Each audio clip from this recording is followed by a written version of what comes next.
Okay, hey guys. Oh, Charmaine, how did you get up there? Ah, put me in the middle again, huh? I feel like that's just so wrong. I need my spot back, Charmaine. 1 second. 1 second. I'm not Yeah, moving I you. came in before you did. Boom, boom, boom. Work us around. There we go. Hey guys, Oh my welcome to the God. live. That's not what I Oh, wanted. what the heck? What are you? You're playing. You're playing.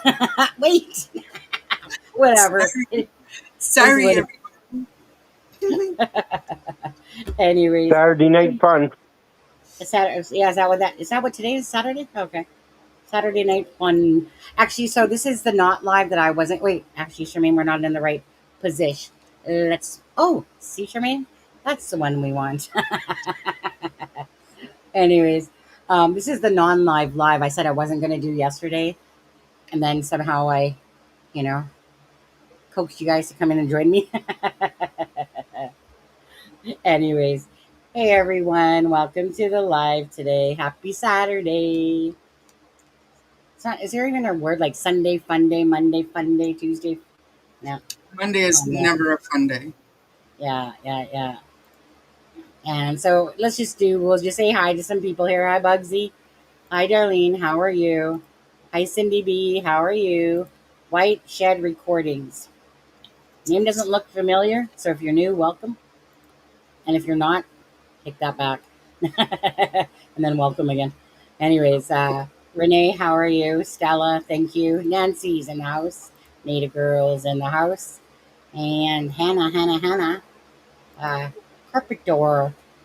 Wish I was a fly on the wall at the RCMP, so curious to know what they think happened. Absolutely. If I could just fit in one of their files, that would be great, wouldn't it? Uh, I'd have to be honest with you, I'd probably need a filing cabinet to fit my ass in there, to be honest with you. I'm on one of 6 people in the whole world not on Facebook. Uh, you know, I You guess wouldn't be able to stay quiet long enough. me and Facebook, yeah, we're not good together because I can't stand a lot of the people that are in those. It's very toxic. I know I'm in a private Facebook group. I know that there's a general one, but I spoke maybe twice in there. Yeah, so I seen Root there say something like Darren was beaking off again and stuff like that. You know what? I just want to say this: zero care level, zero. Yeah, and I'd Didn't also like. like to point out that I have never once gotten nasty with you people. I have been straightforward, but I have been nice about everything. So I haven't read the rant yet. But just keep that in mind. I If you're know. if my name is coming out of your mouth, be respectful because I've done nothing but be respectful to you, and I don't have to. I don't feel it. So Are you keep speaking that to Darren? Or are you speaking in general? to Darren, Oh, specifically to Darren. I yeah, haven't read it yet. I've read the other ones. I haven't read it yet, I but haven't. my name was mentioned this time, and I have There you yet go. to be See? nasty about you. I've yet to be nasty about you. So Yeah. I we'll see how honestly, that goes. yeah. You good? Ken, what about you? Your name doesn't turn up. He must love you. Just Everybody loves me, everybody loves Ken. Well, except for people on Facebook. yeah. On their high drippy, how are you? Yeah. So that would be, like I said, a care level of zero for me personally. Literally. Don't care to see what it says. It's Darren going off. Whatever. If you don't agree with them or if you say something, you know, but I do want to say this. We really appreciate the fact that they made a fool out of you on your news clipping there. And that the only part that they really put on there about was the RCMP stuff about you calling them a bunch of arrogant, clowns. Um, they put it on for a reason. They Like put it on for, I was so angry that CBC thought that that was newsworthy, and that Darren thought that was the smartest way to go about getting a story out to the masses. Like the whole thing infuriated me yesterday. you know what's, and I'll say this again. This is not funny, because we're talking about two missing children, and they're absolutely making a joke out of this case. It's a freaking three-ring circus act. Yes, Darren, you included in all that because you're the one that's spewing out a bunch of bullshit. Um, but it's honestly, I'm kind of fed up with all of it for that most part, right? Because for me personally, and I'm just speaking for myself, I'm not speaking for Charmaine or Kent. For me personally, um, I mean, how many times can you twist a timeline or make it not make sense in two children's missing cases? Now, you guys, before I get started, I want to say a lot of people messaged and said that they loved that live, even though it was 5 hours yesterday. That it was a really great live, and Belinda was on it. And again, appreciate you, Belinda. Love you so much. Thank you so much for again just coming on. Talk about a few things. Talk about the fundraiser, clearing that stuff up for people, hopefully. And but she did want me to let you guys know that she did make a mistake, or a correction. I'll put it that way. Um, Not my just my window, to be honest with you. Thank you. But anyway, so she wanted me to tell you. So remember, she was talking about some pictures. Okay, you guys, anyone knows what I'm talking about? She didn't mean to say eyes. It was I, but she accidentally said the word eyes. Okay, so that's she wants to make sure that I let you guys know that that is a correction on her part. So just so you know that, okay, I, not eyes. Okay, so with that being said, um, I do want to say a lot of people were very upset by hearing that, but I also want to make sure that we don't know the circumstances behind any of that. Um, like we know that a CPS was done a few months prior, to Jack and Lily going missing. But we have to still, like, for me, it's kind of like no matter what, still, I have to be a logical thinker, knowing that children can, you know, play around and hurt themselves, but it is the duty of the school, regardless, if they see what they might suspect as any sort of abuse, perhaps they would have to report it because it's kind of like an abused female saying I walked into a wall, right? And yet I know I didn't, even though I said that myself. Um, but same with children, right? Um, they could sit there and say, "Oh, I just did it," playing on the swing set or goofing around. So I just want to say that because I don't know anything about that side of it.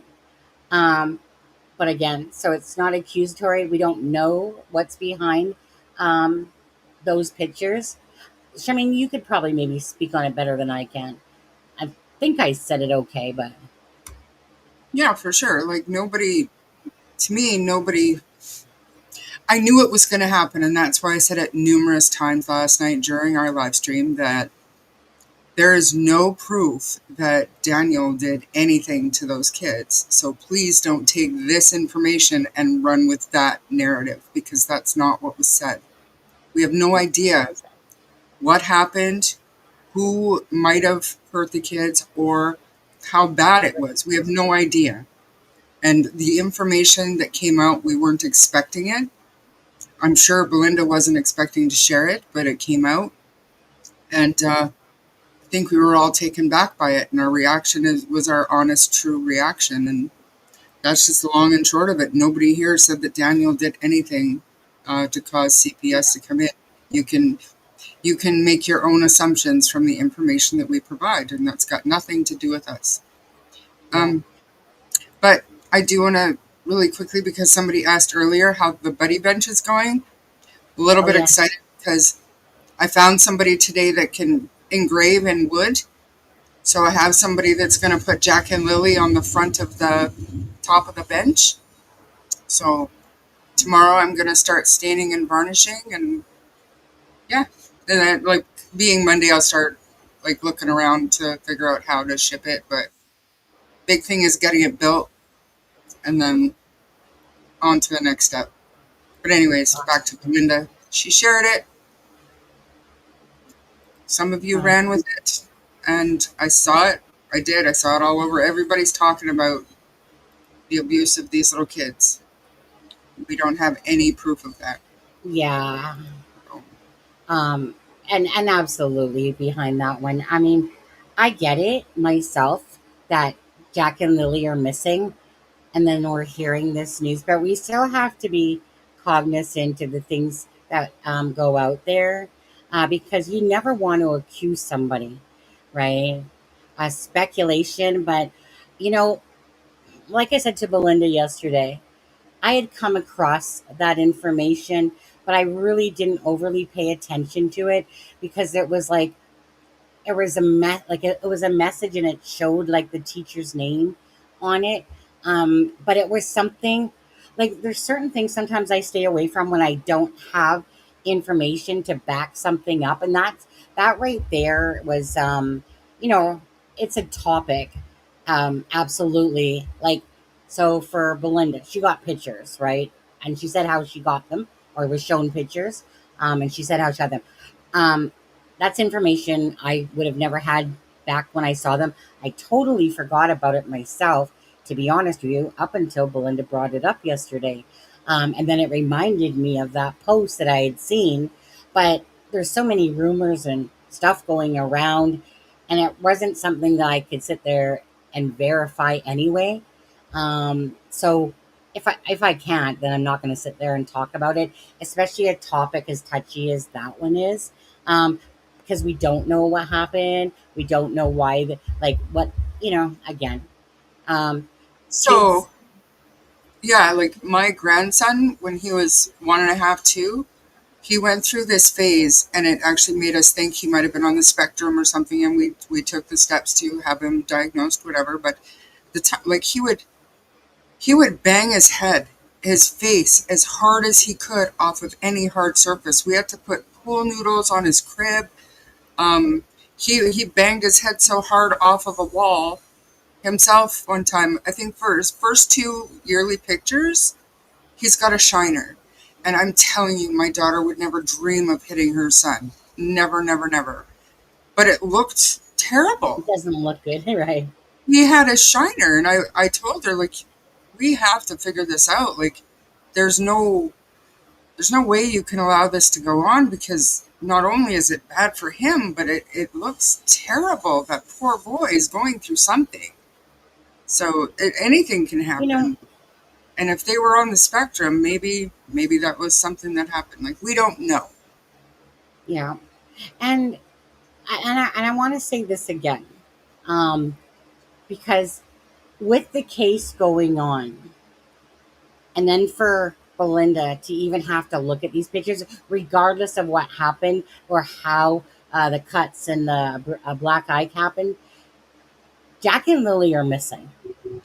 So that's just like adding salt on top of a wound, right? That's already open. Because no matter what, it would be different if Jack and Lily were still there, but they're not, you know? So bless you, to everyone that was here when Belinda was here yesterday, of course. And thanks, Belinda, for joining that live and talking about that, talking about the fundraiser, and talking about things that she wanted to talk about, with inconsistencies of what was said to her, versus, say, what Janie or Daniel had said and stuff like that. Now, we'll let Kent, since Darren loves you, I think I should let you talk, since he sings praises for you. Um, you guys, sorry, I could make fun of that all day long. So I probably will say that just the one time, and then I'll drop it because that's just a pointless waste of air for me. There you go, Kent. Well, like I say, I just want to caution everybody because, like I say, Belinda is the one that's seen the proof and she knows where it came from, and none of us have seen it or knows where it came from. It was stated, but you can't, as the same as we can't say that anybody intentionally hurt these children, we can't say that there was abuse until the case is judged by judge and jury.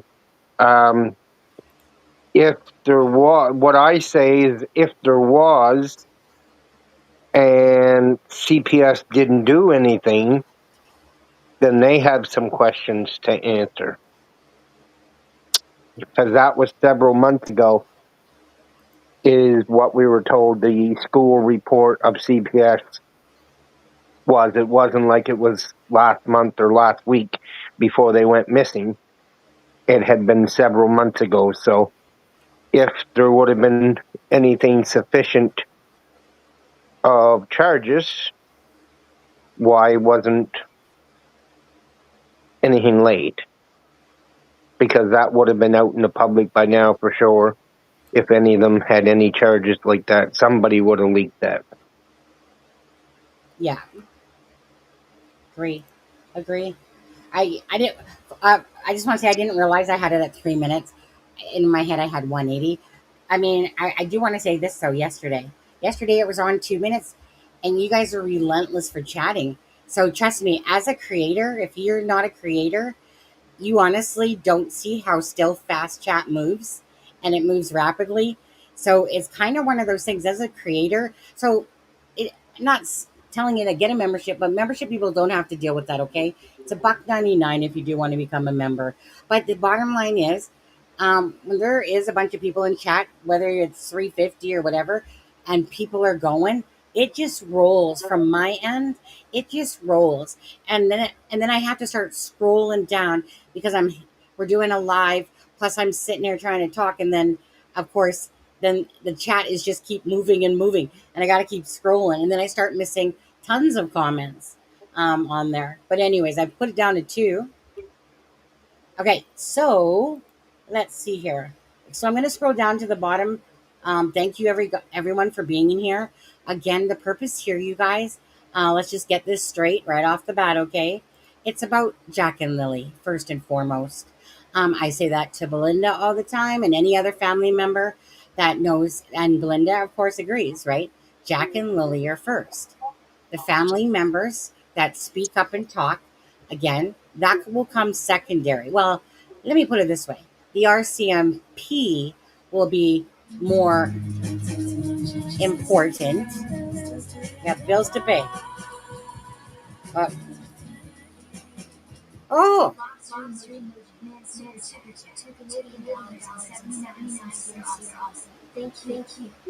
you just want to see my thing again, don't you? Look at that. Yeah, now you see it. Now you don't. Oh, and plus that's a crab because you're a Cancer. You're a Cancer man. That's what you are. Thank you so much for that. Um, So yeah, so if you guys haven't hit that like and share again, we just always ask, okay, that this is about the missing and the murdered. It's never about us first. It's always will be about the victims of a case.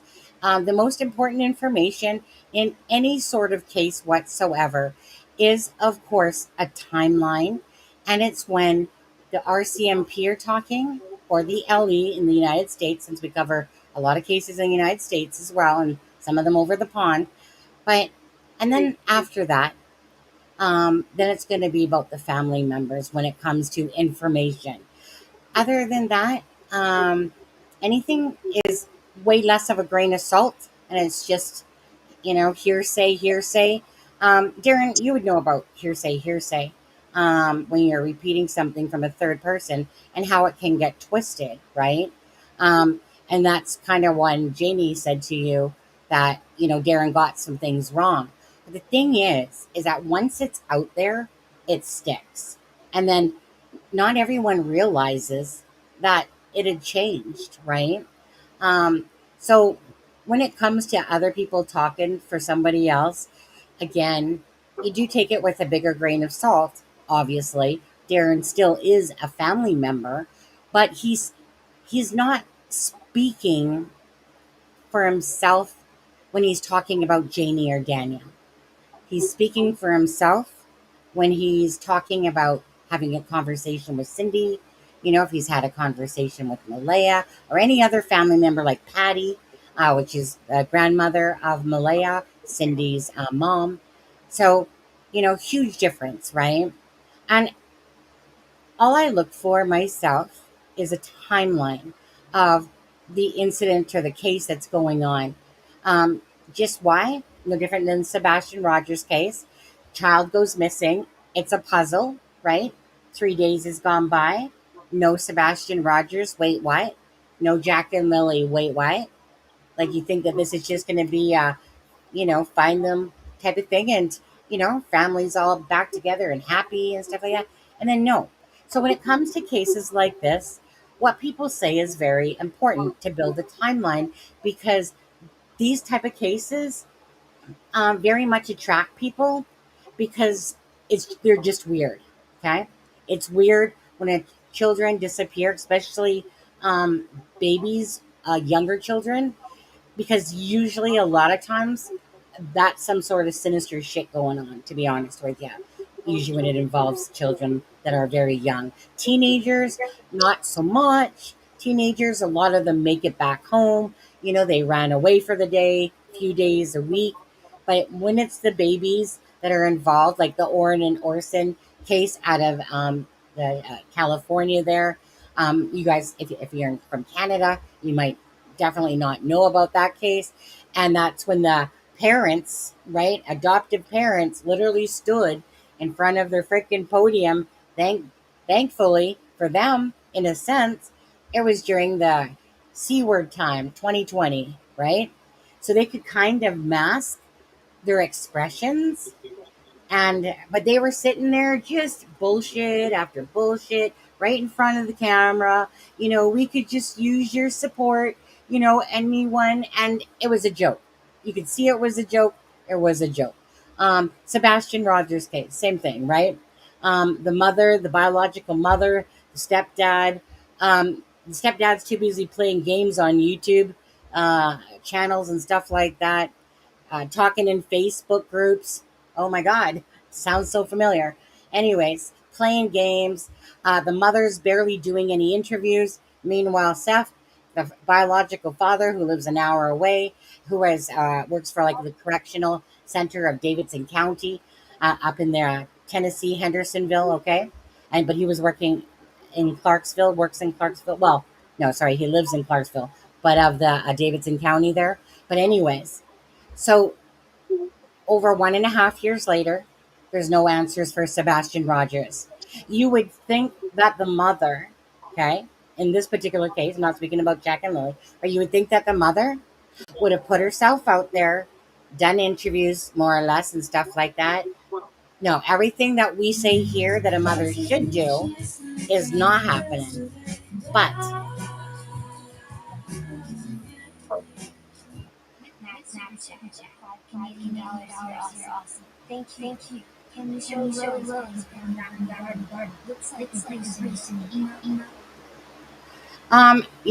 I don't really honestly, McMac. Thank you for the $5 super chat, but I believe you're talking about a shadow that's on Lily there.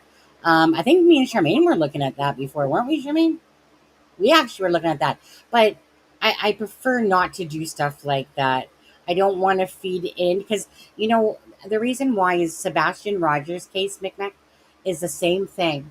Is that people were taking a shadow underneath Sebastian's neck and calling it a bruise, right?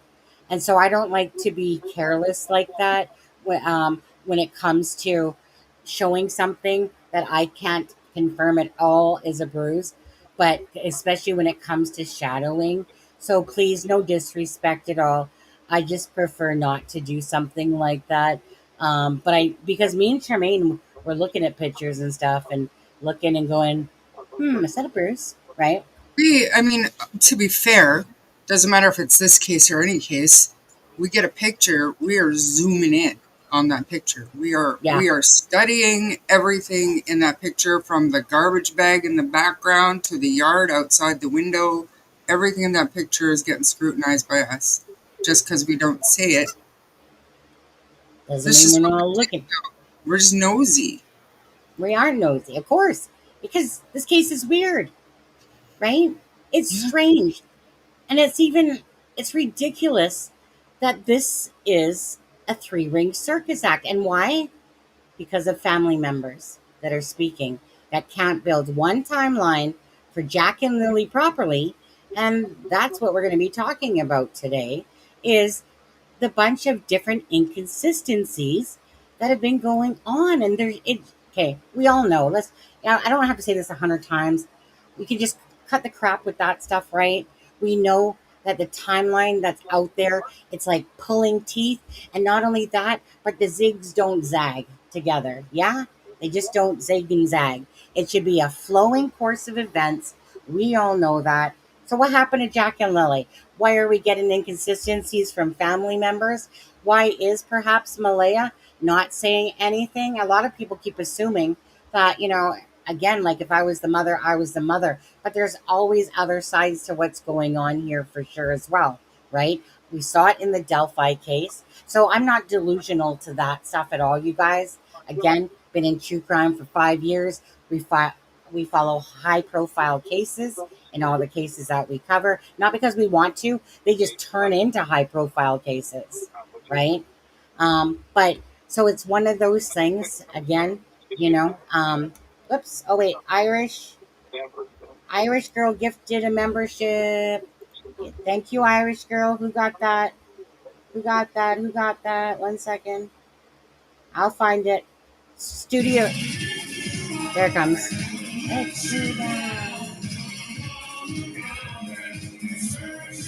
don't think my thing's cut. Oh, there it is. Um, Hannah Thomas. Hannah Thomas. That was from Irish Girl. Thank you so much. I love it when it gets paid forward like that. We've got stop signs. Wouldn't D&M go straight to Janie's RV? Well, one would think, right, Missy? One would think. You guys? Or Kent. Oh, Kent's muted, poor guy. Kent, let's take you on this one. Okay? Wouldn't D&M go straight to Janie's RV to see if she saw them before yelling for 10 minutes? Kent, you picking your nose? Well, that was the first question I asked and the first thing that we discussed. I don't know why Kent doesn't want to answer the question. Kent. But we did. Like, that was one of the first things that really stuck out to us. We were like, wait a minute. At what point did they go and check in the RV? Didn't Grandma live there, like, at the time? And at the time, I think we even thought that Uncle Justin lived there, too. So we were like, wouldn't that be the first place you'd go? But apparently not. Did So I hear somebody hollering my name? no, I unmuted you. Stop it now. It's not your turn anymore. Um, but it makes sense.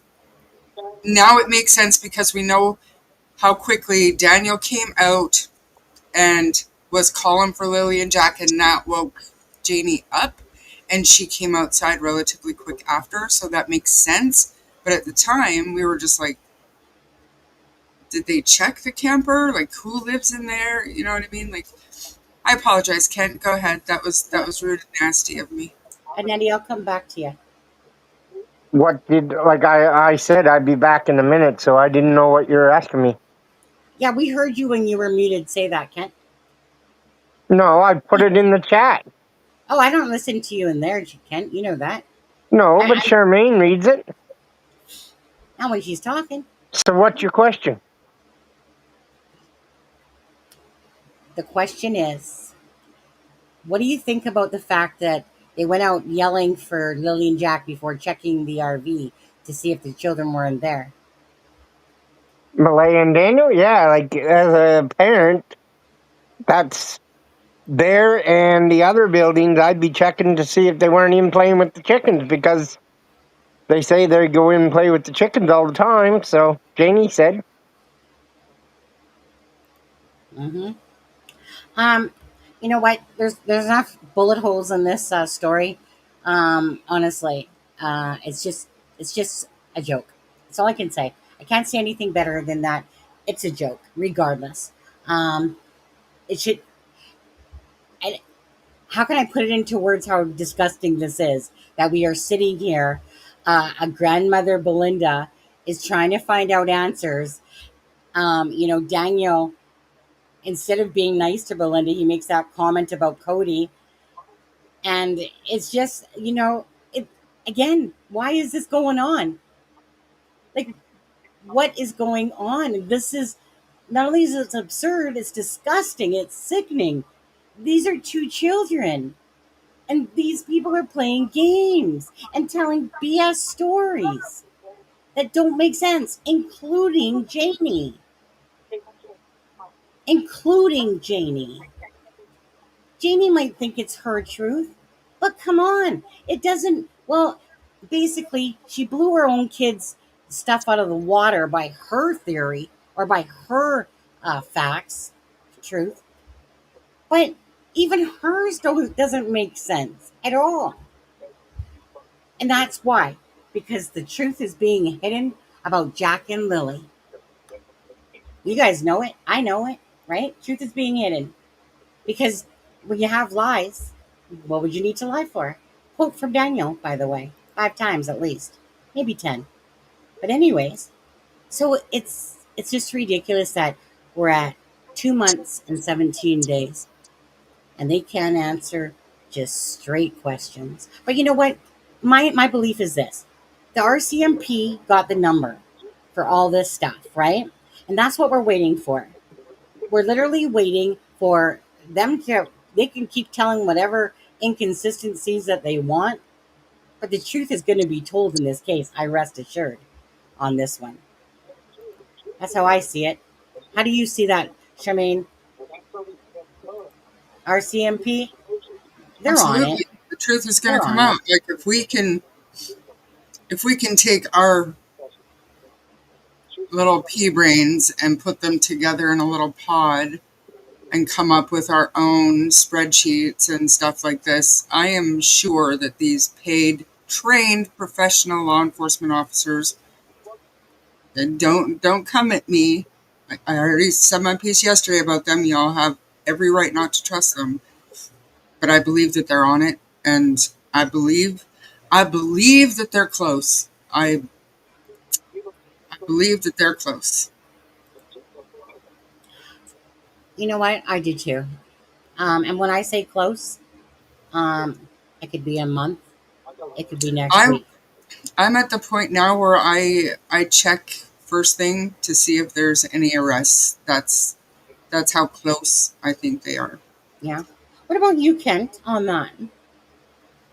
Well, I was waiting for their last update, and when I got their last update, everybody says there might not have been a whole lot said, but I think there was a whole lot of stuff said, and I think they're building their case. I do too. Yep. I'll be right back. Okay. I'll be right back too, Kent. Kent, take over the show. Okay, great. Yeah. No, So seriously, we're Kent. going to talk racing here now.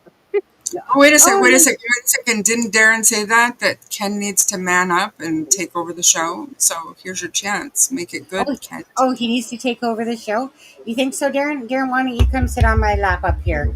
Come on, Darren. You run my channel for me. Come on, you big boy. You tell me what to do. I love to be bossed around. I love it. But anyways, so I'm just throwing shade. Don't really care. Um, you know, I will say this. Again, I walk away from this computer and the live, thinking about Lily and Jack only, thinking about Belinda, you know, and thinking just about how to make sense of the BS is all I think about. Any sort of shade from any of Darren or Janie or Daniel or whatever, I literally would actually have to give a shit, and I just don't. To be honest with you, I ain't here for them. We're here to cover a case of 2 missing children, right? So this channel owes nothing to them. In fact, they should be grateful that people are covering this case and are trying to bring answers. I don't know why they're fighting against that, some of these family members, and why they insist on telling a bunch of BS. But again, it's not our job to be judge and jury. We can have our speculations, we can have our thoughts, 100,000%. We can have that. But this is about Jack and Lily always. Maybe the family should remember that, some of those ones out there. Truly remember it. You know what Belinda's doing?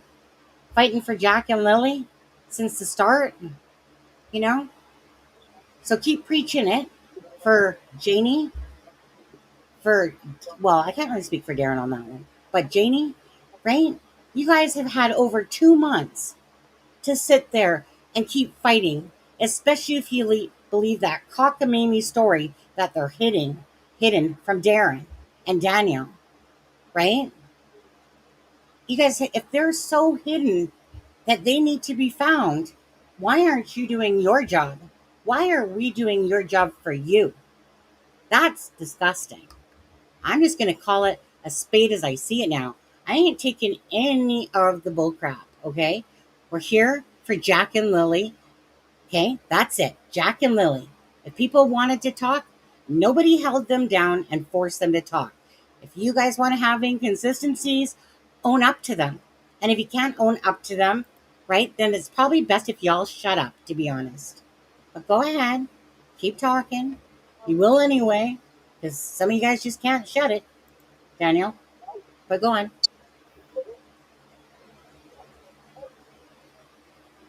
Oh, whoever wants to go on next. Go ahead, Ken. Oh, Well, like I say,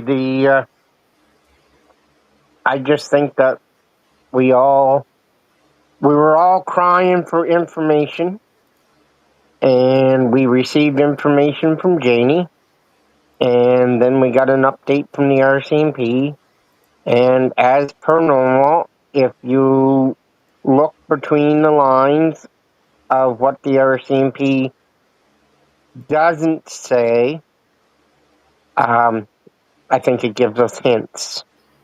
And myself, and this is only my opinion, and I know Sonny doesn't necessarily agree with it, and maybe not Charmaine, and maybe not everybody in the chat.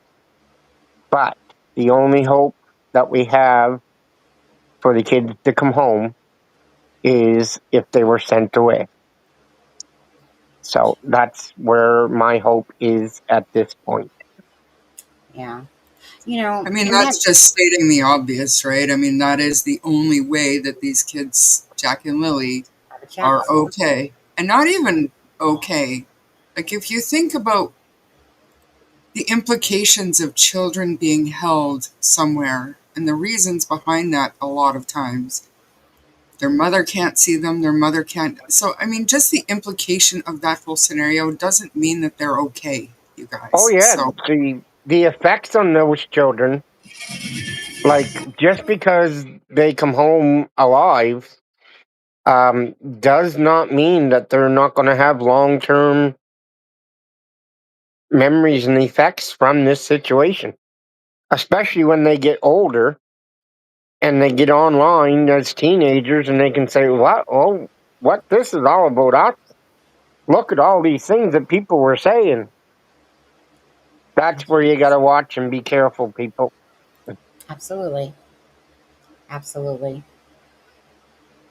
It's like, um, actually, no, go ahead, Charmaine, if you wanted to say something there.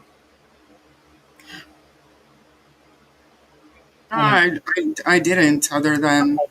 Well, that's one way of looking at that, but there's also the other rumors and the other possibilities that's yeah, even worse than that. Even worse than that. So, any way this ends, it's not good. The way this case has gone, it's not good. mm, yeah, And it's not our fault. Like Sunny said, these family members choose to talk. They choose not to clear up inconsistencies and not give out information to do with the investigation. Just clear up the stuff that they've said. They refuse to do that. And then they're going to sit back and bitch and piss and moan about things that we're talking about I and know. every content creator is talking about. You guys are creating this drama by not clearing up your own inconsistent statements. So, I mean, Yeah, sleep well. I know, right? Sleep well, exactly. That's what gets me, because those are truly people that are trying to misdirect back on us. When honestly, Um, this case will be forever with my heart, no matter how it ends. Again, then I go on to another case where another family needs channels to pay attention to theirs. But I don't know where this self righteousness comes from a little bit when it comes to them speaking and they don't like what's being said. So, like, I didn't take Darren's narrative um, because he had called me this one morning, well, it's the second time. And so listen up, Darren. So he had called me this one morning, and I'm not going to tell you about the conversation, but I'll tell you about the gist of what it was.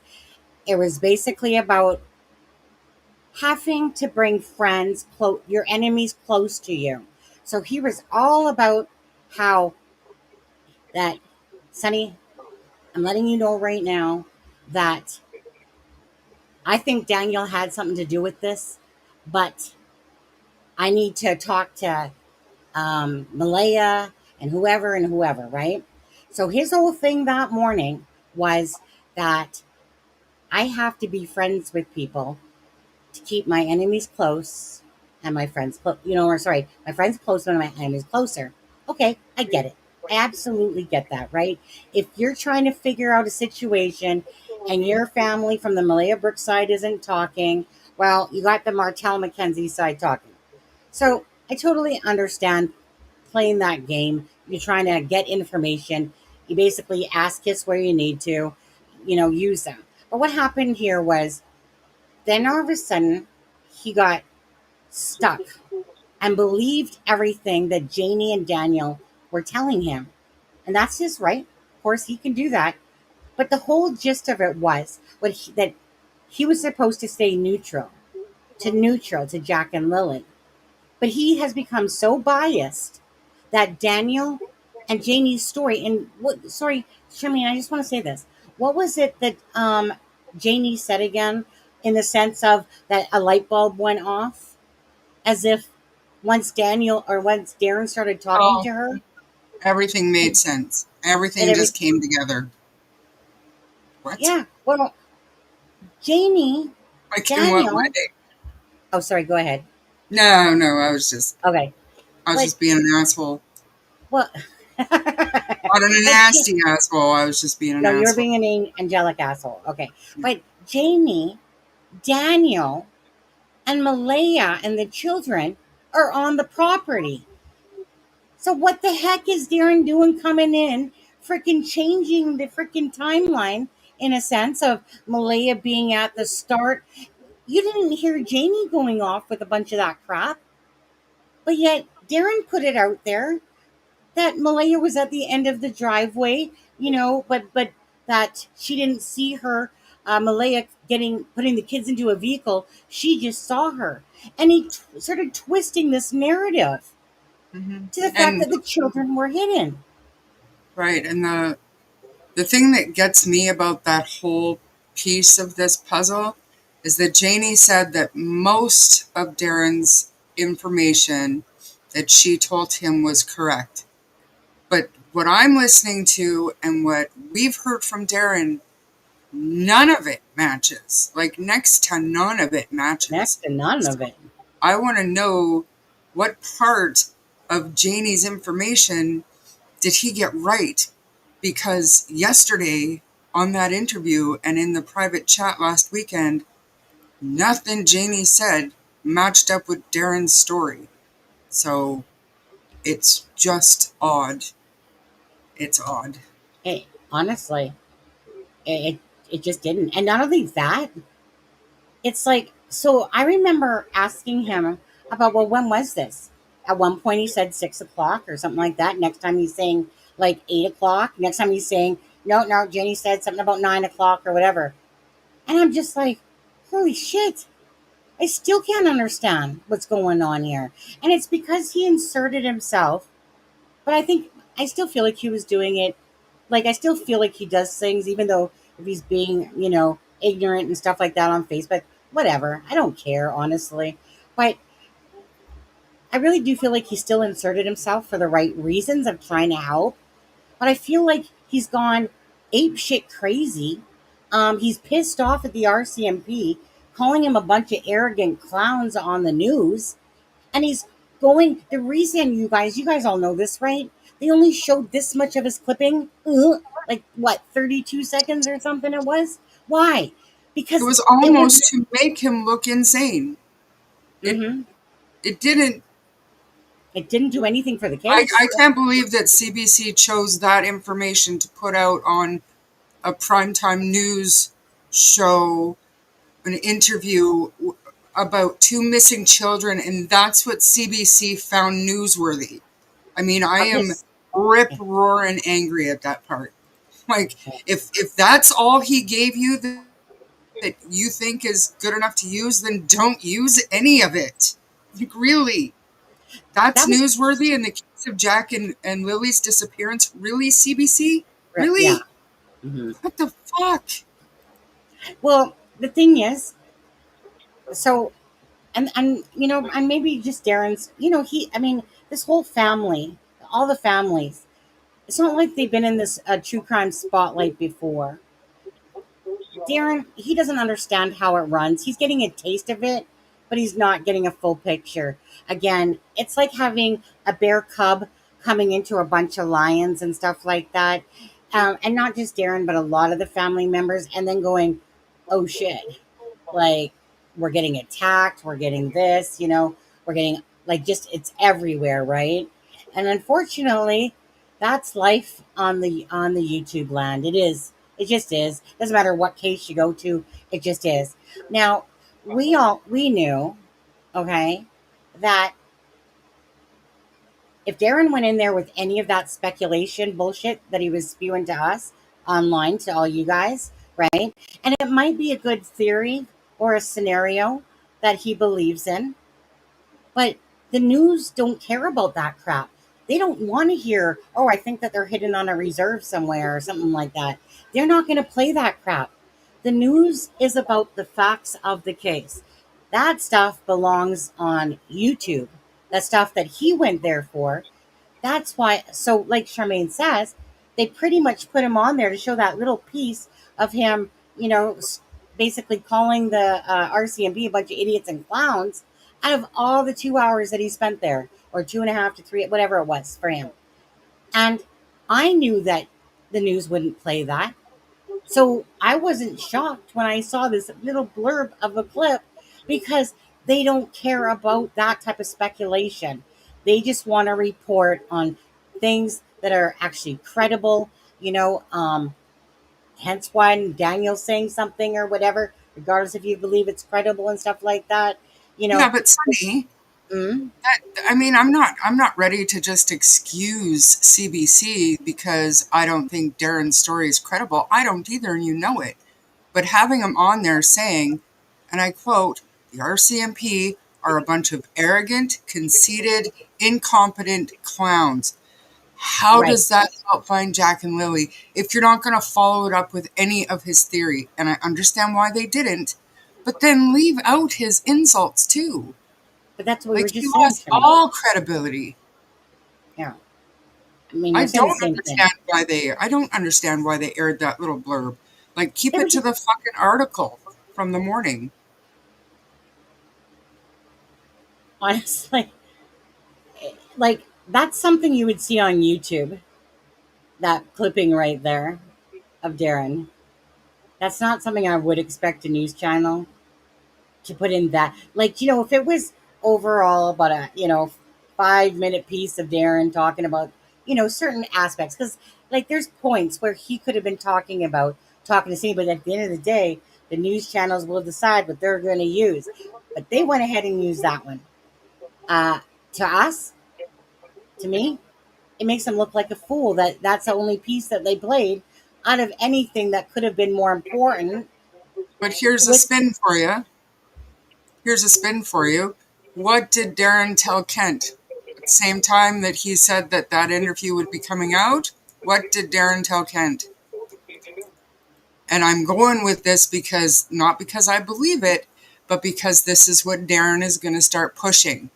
He said certain parts are going to be left out due to protecting the investigation. So he's going to say, all of my information is right and the cops don't want anybody to know about it, and that's why they only put that little piece on there.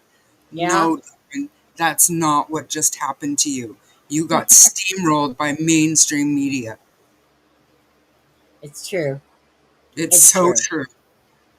Um, so yeah, um, it's not like the RCMP are going to be like, you know what, Darren, come on. I mean, people are saying that they're calling the RCMP, and they're like, yeah, we know who that is already, right? They've already heard his theories or scenarios multiple times on this one. So yeah, so don't flatter yourself though, Darren, on this one, and think And they that would have found those kids if they were being hidden and all of Darren's information checked out. That would have been 24 to 48 hours to verify, and those kids would be home right now. yeah, Sorry, it's just the truth. no, Sasha, it's not out because it's a bunch of speculation, and they're not going to put it out. Okay, they don't deal with that type of drama in news channels when it's a scenario. It's not fact. It's just, it's basically, well, I think that this is what happened, and I think Malaya had something to do with it. I think that Malaya, no. I think Cindy Murray, the evil, wicked mother-in-law, did something with the children, and Malaya, innocent, type of thing. And and then what? I think that they're hiding on a reservation, and da da da da da da. And Darren, and no offense, no, take it as you want, really. Darren's definitely a talker, right? So can you imagine sitting in front of this man for 2 hours about all his speculation that makes someone almost look a little bit cray cray, right? No, I couldn't. It's it's going to sound ridiculous. It's going to sound ridiculous to the news stations. We're the ones that will listen to that crap. News stations aren't. So his interview was 32 seconds of that whole thing.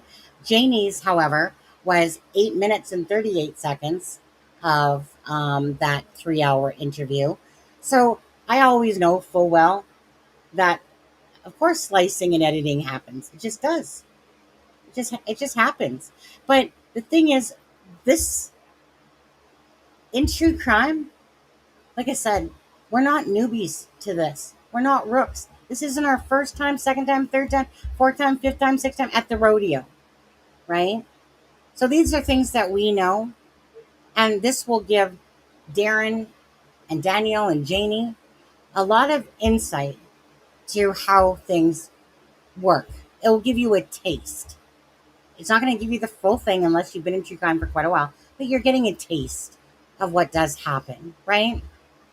Um, Kent, let's let you go at it. Oh, I didn't mute him. Charmaine, did you? Kent, hi. I'm here.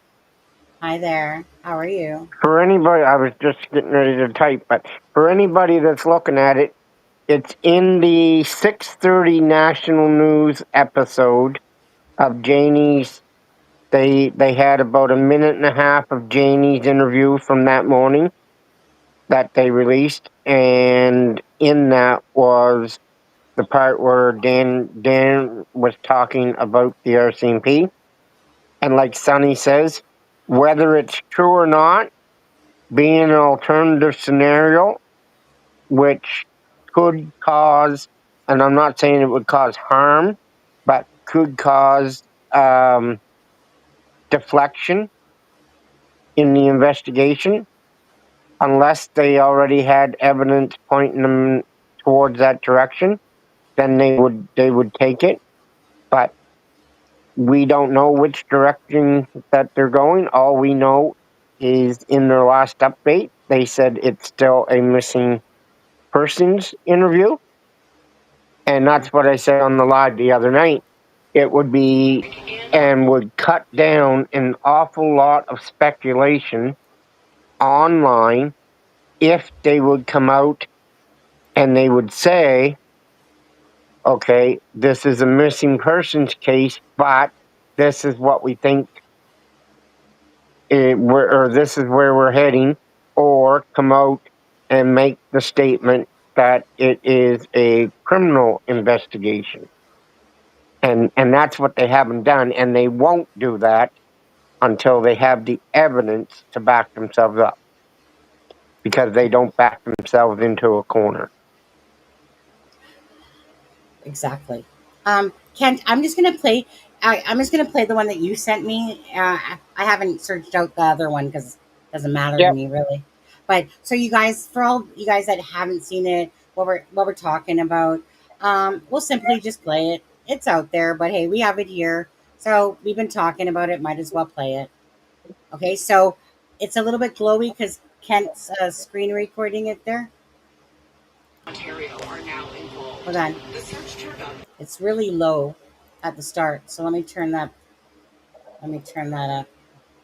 See if this helps. A child-sized footprint and a pink blanket, which police say is now being forensically examined. Police are investigating if and how it relates to her and her brother's disappearance. Mackenzie doesn't believe the kids are in the woods. I had to practically carry Jack through the woods because there was no way that he was walking through all that tree falls and bushes. 11 weeks later, she feels the RCMP investigation lacks urgency. And she's not the only one. What a bunch of arrogant, conceited, incompetent clowns. Darren Geddes is an extended family member of the children's mother. He says the Mounties didn't take him seriously. It's not hurt, it's rude. I'm trying to control it. Mackenzie believes Lily and Jack are still out there. Deep down in my heart, I do believe Jack and Lily are alive. When asked whether they're investigating if the children could still be alive, RCMP say they have not closed any doors. Allie Thompson, CBC News, Lansdowne Station, Nova. And that was it. That was Darren's interview. Yeah. Useful. Good to know that CBC is on the case, you guys. They're going to break it with that clip. Right. Well, what do you think the purpose of that was, Charmaine? I mean, the only thing that a reasonable person can think is they wanted to make him look foolish. I mean, what other reason? Maybe a journalist can tell me, why are we putting that in there in Nova Scotia, in a place where the temperature is high when it comes to RCMP hate and mistrust? Why are we including that in a news story about 2 missing children? Why? Yeah, To you guys. discredit the person that's saying it. I'm sorry. It's just. Yeah. Just don't forget, guys, I won't put up with any attacking of individuals in the chat room, okay? I have a no patience tolerance for people that are being disrespectful to each other. So you guys can either stop it or you can get the boot. Simple as that. I'm not here to play games, okay? This is about Jack and Lily. It's not about people arguing in the chat room. You know, I think I've made that clear for anyone that is new here. Please, again, we need to be respectful to each other's own thoughts, okay? If you don't like somebody, block them. Be an adult and just block them. Don't argue with them. Don't entertain that, okay, guys? Jack and Lily, I'm not going to sit here and keep looking over to see if people are having a little freaking, sandbox fight or something like that. It's just ridiculous. We're adults, okay? Okay, guys? So, you made it again, Kent? Yeah, so, sorry, Kent, did you say your feelings on why you thought, please, do you agree with Charmaine on this? Why they did it? Well, yes, but like I say, I don't know if they made it or included it to make them look foolish or not, but I think that any mainstream media, whether it was CBC Global or CTV, wouldn't run down the alternative scenarios unless the RCMP was giving them evidence that they were pointing the investigation in that direction. And we haven't. They've been very tight right from the start, saying that it is a missing persons investigation. And as in normal, the major crime unit when they have a missing persons case, gets involved and starts a co-siding investigation right from the start. So that way, if it turns to be a criminal case, the investigators on major crimes don't have to start all back over. They've been in the investigation team from the start, and they just pick up control. And in the last two updates from the RCMP, um, they haven't made the statement anymore that it's a Pictou County RCMP investigation. They are saying that it's the Northeast Nova Major Crimes Unit that is investigating. So that's where we're at. So, according to Daniel, he says that all the questions he was asked had to do with children's lives being taken. If he was any part of it, did you, obviously kill Jack and Lily, that type of thing. Um, so now I still believe that he had a baseline, and then they got into what they would deem as the important questions. Daniel can clarify that for himself if he wants to, but usually they do, of course, baseline questions. Is this your name? Da da da da. To check it out first. That's just a given. They didn't just ask him. Did you kill Jack and Lily for? Um, so, anyways, but all those questions are not questions of missing children, um, because a question might have been right. You would think, do you think that the children are missing, right? Something like that. But everything you said had to do with Yeah, yeah. basically taking the lives of the children. So, um, is it a game that RCMP is not willing to say yet that it's a crime investigation? Because you know, I mean, we heard the searcher and we've heard the other things where it's like the corporal person, whatever it was, when they were talking about that said that Susan said spoke to her from the tip line or whatever. Said basically it's either they're in the woods or it's a criminal investigation. So it's kind of like that's I guess why they're probably leaving it, because in case the slight chance that they are out in the woods, and that's how I kind of see it for that. To be honest with you. I don't know if you guys feel the same way. I do so as well. You guys don't have to talk at once when I ask that. I I only heard the last little bit. I was trying to catch up in chat, so if you could repeat That's all of okay. Well, there was something in chat that I wanted to go back to, but so Annabella, thank you for the super sticker. There was something in here. Funny, Karen. Uh, there was somebody that had a comment here I wanted to go back to. Oh, this one, Red Dirt. Let's talk about this one already, actually, because we were so earlier today. Charmaine, Kent, and myself, we want to tackle on all the inconsistencies. Um, doesn't matter who it's said by, really, but we want to point out where there's mistruths. I use the word lies for some of them. Other ones I believe are mistruths, or you know, it's said this way here, it's said this way over there. But we all know that the storyline has changed multiple times and it shouldn't be changing this many times. And then Darren came into the picture and then it all changed again. And we all know that Daniel messaged Charmaine and said that he believed that Cindy Murray, basically his direction was that Malaya was innocent of all this and that the kids are being hidden, right?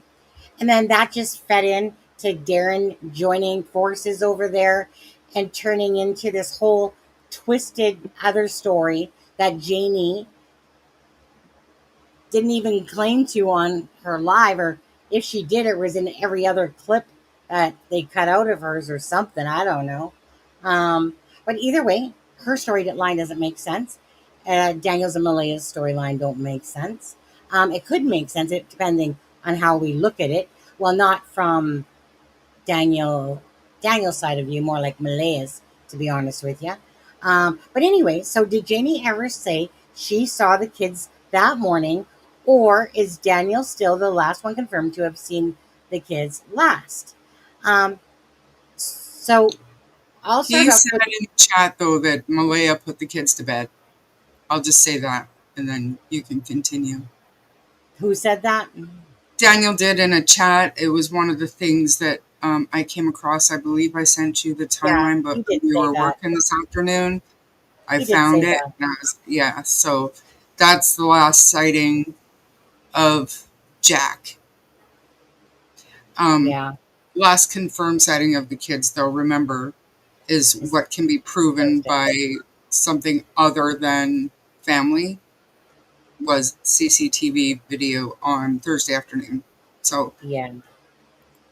but continue, because I know where you were going about Well, that. I was gonna go with mine first. So, um, first and foremost, the thing I knew before, obviously, before any of us knew, because that came out weeks later, about when they, like, towards the end of June, when they released the fact that they were near Highland Mall, and they were on camera footage so that the police could confirm that that was the last sighting. They have never taken Janie's word, they've never taken Daniel's word, anybody's. Because why?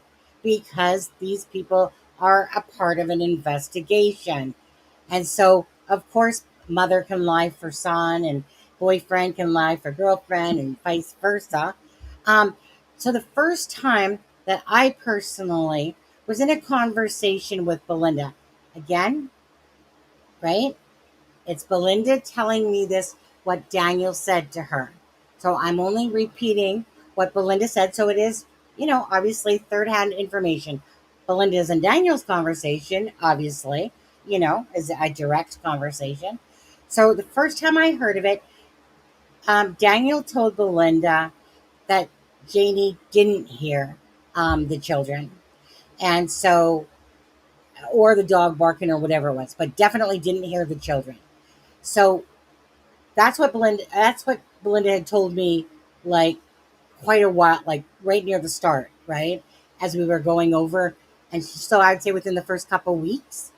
Okay, Kent, I'm gonna get you to take it from there, because you said, I believe, if I'm not mistaken, Kent, you said that in an audio on in the private group that Janie said she didn't hear them either. Correct me if I'm wrong. Is that not what you said? Well, we had the comment made from Durwood on the channel when he was coming on about Malaya shushing the children, and I believe Daniel had made that at one point, saying the kids to be quiet or whatever. But in the private chat room, Janie said that she didn't, and she only heard them out playing earlier in the morning. So that's when they were supposed to be playing over on the swing sets. But that was before the time before Daniel said that he come out and was hollering for them, and Malaya was out. And so that was before that. But that's what Yeah. she had said in the private chat, is that he didn't shush the children. Darren got mixed up when he said that. But she had heard the children out playing earlier in the morning. Now, what time that earlier is, we don't know. Um, and Sometime between 6 and 8:48. But right. And no, young black. No. The minute I didn't take his narrative, and I started talking about Daniel's inconsistencies, and the minute I didn't take his side, he reminds me of my older sister that I call Satan. The minute you don't agree with her, she goes ape shit crazy, and that's exactly basically what happened there. He didn't like the fact that whatever. And then he started slewing a bunch of insults and stuff like that. I don't got time for games when two children are missing or if somebody's going to throw a temper tantrum. At the end of the day, I've gave him credit where credit was due, but I'm not gonna. I don't care about his temper tantrums and those things. Again, this is these people are part of Jack and Lily's family. To be acting like that, each to their own, but it's about Jack and Lily. He might think he's doing. I feel like he thinks that he's the king of the castle right now when it comes to Jack and Lily. No, I'll tell you, Belinda's the king, the queen, I should say, of the castle when it comes to anyone being there from the start talking about Jack and Lily and bringing, you don't see Belinda throwing temper tantrums and getting mad if I might disagree with something or whatever. She's just here to tell the story. She has no stake in the game. All she wants is answers for Jack and Lily. And that's what I appreciate because that's the way it should be. Someone that just wants answers. That's what you guys want. That's what I want. That's what we want. And that's what Belinda, Chelsea, which is Belinda's daughter in chat, that's what Alana wants. That's what everyone wants, right? Just answers.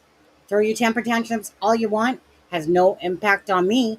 Again, I'm not the one forcing anyone to talk or say whatever, but I have a right to my opinion. I have a right to say what I feel. And just because I didn't go along with Darren's, he was telling stuff, right? He was calling in, saying stuff. But in a minute, went my own thoughts because I was just taking in the information, staying, I don't care what anyone says to this, I stay unbalanced when it comes to Malaya and Daniel and anyone else in the family, right? I will stay unbalanced with all the information no matter what. And I use that information to build a timeline. And that's all I do with it. For what happens to Daniel or not happens to Daniel, or what happens to Malaya or not happens to Malaya, or any other person of the family, like I said, that's so secondary to me because it's Jack and Lily and just wanting the family. If they are going to speak, just be truthful then, you know? I'm good with just covering the case and, talking about it. But honestly, they've made it a three-ring circus, right? The immediate people on that property, including Darren, that has inserted himself now, they're making a mockery of Jack and Lily that are missing. Daniel won't come up. Like, doesn't have to come up even. It's just simply had to be, if there's inconsistencies, how easy was it just to say, you know what, you're right, I misspoke there? But he's never taken that opportunity. Ask yourself why, right? Janie finally spoke out. She wanted to speak her truth. Totally blew Daniel's thing out of the water, and Darren's, really, for that matter, in a sense, because there's no way that Janie's truth at all could make sense. It just can't. To what the narrative is that is trying to get pushed here, whether that Malaya somehow put these children into a vehicle and that Janie somehow caught her with her bug eyes, like as if she was guilty of something, right? So at the end of the day, that then blows, again, Darren and Daniel's theory out of the water completely. So it's like a joke. So who do you believe? None of them. That's what Belinda said, that Janie absolutely said to her that when she was talking with Janie, that Janie said she heard Malaya hush the children. She has retracted that and said, no, she didn't. Darren said that initially before the conversation with Belinda that Janie and Belinda had. Darren's the one that came out saying that. But Belinda confirmed when she was on the live, that absolutely that Janie said that to her. And that Janie also said to Belinda that she was filling potholes, not raking, that she was filling potholes. So now, if you have someone that's been on the property that's part of the investigation, and you have a grandmother that's been completely transparent and even giving me information because she's like, you know what, Sonny, I don't care. I just want answers to this case. That's it. If that means showing Daniel's messages or Malaya's messages, and the truth come out of all this, then I'm good with that. Because what do I have to lose? Right. She had nothing to lose and everything to gain, you know? So if you have Janie saying stuff, two of these things already that are different than what she has said, or I'm not caring about what Darren said. I'm talking about at this point, right? Darren might have said that, but um, what's her name? Janie. I was going to say Janie, and then for some reason I thought I was going to Janie, but confirmed to Belinda potholes, and of course, about what was it? What was the first one? Oh my God, my brain just went south on me totally. Potholes and seriously, why can't you guys? My brain just went south. The two things I was talking about, Kent and Charmaine, potholes and Swimming oh pools. no, you I guys don't have a haven't. clue.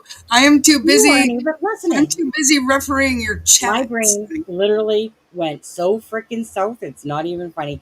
You guys, you guys are there. No, Belinda. She potholes and the other item that I just no shushing. Thank you. Someone's very smart in this chat that can remember. Since these two weren't even well, hold on. One in all fairness, Kent's muted. Kent's muted. Thank you. My brain went totally south. Shushing the kids. That was it. Kent, you probably were gonna say that, weren't you? I was trying Yeah. to. I literally like I'm hot, I'm not gonna lie, but my brain just went gone on that one. It was like trying to, when you're trying to remember somebody's name that you know all the time. But anyways, right? So bottom line is, so who are we gonna believe?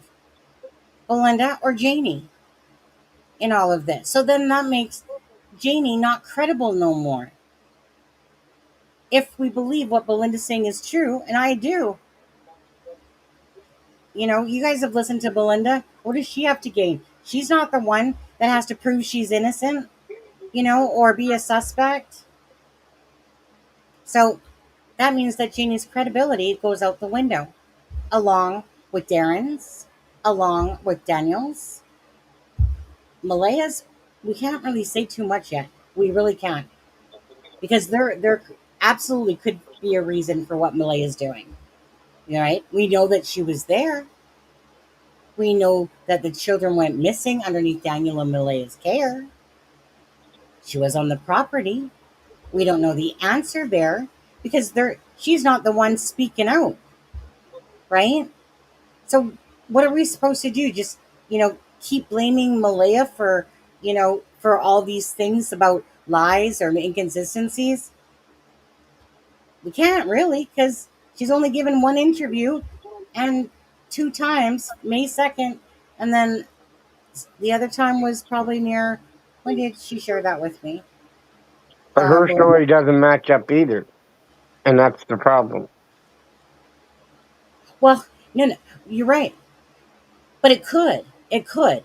Meaning, No, they both couldn't be up at the same time sleeping and one be come outside before the other when they're both outside.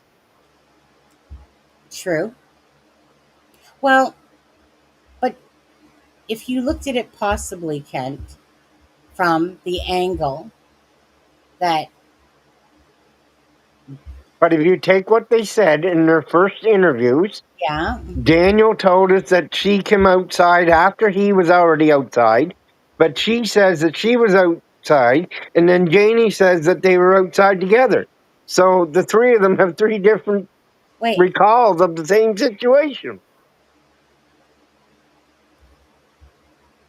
1 second. Why do I have that still on the screen? Give me a second. Here it is. Just staying as hopeful as possible. I want them home. I want to hold them. And I want them home. What happened was we woke up, I heard them playing in the next room beside us, and I was drifting in and out of sleep. And they're not the type of kids that we tell them not to go outside on their own. We always make sure that we're out there with them, watching them. And Okay, so definitely she said she heard them playing in the next room.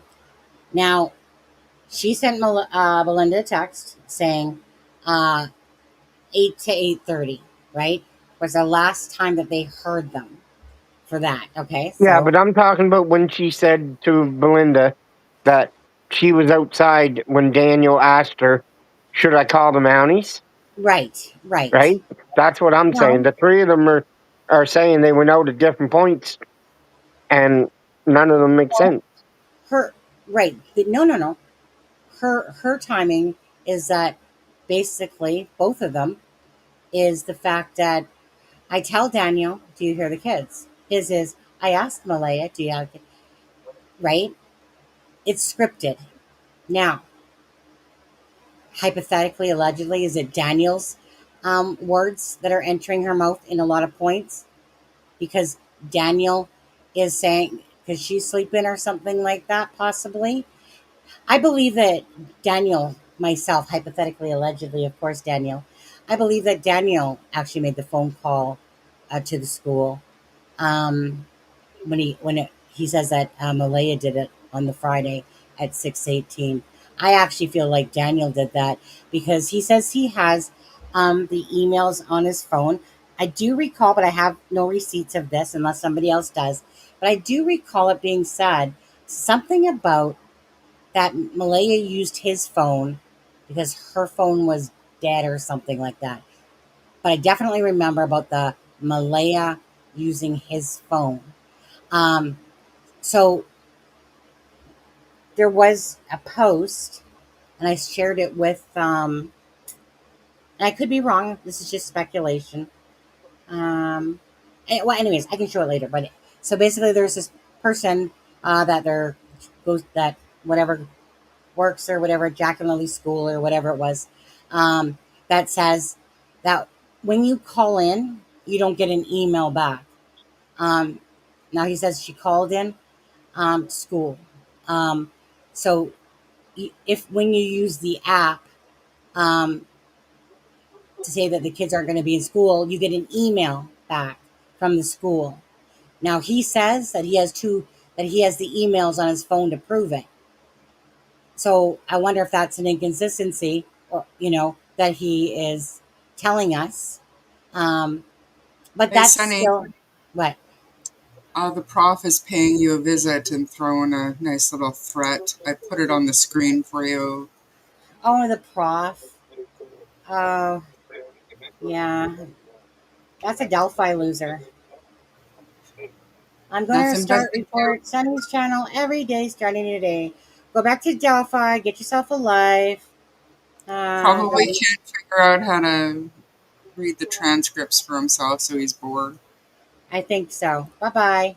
Have a good one. See, this is what you mean. This is the crap we put up with. That's why I don't take anyone's crap, right?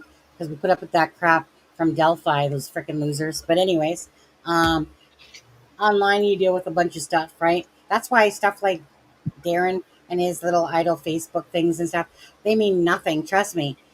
When somebody sits there and tells you that they're gonna come slice your throat every day and stuff like that, if I don't care about that, I ain't gonna care about what your Facebook post says. Um, so, anyways, moving along. Okay, so possibly, right? So he's saying that he has two emails on it, saying like, I mean, obviously, again, the RCMP would have this information, regardless if we don't. So let me see. They happen to just get out that sliding door and we can't hear it when it opens. And they were outside playing, but we weren't aware of it at the time. And the next thing we knew, it was quiet, and we get up and Now, we weren't aware of it at the time that they were outside playing. Q Janie, right? So Q Janie that would have said that she heard them. So Uh, that's corroboration that Janie said she heard them playing, and Malaya said they get outside, but they didn't know they were outside playing. what? What? What? What do you mean? What do you mean? Because that's Well, she's Malaya said that they told get that. out through the patio door, Yeah, but she didn't know that. Well, they didn't know that they get yeah, outside playing. yeah. And Janie said that she heard them outside playing. She said that in the chat room chat. Yeah, She because said she heard them outside playing in the morning. so her whole statement is coming from Janie. This entire statement is her get because if Janie said that she heard the kids, right? So obviously, where did they come out of? The sliding back door. So they wouldn't have known it because they're sleeping. But So Janie didn't. Janie didn't say she can't. You can't say that because Janie didn't speak until after she did. you're messing with my mind, aren't you? Go ahead. Say, say No, that one more if time. you're trying to say that it would have to be the other way around, it would have to be Janie using Malaya's story, not Malaya using Janie's story. Because Janie didn't speak in public until through, well, what, 10 weeks in or whatever, 9 weeks in? What does that matter though? What part? What does that matter though, Ken? Because you made the statement that Janie was using Malaya's information. No, that Malaya would be using Janie's information. Or, well, yeah, that Malaya was using Janie's information, but it would Yeah, have to be 'cause the other she way said around. that no, because she said that she didn't know at the time. So in order for her to say that meant that Janie would have said, "Well, I heard the kids," and that's where her conclusion would come from about the kids coming outside the door, because only for the but fact that Janie said she heard the kids would she have known that those kids were outside or went through that door. So do you understand what I'm saying? Yeah, I know what you're saying, but I don't believe it. Well, how else could Malaya say this? She would. Malaya spoke first. The one that speaks first, the second one would have to Wait, be following her up. wait, hold on.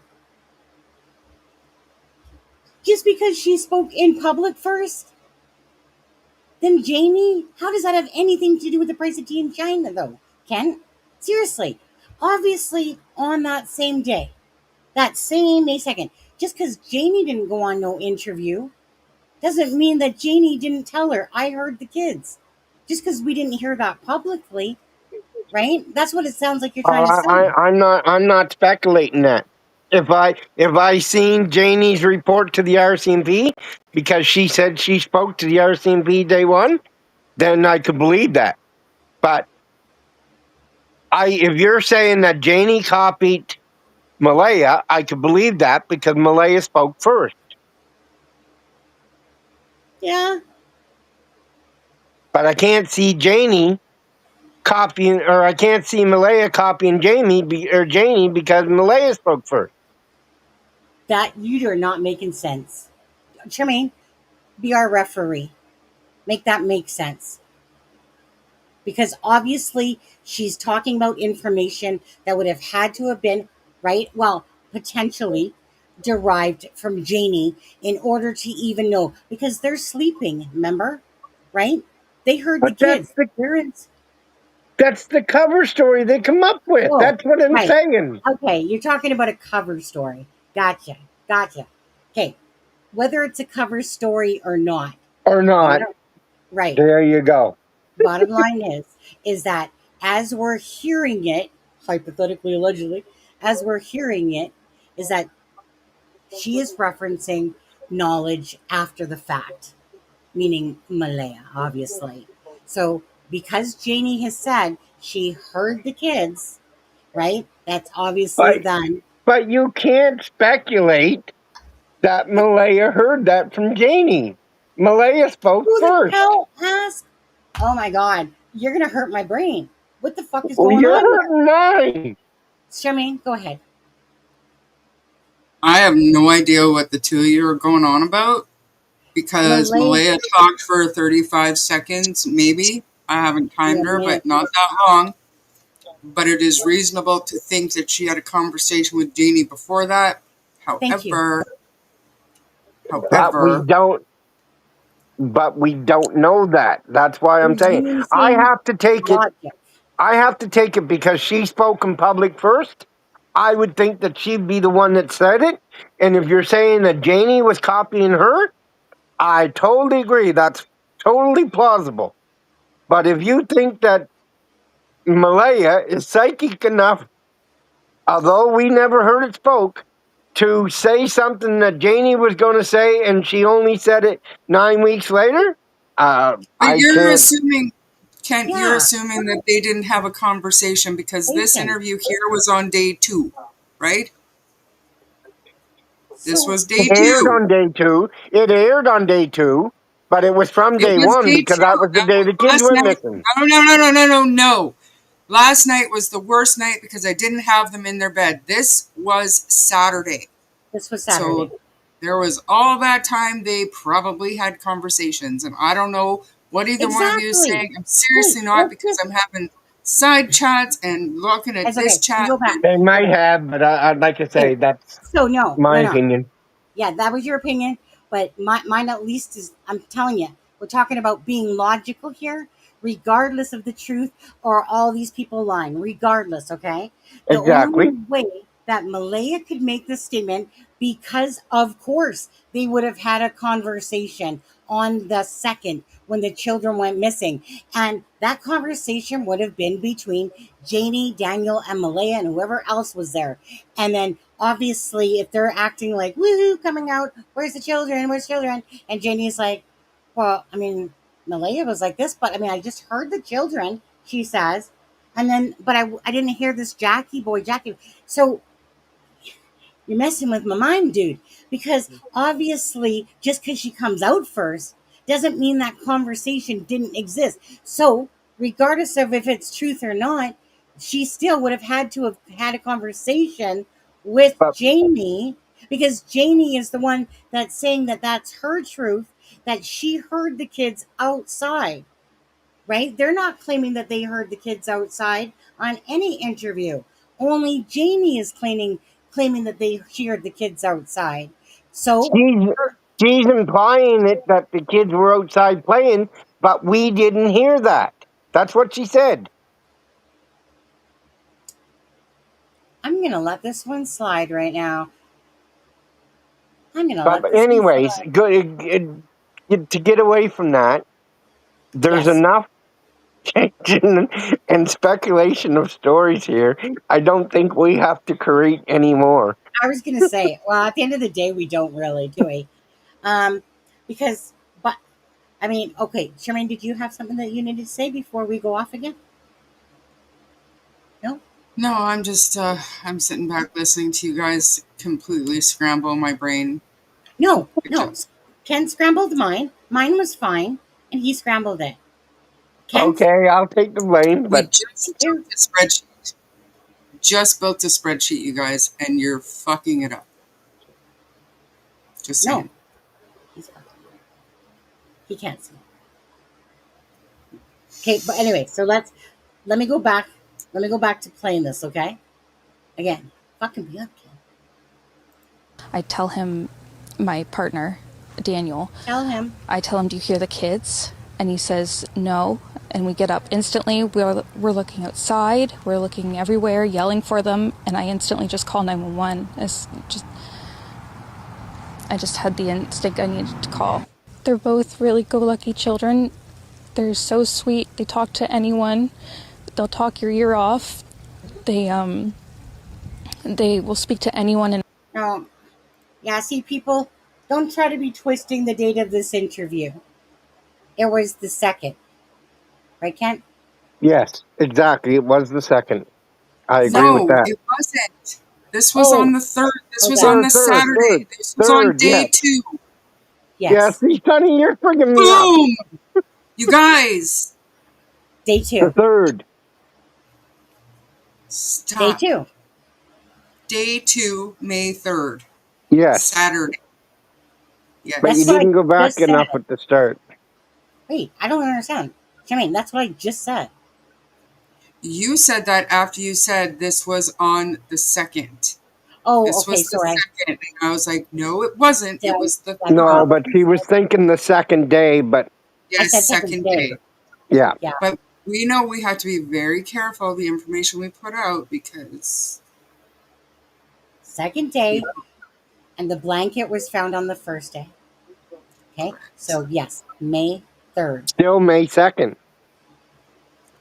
Found on the first day, May 2nd. yes, Blanket. Yes. Blanket, May 2nd. Interview, May 3rd. Done? Hit play, Great. Sunny. Okay. In a store, everyone, they're just extremely sweet kids. I appreciate the huge search effort going on right now. But we've been pushing for an Amber Alert, which hasn't been issued. Not just that they could possibly be abducted, which it is a possibility that they could have been, but just an alert to let everyone know that they are missing. We had people text me saying that they weren't aware, someone else let them know that they were missing, and it would just be nice if everyone could be alerted. We thought maybe that we found tracks, but it's still uncertain. It's been raining and they're probably soaking wet, but with the sun today, I'm hopeful that they are feeling warm. We're all filled with pain and sorrow because we just want them found. We want them home. Everyone loves them. They are definitely verbal, and they do have possible autism, but it's not extreme autism. It's just they have issues with school, and they don't catch up with the other kids. I just want to remain hopeful. But there's always, in a mother's mind, you're always thinking the worst. Last night was one of the worst nights because I didn't have them in their beds. And I don't want to go through that another night without them. The last few days are very stressful. I mean, And I don't want to go. Yeah, we're not going to go to him. Yeah, I'm going to agree. I mean, because we do know our dates, but even, well, and actually, Kent, I'm still blaming you. Okay, even if you're not muted now, for that whole thing about Janie. But honestly, this is exactly it. I mean, Chad is right. It's messing with our minds. Like, I'm like over all this fuckery that's going on. But honestly, it's like when you're, because there's so many different things being told and it's not consistent. It's just like, honestly, to try to keep it straight, you literally do have to build a timeline, which should have been easy. But what do you think, Shanna and Charmaine, even starting on ours? Um, it's it's just ridiculous that this should even be happening at all. Yeah, let's go back to this. Whew, yeah, there we go. Two beautiful children that are missing since May 2nd. It is now the 19th, and obviously that's 2 months and 17 days that Jack and Lily have been missing. Family members, the ones that are speaking out, when I say that, I'm referring to Janie, Daniel, and Malaya, since those are the three that we know of that were on the property. And I'm sure if Meadow could speak, or maybe Janie's dog could speak, we'd maybe get more truth out of all this. Unfortunately, that's not what's going on here. Um, let's see. Charmaine, did you want to talk about anything specifically at this moment? Just to ask? Just that it is sad that we need this spreadsheet to keep track of all of the shit. Yeah. It's sad. And I wish the family cared enough to help us straighten it out. I wish. Yeah. Kent? I agree with that totally. I'm typing that right in the comments so it can be seen. Mm-hmm. Totally agree. And that's the problem.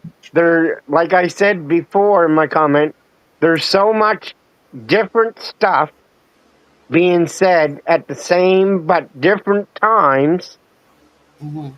that unless you're recording it all down, you have no clue of keeping up.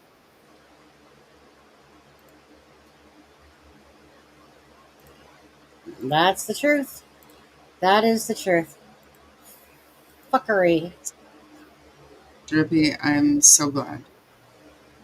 Oh, is Daniel in Dolly's? Is that where he went today? Yeah, is Makes that where sense. we went today? Is that where we went today? I Well, know, I mean, right? he makes his rounds, and it's kind of I think He's he's good at reading the investigating. room, and I think he knows Yeah, this room might be deaf at this point, unless he wants to come up or talk to somebody one on one. We he's might going be to a deaf, safe he place. says. Yeah. So he's going to his safe place, and then he'll go to Justin's. And I'm gonna give a shout out to Justin because I was watching Justin's live. I gotta say this because I was watching Justin's live, and I hear him say, "Don't call Sonny that." Like, and I'm like, "Wait, what?" Vanessa calling you out, girl, just because I blocked your ass and I blocked Andy's ass. But anyway, she was trying to trash me, and Justin just wasn't have it. He goes, Justin said basically, look, when everything was good, Sonny was fine. Basically, you know the situation, and when things went bad, now you're. I think she called me a twat or something like that. I don't even know. I wasn't looking at the chat, but I just want to I say shout couldn't out to find it. Justin on that one. You couldn't what? Er, one hour I went looking for the comment. 1 hour 25 minutes and 15 seconds because I put it there for you. No, yes, I heard what Justin said, but Oh, her okay. comment that he Oh, was responding to, it was way up, and I couldn't find it. or it got deleted, one of the two, to be honest with you. But either way, I just want to give a shout out because that made me laugh so hard. Whenever I boot someone from here, they go and try to like slag me and all the other ones. Sonny boots everybody. No, I boot these people that are ignorant or rude and sit there and say, or let's see, Norcraft. Again, I booted you. Okay, I booted you because you're the one that said Sonny talks too much. Heaven forbid it's my channel. But anyways, so I booted your ass. All right, it wasn't a mod. It was me because that's ignorant. That's rude, and I'm not going to put up with that from you or anyone. Don't send me any more information. By the way, trust me, I'm sick and tired of your emails as well. Just want to say that. That's. Oh wait, I do have a special box for that. 1 second. Hold on. There it is. I can't see it. Hold on. Hold on. Anyways, it's called the I don't give a fuck file folder email box. Because honestly, stuff like that is just pointless, useless, and whatever. And again, people want to sit there and try to say ignorant stuff to me. I don't have the time of day for that stuff, guys. Over that. Um, which one's that?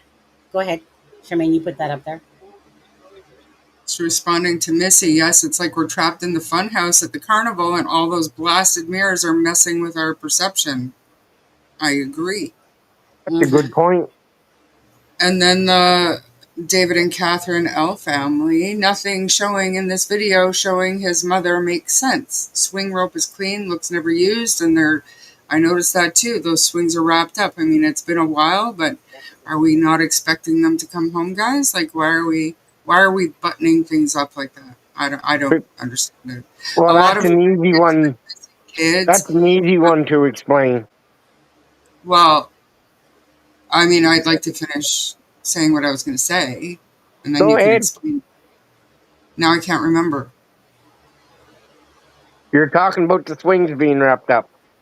Well, just about buttoning things up like that, because a lot of parents, a lot of families that have missing kids, their rooms go untouched, sometimes for decades, because they hope and pray that their kids will walk through that door.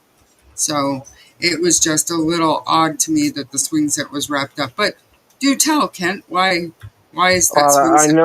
I know. If I was her, and I was walking because the two times that she walked through to go to the backyard for the chickens, she walked through the swing sets for some reason. So she probably wouldn't want to be wrapped up in them herself, so they wrap them up over the pole until the kids come home.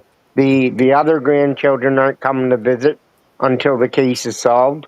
Jack and Lily's not there until the case is solved.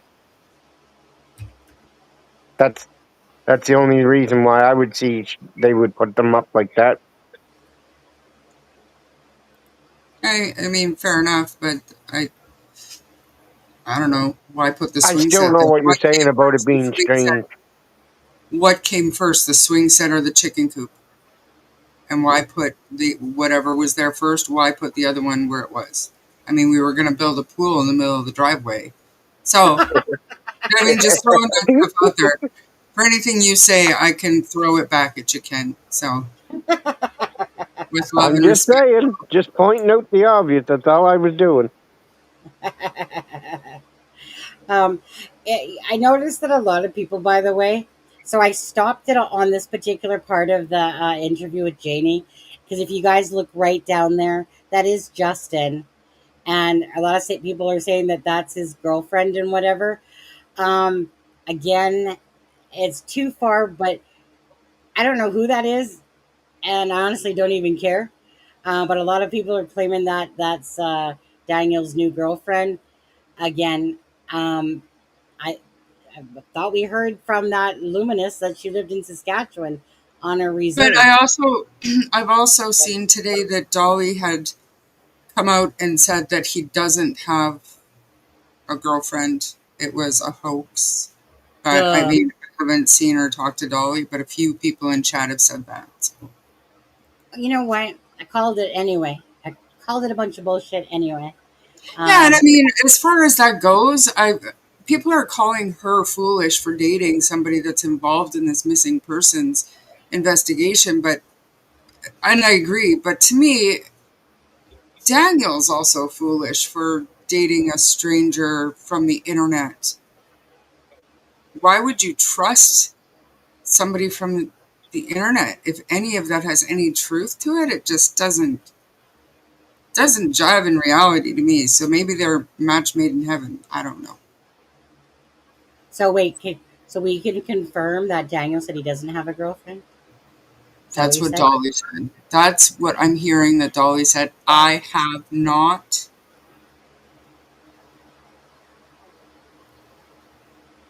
Um, Tracy Cook, really? you realize that Susan slandered you, Charmaine, on your platform, on our own live? It's okay. We never, never spoken ill, even though in Messenger, obviously, well, see, I'm not even going to entertain that, to be honest with you. So I don't care. Um, she was trying to take away from the fundraiser uh, out by a post that she put out. I said I was at a loss for words, and why would you do something like that? I basically, she said, why wouldn't you want to look into it? And I said, I'm sorry, I talk to these people all the time, basically saying that this is so disrespectful, and basically you can do your thing, whatever. I'll do mine, but I can't respect this, is what I said. And then I just simply blocked her. That was it. Simply blocked her. That was all. I'd like Never to know said what did any, I do. I didn't do anything to her. you know, I was going to say, maybe she butt hurt that I blocked her and didn't want to listen to her. I'm sorry, but I don't play these games. Like I said, when I seen the posting, and I instantly took it right to her and showed it to her, and then she was like, "Well, wouldn't you want to?" No, she's thinks of like a reporter. However she wants to think of it. I don't care. You know what? If I spent a dime for every time that I cared that somebody said my name ill will in their mouth. Seriously, I would be rich. But I just do not care. Trust me when I say this. My life is full of sunshine and rainbows and Skittles.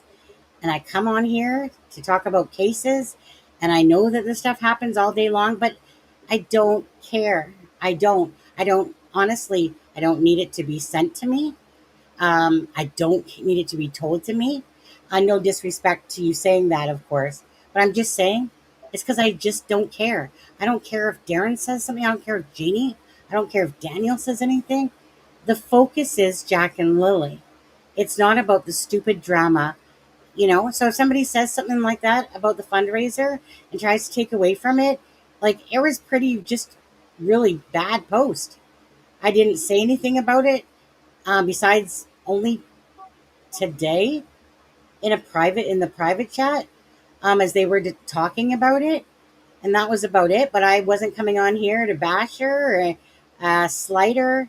Again, I just go on my merry way, block, and just move on. If I worried about all the drama, shit, I don't. I don't have time for it. I just don't. Right? Trust me. After 5 years of being part of Delphi case, uh, just be part of Delphi case, and you'll soon get a very thick skin and a care level of 0. Right? So don't care about that. I don't want to talk about it actually anymore. Doesn't matter to me.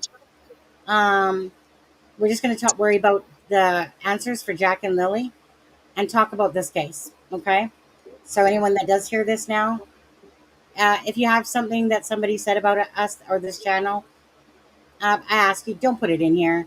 We really, well, I don't care, but this is my channel, and I just would rather not have it in here, regardless.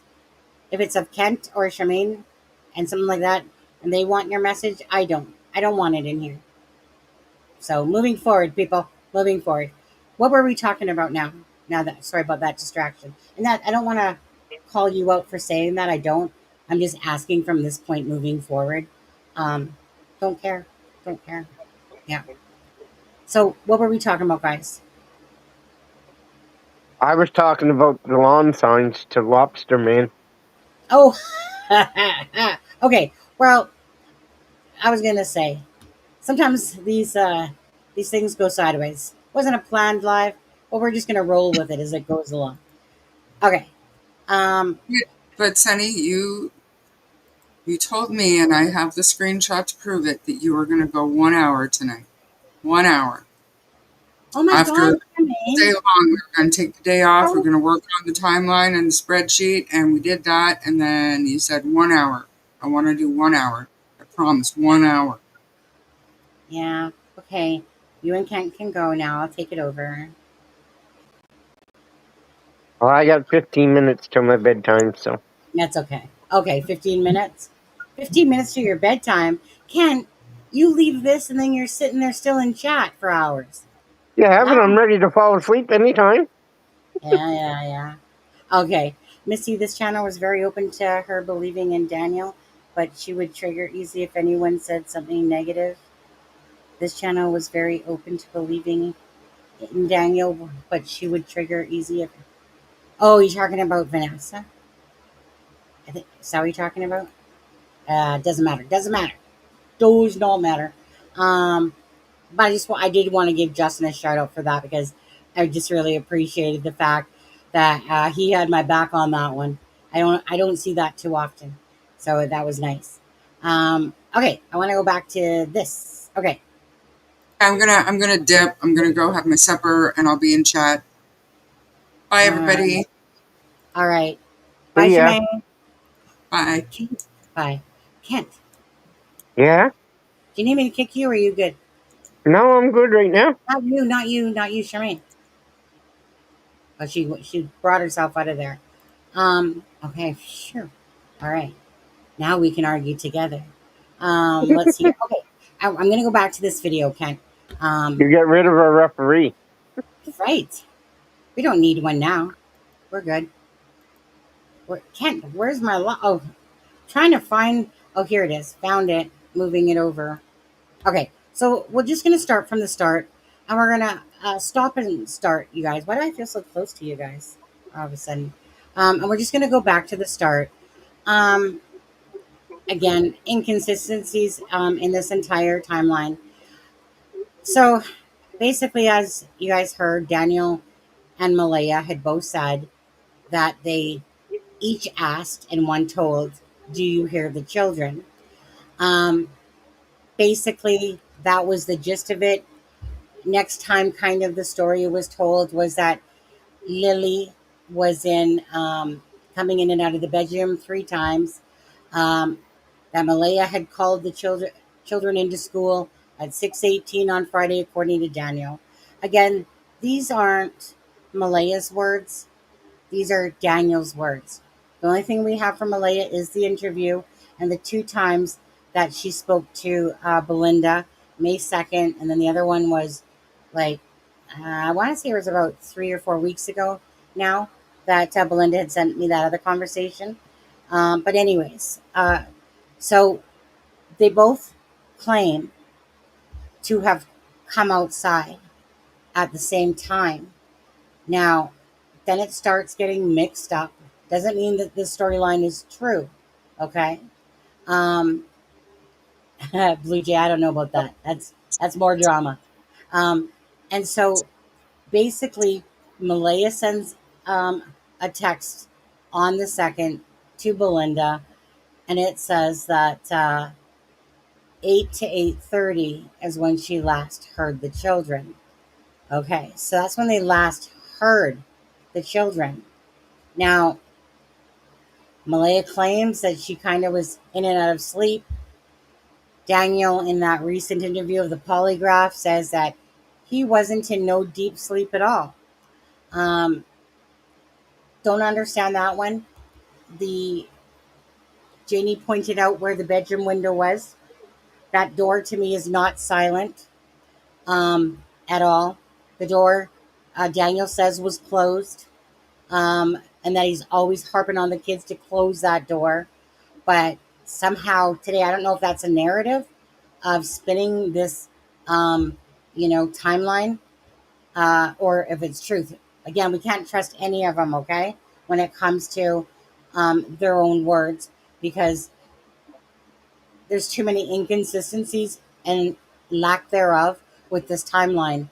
That should never happen when you truly have nothing to do or no knowledge of these children and their disappearance. I think that's just 2 plus 2, really. Um, so, anyway, they both come outside. Daniel tells Charmaine in a text message that my mom was napping and that, what was it now, Kent? My mom was napping and uh, basically she saw Malaya, look like she got her hand caught in the cookie jar, that she was standing there as if she had done something wrong. Yeah, Um, shock look on her face that Janie mhm, was home. exactly.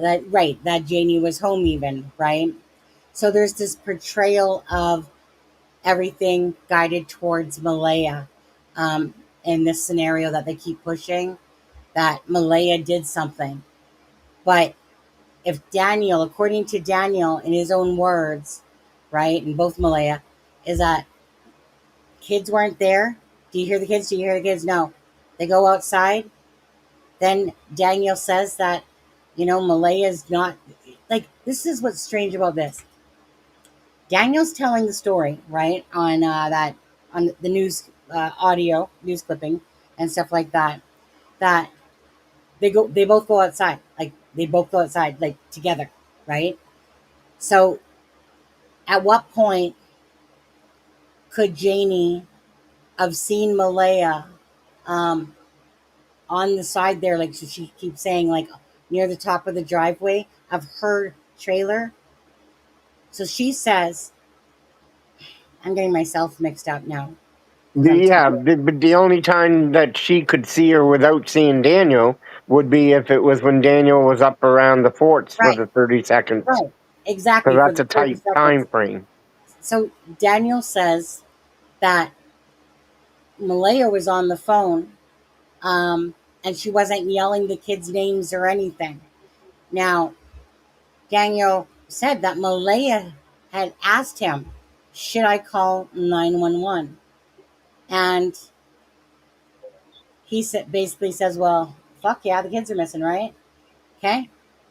But then when he's telling this story again differently, he's basically saying that he's coming out of the woods and Malaya is on the phone, right?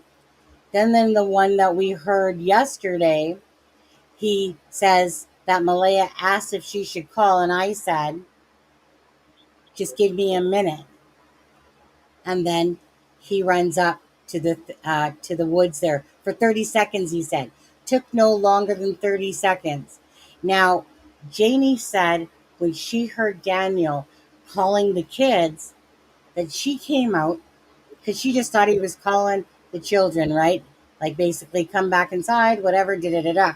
Now, she says she didn't come out till about 10 minutes after, but yet it only took 30 seconds. So that doesn't make sense at all to me. So, again, kind of like you said, so in that 30 seconds, somehow Malaya, a car must have driven up, right? because obviously Daniel's there, and it's only 30 seconds, Daniel. But one of the things that Daniel also said was Malaya said that they were out in the woods, and my dumbass believed her. You went up there for 30 seconds, remember? And then Yeah, so his dumbass believed her, and then he hopped in his vehicle and checked all culverts and roads. But he's saying that, well, she said they were in the woods. So if I was up there for a whole 30 seconds, but then you got Janie to the side here that comes out 10 minutes after Jack, uh, Daniel calling Jack. At what point, when Malaya and Daniel are outside together, could she have possibly put the children in the vehicle? but It did. again, that's if you can believe that they went outside together. Correct. That's, you guys. Yes, make no mistake about this. That doesn't make this story true at all. At all. This could be absolutely made up fabrication of a storyline that they came up with, and that as time has gone on, they've added Because to it. It's the possible. pieces don't go together. So Right. Okay. So just make, right, because the only time that we know about for sure is 4 p.m. in the afternoon, right? Somewhere around 4 p.m. is when they were saw on footage, whatever. I think Janie said that they came home around 4, but again, it's their storyline. It doesn't make it true.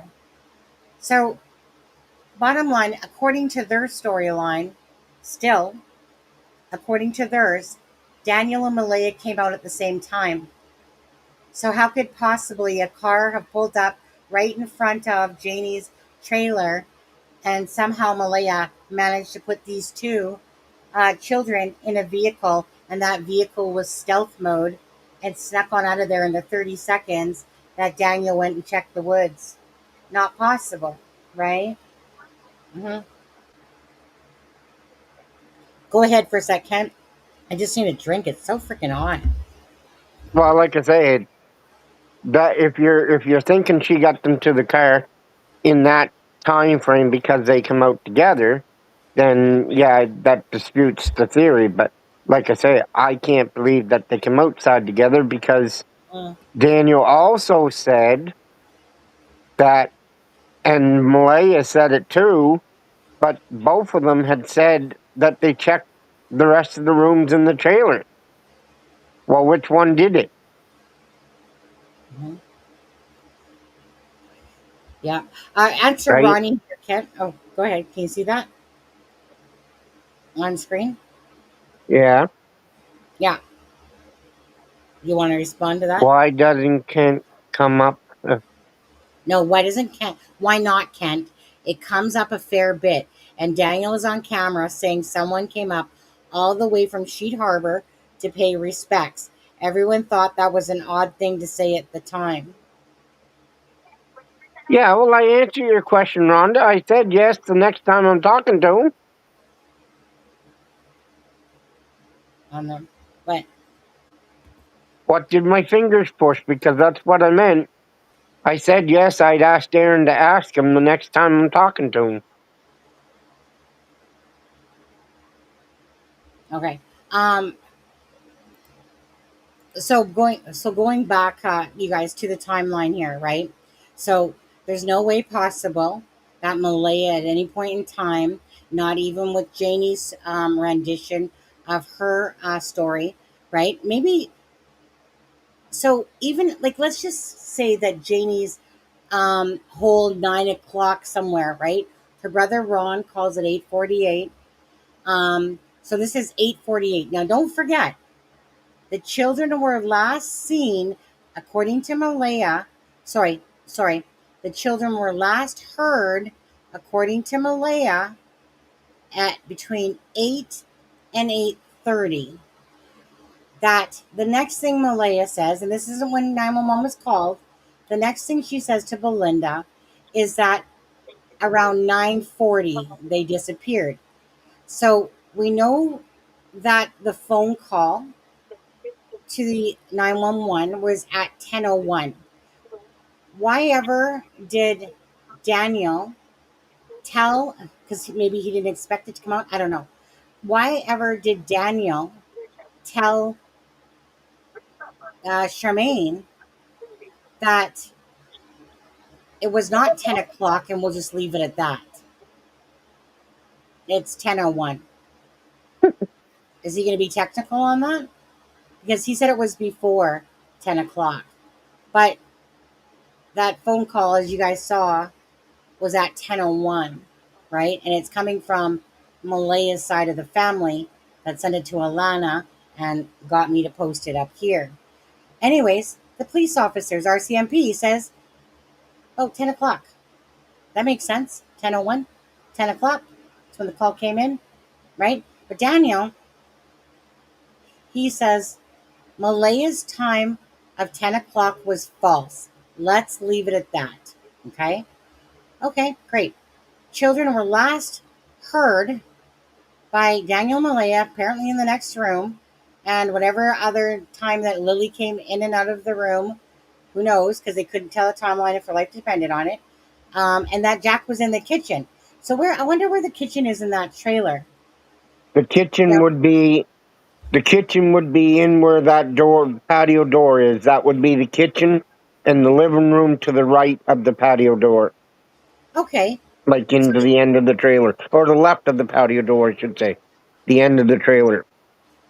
okay, so they can't hear a heavy wooden door being rolled open? Because I'm telling you right now, I get you. I get you what Belinda said about it's not noisy. You'd have to be paying attention to it. But that's But a that's bit, if you believe that they're in the bedroom, because the bedroom well, is at true. the far end of the trailer. Right. But the thing is, we're talking about, and I'm sorry, but we're talking about this ruckety old trailer that you're not going to hear that rolling sound at all as they opened it and then closed it. Like you Well, heard that, they but could you have. can hear, but you can hear Jackie in the kitchen. You could hear that, but you couldn't hear this door that they closed as well. The suction of it, like that But doesn't make sense. the door. I have to admit, the door is a lot quieter than what I would thought it was. And if you had like a fan on or anything like that else in the trailer, yeah, That's down in that back room, yeah, I can see you not hearing the door. If they closed it and like pushed it enough to shut it, that it well, was like, in that it would lock if you tried to lock well, it, then I was that would be a different thing because you got that thump, right? that's the thing. So Daniel's claiming that he wasn't in no deep sleep. Okay, when you're in a trailer that's made out of freaking tin, and you're telling me that you can hear Jack in the kitchen, and Huh? that's further down. Well, no, I guess it's in the same spot, eh? Yeah, the kitchen and the Is that patio door? door. Yeah, That goes yeah. into the kitchen. But you're telling me that you can hear Jack in the thing. But you guys, you have to remember this. This doesn't make it true at all. None of this. But Right? you're missing something there. When Malaya says that Mm-hmm. she heard them in the next The room. next So room. that means they were in their bedroom, not up in the Right. kitchen. Right. So they were last heard between 8 and 8:30. Again, so Daniel says Lily came in. I'm not buying this shit for a second myself. But it's their storyline. But the bottom line, the bottom line to this part of the storyline is that Daniel said that him and Malaya woke up, right? They each told a different version, about who heard the kids, who didn't, type of thing. And he says that they came outside. They came outside, right? You know how they Yep. use the word we when they're talking? We went outside. Okay, Yeah. so then at what point in that 30 seconds that Daniel went up to those woods, did a magical vehicle come, freaking right, and then leave and Malaya, like, so there's no plausible way. The only way that that storyline can even exist is if Malaya was out at some point before that, but that's not true either, right? Because they were sleeping, according to them. There was no, oh, let Malaya snuck out. But Darren, they were sleeping if you believe they were telling the truth right then. now, Darren tried to insert. This is where it got crazy, because once Darren inserted his bullshit, in a sense, I'll say that, because he started. I asked him what time. At first, he said 6 o'clock. Right, that when Malaya was calling the school at the end of the driveway, that that's when he made it sound. Yes, he did. That that's when, because what's her name? Janie.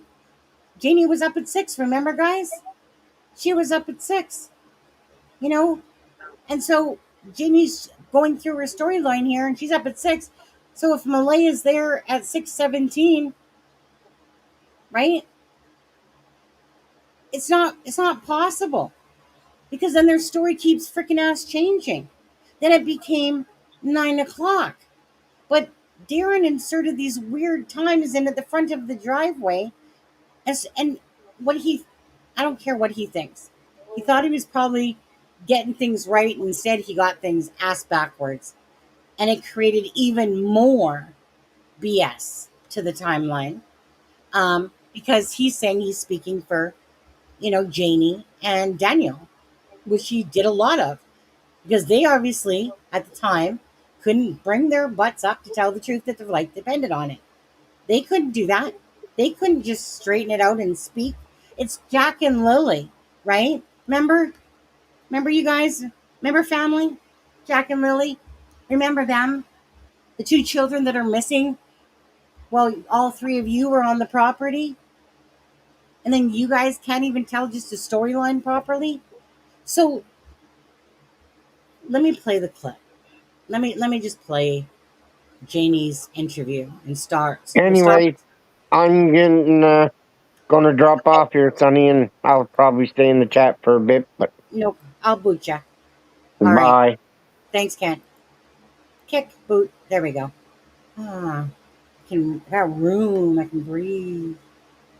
Okay, so you guys, let's go through this, because the whole Malaya could have put them in the car thing. There's nothing plausible about their own words that make this plausible at all. But we'll play it. Oh shit! 1 second.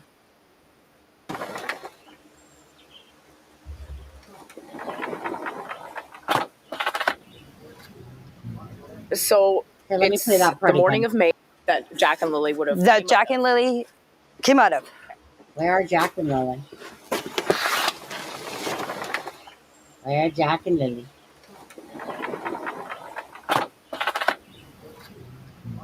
So it's the morning of May 2nd. Take me That's through what I mean. what happened.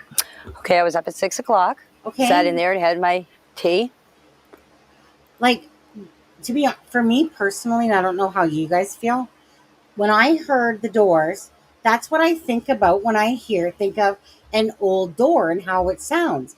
If you guys were to come to my door and open it up, that's what you call a silent door, one that you can still hear it. Like, for instance, if I'm in the bedroom here right now and I got a fan going, I can hear when they open up the door outside, and I can especially hear it when they close it. And that's me not paying attention to it, but it's because I'm hearing it. I'm hearing, or the vibration of it. So when I think of an old rickety door myself, this is exactly what I'm thinking about. That sound, that noise. I mean, that's just technicalities in a sense, guys, really. Um, in the scope of this case, it is really nothing, to be honest with you. Whether that door closes loudly or not, at the end of the day, where does the truth stop and when do the lies end? When do the mistruths end? That's what we want to know, right? So, anyways, we'll play that out. Sat in there and had my tea. And then on Facebook, 7 o'clock, I get up. Come over here. Fed my chickens. My brother, Ron, called me at 8:48 and asked me if I wanted to go to town with him. And I said, no. I said, I'm staying home. I said, I'm going back to bed. Okay, I went and I laid down. Next thing you know, my dog started barking and the kids were out in the yard. Now, you can see there's 2 swings where the kids play. My bedroom is right there. I heard the kids. This is where the kids' swings are. This is where they always played. And so that's where I heard them. And I can hear everything in that trailer. If 2 kids get out of a fence, and Jack and Lily are all the time yelling, especially Lily, come on, Jackie, let's go, Jackie, let's go, Jackie. It's all I hear out here. When the kids get out of the fence and come out through here, I would have heard them yelling, come on, Jackie, let's go, Jackie, let's go. Okay, so we'll stop there. So I would have heard them. Come on, Jackie, let's go. Well, again, we are at 8:48. Ron calls, okay? She goes back inside, hears her dog bark. She does say that she doesn't come out, that Daniel's yelling for the children or whatever she said there.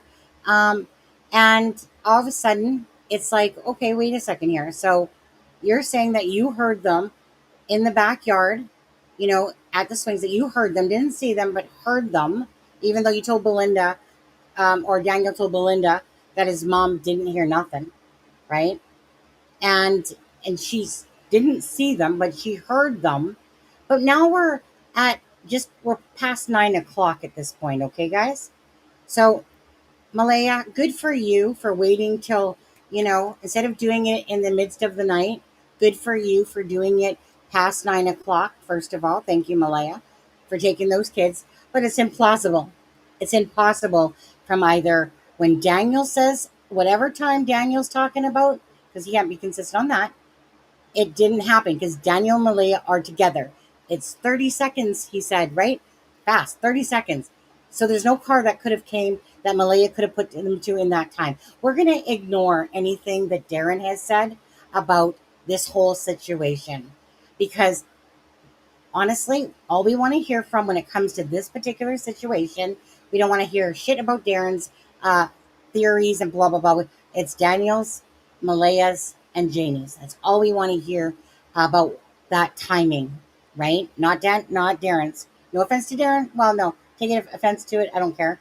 But bottom line is we don't want to hear about Darren's third-hand, whatever, information into something that we only want to hear from their lips and their words, whether it's through text, whichever, as long as it's coming from them.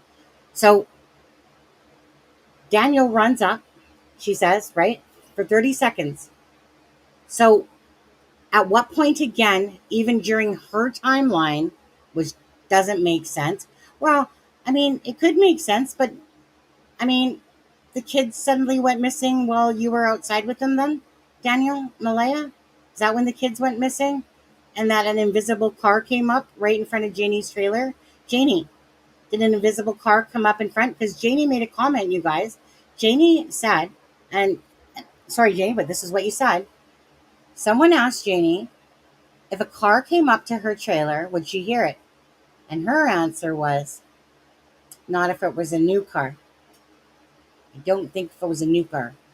Something like that. Don't want to say verbatim. I have all the audios. 2 hours and 37 minutes on the 13th and 14th of Janie opening up to everyone in the private group chat, right? So, but anyway, regardless, there's no timeline here with Janie's that could possibly make sense. Because again, Daniel said that him and Malaya came outside. He was only up there for 30 seconds. Even then, the story gets twisted around about the whole phone. He twisted it. He said to Charmaine, well, I said, well, yeah. She asked me if I should call 911. And I was like, well, yeah, like your kids are missing. But then the other thing he says is, wait. When she asks if she should call number, he says, wait. let me just run up in the woods.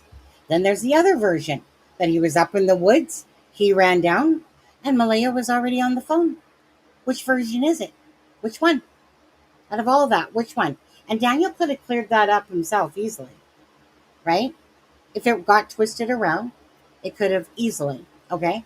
But anyways, so at what point that Daniel was there with Malaya and they're trying to contrive this story that Malaya's family is planting evidence against them, right? Sweaters, just people are sneaking into the garbage can, stealing the pink blanket and somehow planting it in a tree, that they're putting boot prints and sweaters and items that they went through the trailer to specifically plant this against Daniel, according to Daniel, right?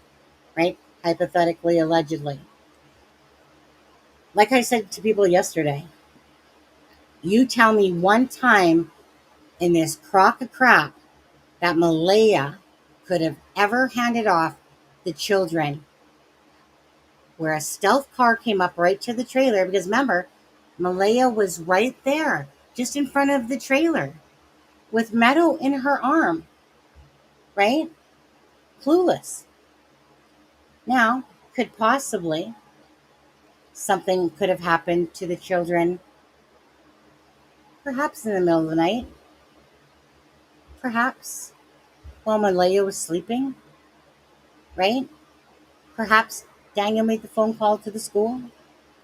Perhaps, but Malaya says, we heard the children. Is that something Daniel told her to say, hypothetically? Is that something that Daniel fed her, basically, because she was kind of out sleeping and cold? Or is that something, the reason why it sounds so scripted is because that's what she was told to say? And she was probably maybe in a dazed and confused state. And Daniel's telling her, well, yeah, we heard the kids.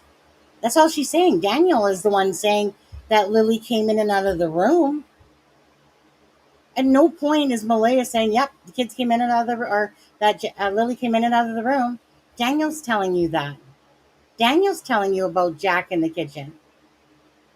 Malaya's just basically saying, I woke up. And then I heard the kids. So when we watch her interview and it seems so scripted, is it because she's trying to remember and she's kind of confused because she wakes up and that she's told that the kids, that we heard them? Is it this being fed by Daniel and Malaya's just relaying the information, right? Because she's not thinking anything about it, perhaps, besides she's confused as well, doesn't know what the heck's going on. But the person that you love is telling you this stuff. Is that possible? Right? Is this a wicked game? Well, it is a wicked game that we're talking about two children that are missing. But Daniel keeps coming in lives. He keeps perpetuating what he deems as the truth. And yet there's so many inconsistencies, so many, in this storyline. So starting with the storyline, there's no point between Daniel and Malaya out of Daniel's mouth that they both came out at the same time. So you can't change or take back those words, Daniel. You've said them on literally an interview. So you can't take those back, right? You can't claim dumb to that or say you made a mistake.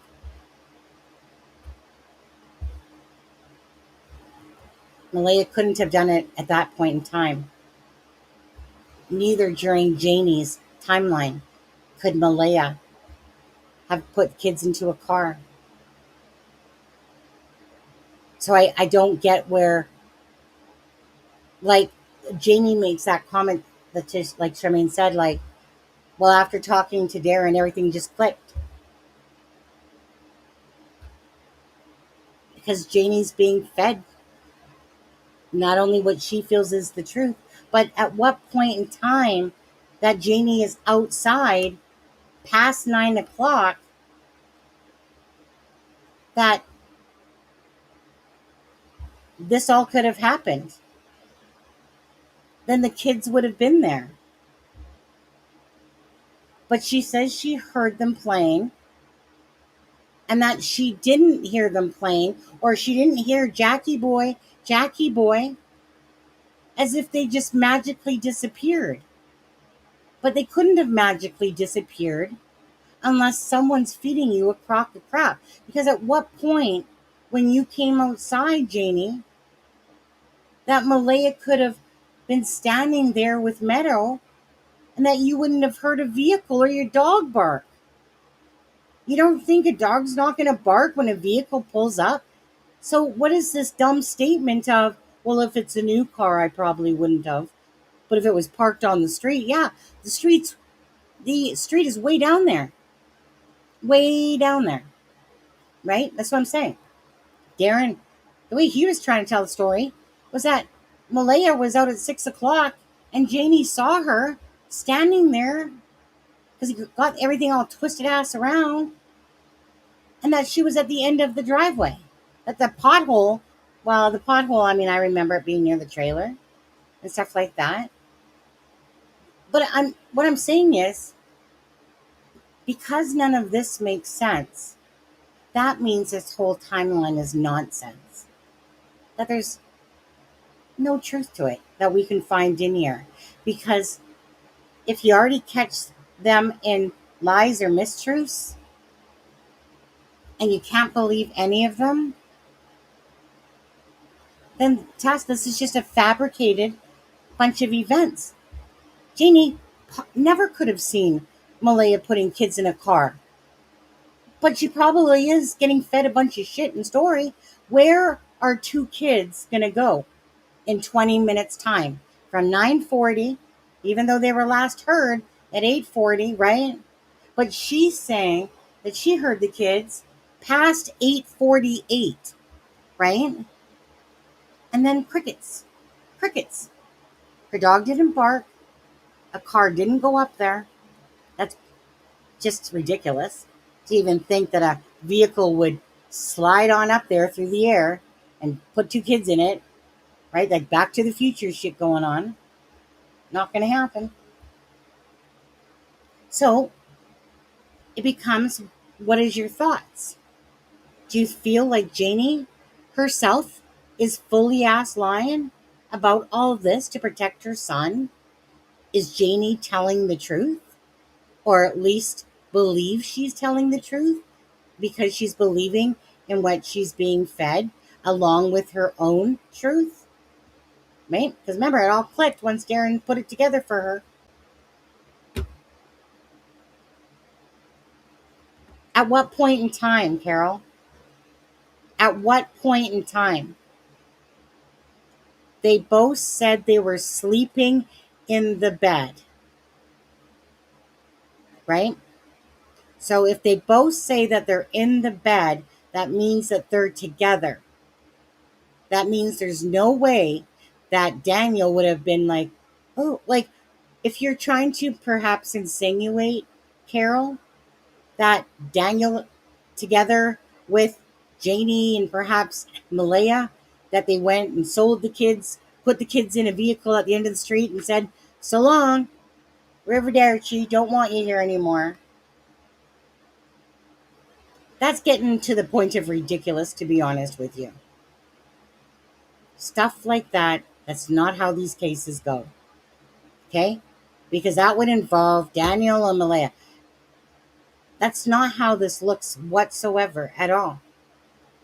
So you guys, whoever wants to, okay?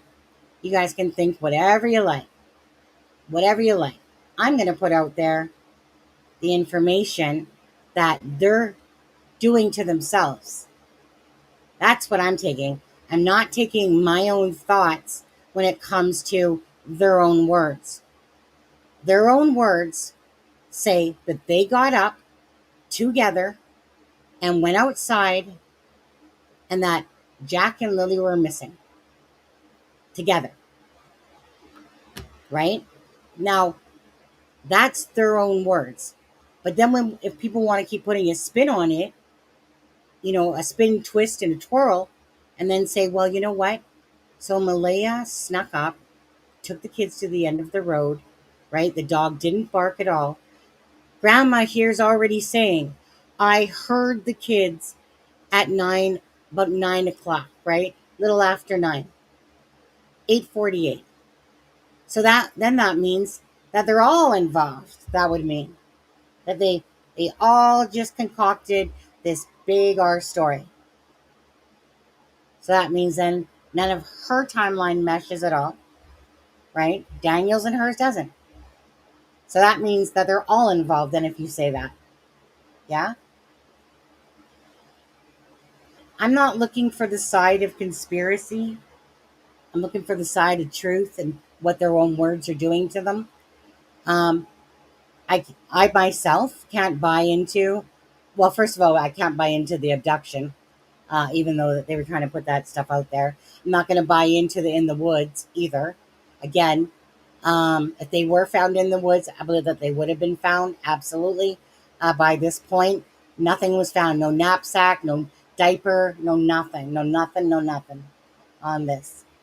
Why don't we leave the Darren story and use the three that were there? Well, that's just it. We don't care about Darren's story at all. Darren has spun it around enough. He's done enough damage himself to this case. He stirred the pot and got people talking. I'll grant him that. But then he went on the side of bias, and he went on the side of believing in Daniel and Janie, meaning regardless but because he's part of the family, he acts like he's doing this for Jack and Lily. But if he truly was doing it for Jack and Lily as well, he would align himself right down the middle. And if you can't see that somebody is constantly making excuses for if items are found and constantly changing the narrative of the story up until this day, then that man needs to put some freaking blinders back off or back on or something, because that's what he's following. Just a blind bunch of BS. And he's adding to it because he's taking what Janie's saying and probably what Daniel's saying, and he's making a bunch of mistakes in what he's reporting on for them, and it's creating even more havoc. What Darren says about this part of the case means diddly shit. Right? If it's not coming out of Daniel's mouth, Janie's mouth, Malaya's mouth, right? It's honestly, these are the three people that live on the property. These are the three people that live on the property. Okay, let me play more. Let me play a little bit more, guys.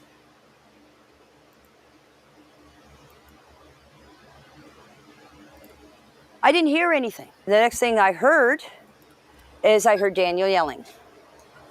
He was yelling for Jack and Lily. I didn't get up because I thought he was yelling for Jack and Lily in the house. So the next thing you know, came out of the trailer after I heard Daniel, about, I'd say, 10 minutes after I heard him, I come out of the trailer. I opened up the door, was standing here. Malaya was standing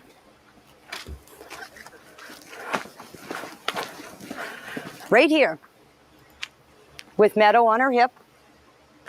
And I come out and I said, "What's up?" She said, "Jack and Lily are missing." I said, "How long?" She said, "About 20 minutes." I closed the door, got my boots on, came out here, ran up in the woods. Just right up here. The kids have a little... Okay, the kids have a little fort. You mean the fort that Daniel just went up in and already checked? Remember his 30-minute jolt up there?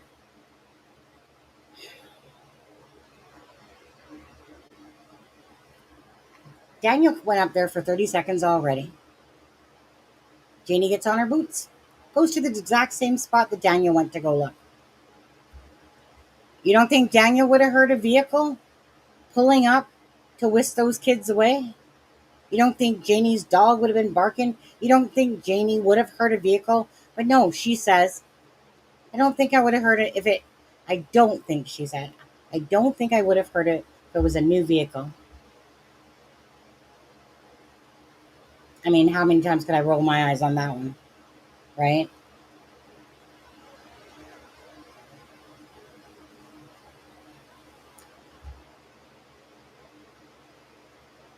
Daniel is back. Daniel is back. He's coming back out of those woods. Right? Good night, Chelsea. Good night.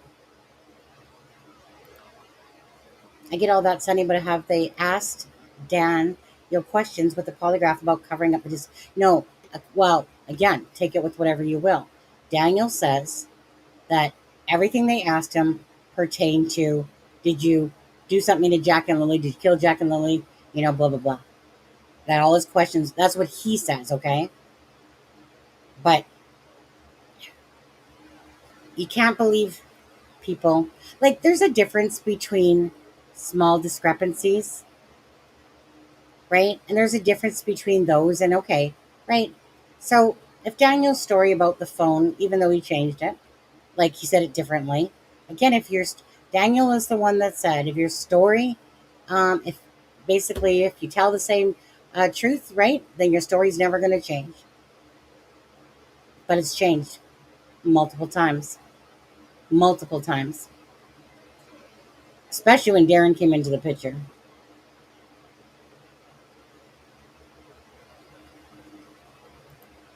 New is what? I mean, new is electric.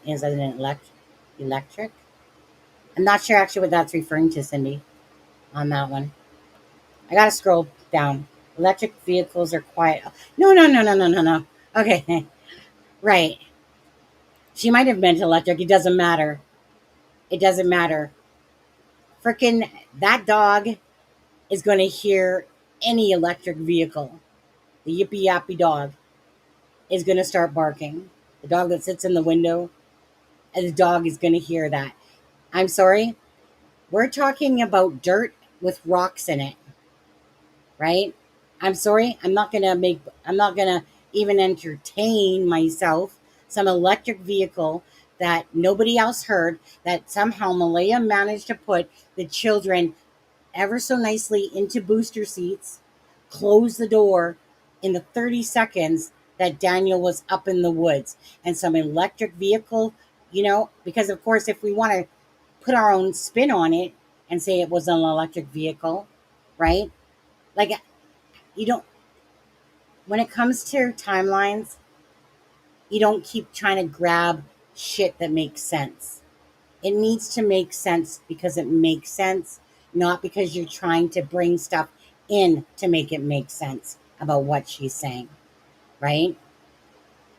There's no way it's plausible in the 30 seconds Daniel was gone that she managed to put two kids in an electric vehicle. The dog didn't hear the vehicle whatsoever. Daniel didn't hear it. Malaya did that. Bye, kids, right? And then scoot off down this gravel thing that she was raking that has rocks and that in it. No. You guys can still think what you want though, right? At the end of the day, I'm just going over to what I feel with the information that they've given. So people can still all day long think that they're hidden somewhere, in a freaking boat. Somehow went to the United States. They can think that. They can think that they're in some sort of container somehow, and something, like they're long gone away from here and will populate in about 20 years or so, right? But then tell me then, out of their own timeline, I asked you, right? Go ahead, right?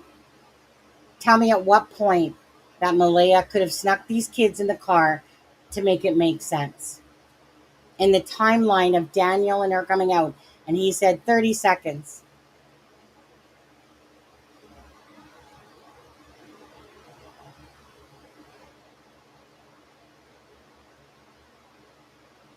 No, not at all. Not at all. Azima. Now, here, let me just take a look here. 1 second. I'm going to use Shanna's and Daphne's timeline. 8:58, right? No, that should have been 8:48. We have Janie's brother calls 8:48. Then she says she goes back inside because she's tired, whatever. Janie then calls the kids.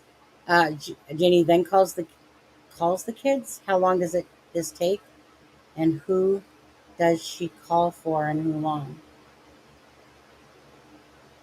Not wait. Janie is screenshot.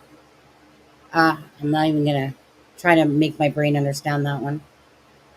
Let's see. Janie hears the kids outside. A few minutes later, M by trailer, placing that around 9 o'clock. Now, and whoops, sorry guys. And this is where it all gets messed up because nobody can tell a straight timeline.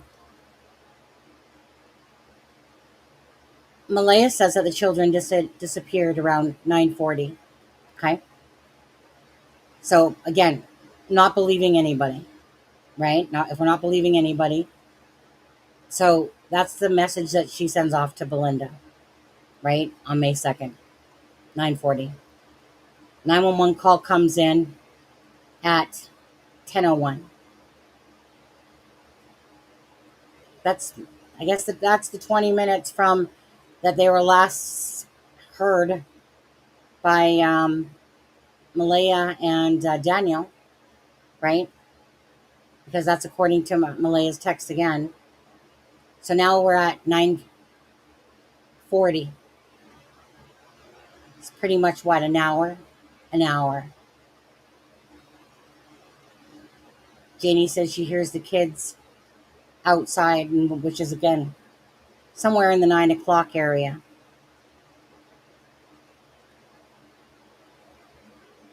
What time did Daniel and Malaya actually get their butts out of bed? Well, I guess it would have had to have been, what? She says 10 minutes, what? 9:30? 9:30? We could take that too, I guess. So from 8 o'clock to 8:30. And then we basically move to the about 9:40. No, 9:30. Because 20-minute time window, if we're using their own words, right? 20 minutes, they've been gone. She says, Janie says, I heard Daniel yelling for the kids. So I guess their uppity time out of bed was pretty much around 9:30 then, if we look at the timeline. Again, doesn't matter. At what point in all of that can Malaya put two kids in a vehicle? That's Daniels and Durwood shit right there. 8:48 call 9. Here's the kids. You're right. 9. 9:30. Dan's out yelling. Well, that's just it. What is the true beginning, Lucid? What's the true beginning? Because there's nothing in this timeline that Malaya could have put the kids in a vehicle. It's ridiculous if you try to squeeze all that in and then take out the dog, take out everything, a silent vehicle, and stuff like that. That's just twisting a story. When you're stuck, you start over. But that's just it. That's really the whole point. Why is this so hard to understand? Why is this so hard to understand, right? They're all claiming to be wanting to tell the truth.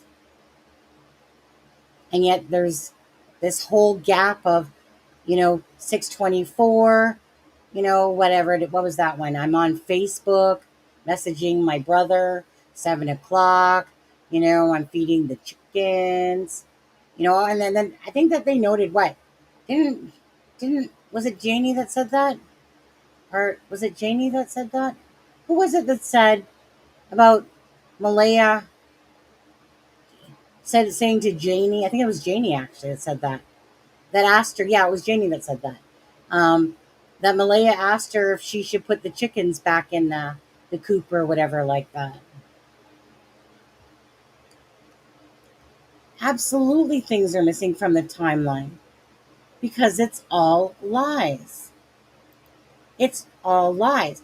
If we were to believe anyone in this situation, right? If we were to believe anything about this,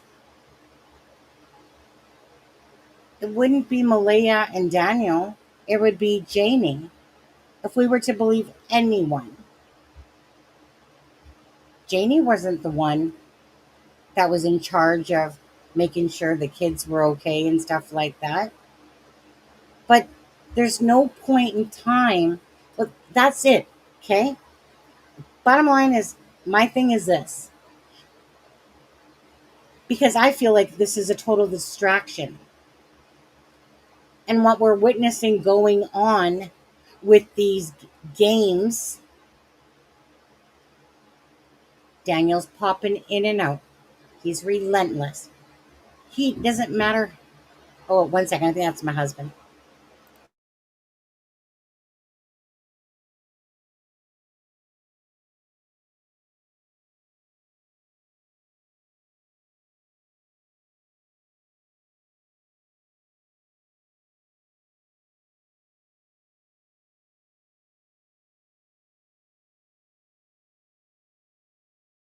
Hey guys, I'm just going to keep playing more for a sec. Just need to go do something for my husband. Fort that they made out of sticks and fir branches. And that's where they go. You can see them and hear them. We went for walks in the woods. I had to practically carry Jack through the woods because there was no way that he was walking through all that tree falls and bushes. I did this whole area. There's an old road up back. When I got up to the top of the hill, I met Daniel. And I said to him, I said, did you find them? He said, no. He said, you coming with me? I said, no. I said, I'm going to search this area. Because when she told me the kids were missing, you automatically think they went into the woods. That was my first instinct. Mm-hmm. So I went up and I did this whole area, this whole wooded area, right up to the top of the dirt road, came back down here and came back down the side of the road, came back down here and came back up the same spot. I went back into the house. By the time the cops were here, I don't know exactly what time, I didn't take my phone. The cops were here. There was a bench sitting here, or a sawhorse, it's over there, was sitting here. I was sitting on it, bawling my eyes out. I was crying because I blame myself for not getting up that morning to see the kids. Because if I would have got up, this wouldn't have never happened. Okay? That's why I was crying. We've heard a lot about the patio door. Okay. Yeah, so let's go see that. Sure. So this is the patio door. This is the patio door. That Jack and Lily would have. That Jack and Lily came out of.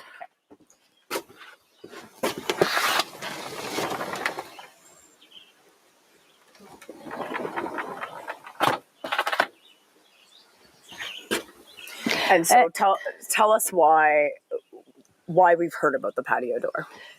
Because everybody's saying on Facebook, on YouTube, on TikTok that the patio door makes a noise.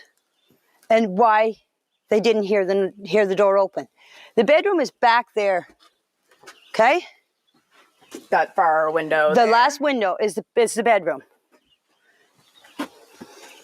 And so they would have come out this door. They would have come out this door that morning. Yes. And then they went and played on the swing set. Yes. And that's when you heard them. That's when I heard them. Right here in this area here. I plan on putting a pool up this year for the kids. You need level ground for a pool. That's what I was doing. I was leveling out the ground to set up a pool. And this is the Thursday. This is Thursday. Right. Friday, all the investigators, search and rescue and everything. Right around here was where they found the only footprint. This is where the boot. This is where I was raking that night. That's where the boot print was found, in the mud where I was raking. I thought there was 2 boot prints. There was supposed to be a footprint found away up on the pipeline. Right. Malaya sent me the picture of it. That's all I know. There was a footprint found. Okay. But I'm Now, just before I got up there for a minute, what Janie had said there was, you can see them and you can hear them. When she was talking about the fort, she said you can see them and you can hear them.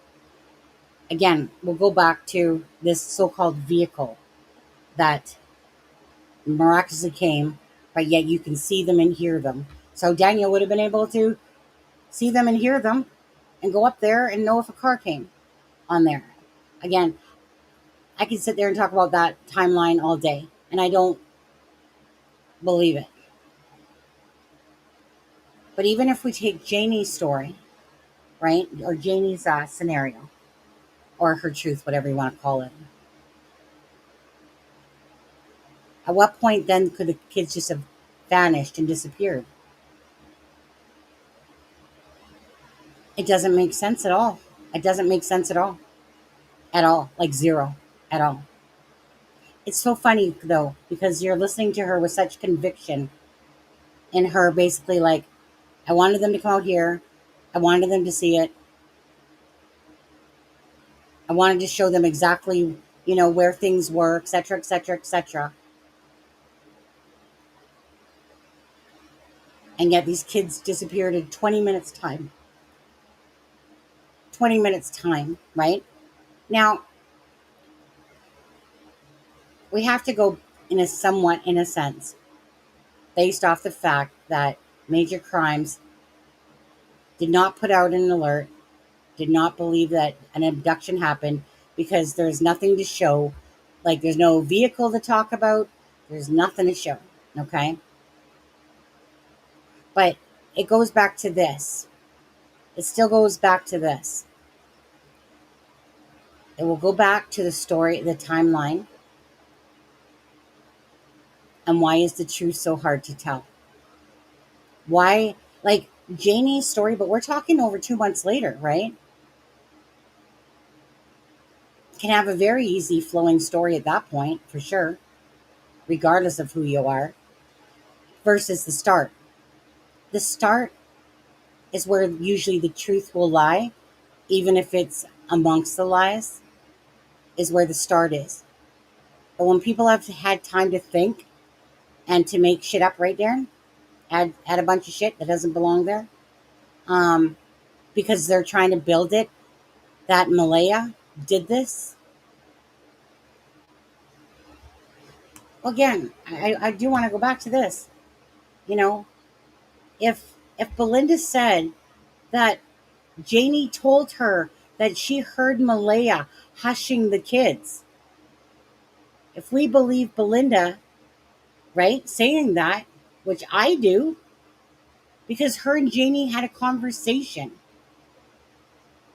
Darren is the one that put that out there for Janie, that she shushed him. Janie said that to Belinda, and Belinda was up here yesterday telling you that she said that.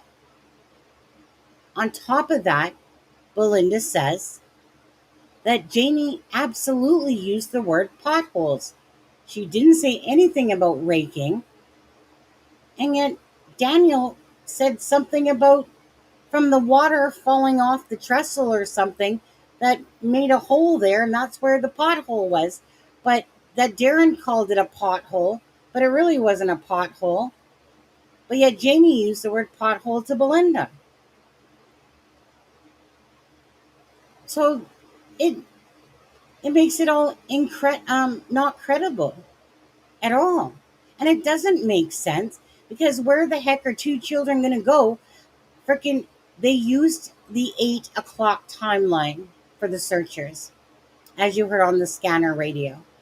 They took the earliest time that Malaya said in Belinda's text there, 8 to 8:30 was the last time they heard them. That's amazing. Amazing. If that's even true at all. Did something happen that night? The night before? In the morning? Was Malaya just believing, hypothetically, possibly, what Daniel had said to her? And then she realizes that there's no way that this could be true. And that's why she hauls ass out of there and couldn't even look at Daniel. Because Daniel says that her family is blaming me. Okay? He says that out of his own mouth. Malaya's side of the family is blaming him. Ask yourself why that would be. Why would a mother not use her Facebook, not plead for her children, if she already knows the truth? We were already told that one blood relative gets updates. Think about who's getting the updates. Think about why someone's not posting on their Facebook, begging and pleading for their children to come back. Just scenarios, actual other scenarios, because this timeline is a crock of crap. And it never should have been that way. And the only reason you lie or tell mistruths, whatever you want to call them, is because you're hiding something. Allegedly. Hi, Missy. I'll see what you guys are saying. 100, the kids would have been found if their timeline and telling the truth. Absolutely. 20 minutes. You listen to Janie. I got to put little Jackie on my back. Because he can't get through those woods. Belinda said, there is no way that these kids, the minute they get wet, it's raining, guys. Remember, the minute they get wet, that they're hauling, the little kids are, Jack and Lily are going back inside. You think that Janie has told the story. And that's why Janie says, I don't believe they went in the woods. But then again, Daniel, is it him that's manipulating the situation here? Because Daniel says, right? Think about this, right? Daniel says, well, before you call 911, oh, wait, your kids are missing. The 3 stories that he says there. Before you call 911, let me just go check in the woods for 30 seconds. And then he literally makes a comment in the Facebook group and says, I think it was the Facebook group, or was it the live chat? Can't remember. Anyways, I still have the screenshot somewhere. Basically says that Malaya says that they were in the woods and my dumbass believed her. Is this someone truly throwing a narrative? Right? So think about where this is all coming from. Malaya's staying quiet. Malaya's not saying virtually shit. Right? She's not Facebook posting her family. Her family is not sitting there begging people. When I say family, I'm talking about Cindy and all that. If they know the truth and a blood relative is getting updates, plausibly, why is the other family not getting virtually hardly any updates? Because Janie said, we haven't heard from them 3 weeks, almost a month, actually, she says. Daniel, screenshotted, says 3 times a week. Like I said, he might be over in Dolly's sitting there. Again, the man has no shame at all. He makes an ignorant comment to Belinda yesterday about Cody, basically saying that, oh yeah, so Malaya's life was so great with Cody, wasn't it? Right? That's how he decides to speak to her. Belinda has been nothing but nice in the way she has spoken. What do you want out of this, Belinda? You know, I would just like the truth. I would like Daniel to tell me, at 6:17, 6:18, if Malaya is calling the school, where was she then? Where was she, Daniel? If you're saying that you got all these answers, right? So, like I said, my opinion is my opinion, but heck, when I see someone playing a game as badly as what Daniel is to me, sorry, dude. Sorry, dude. Got your number. You can't get by that shit on me.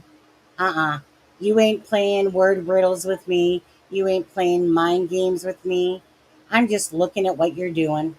I'm watching every move that you're making, right? Even if I don't go into Dolly's chat right now. But I'm watching everything he's doing.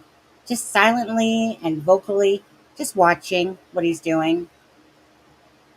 And from my personal opinion, someone that's totally trying to manipulate the narrative and push it all towards these children, that Malaya somehow managed to get them in a vehicle, but don't want to accuse Malaya, but we're going to accuse their mother, right? We're going to accuse Cindy Murray of plotting all of this.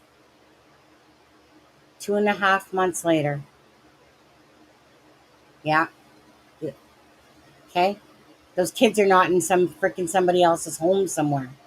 They ain't. They just ain't. They're not in some freaking crate. They're not on a canoe. I'm so realistically, if we look at a true crime case, right? And we're talking about missing children, you always, of course, start at the immediate family circle, the people that are on the yard, and you work out from there. So this is, like I said, this is just basic. So you kind of start asking yourself, regardless of the timeline that they're trying to portray, you're trying to ask yourself this. Okay, starts off, Daniel's talking to the media, his love for Malaya, he's putting himself out there. So typically in most case scenarios, the person that sticks out like a nail, gets the hammer, because they always want to be part of everything. They want to know what you know, and they inject themselves, portray themselves as if, yeah, I'm looking so hard doing all this. Allegedly, right? Allegedly. Absolutely beyond whispers. Why? Okay. Like I said, so realistically, we have a mother that took off the next day. The reason, okay, I'm not even going to include any sort of uh, abuse of any sort of drugs or anything like that at all. I'm not going to even include that in this. I'm just thinking realistically. Daniel says to us, and Daniel has said a lot. It doesn't mean it's truthful. He says that Malaya's side of the family blames him. It's not because he wasn't watching the kids. That wasn't just his duty. That's not the reason. That's not the reason. They're blaming him. Whether it's through the rugs or not, they're blaming Daniel. Daniel's like, hey, I'll take a polygraph test. I'll hand my phone over. I'll do all that, and I want everyone else to as well, he says. Yeah? So it starts off okay. But then he starts talking too much. Talking way too much. And then his story becomes inconsistent. It doesn't make sense. It starts gradually changing and changing. As for Darren, that part, that was just adding another mad mess to it all, to be honest with you. It is. In hindsight, just seeing the damage alone that he's doing to the projection of you guys, to trying to get you guys to buy this extra theory of Malaya at the end of the drive. Couldn't remember the times right, all that stuff. Honestly, it's too bad.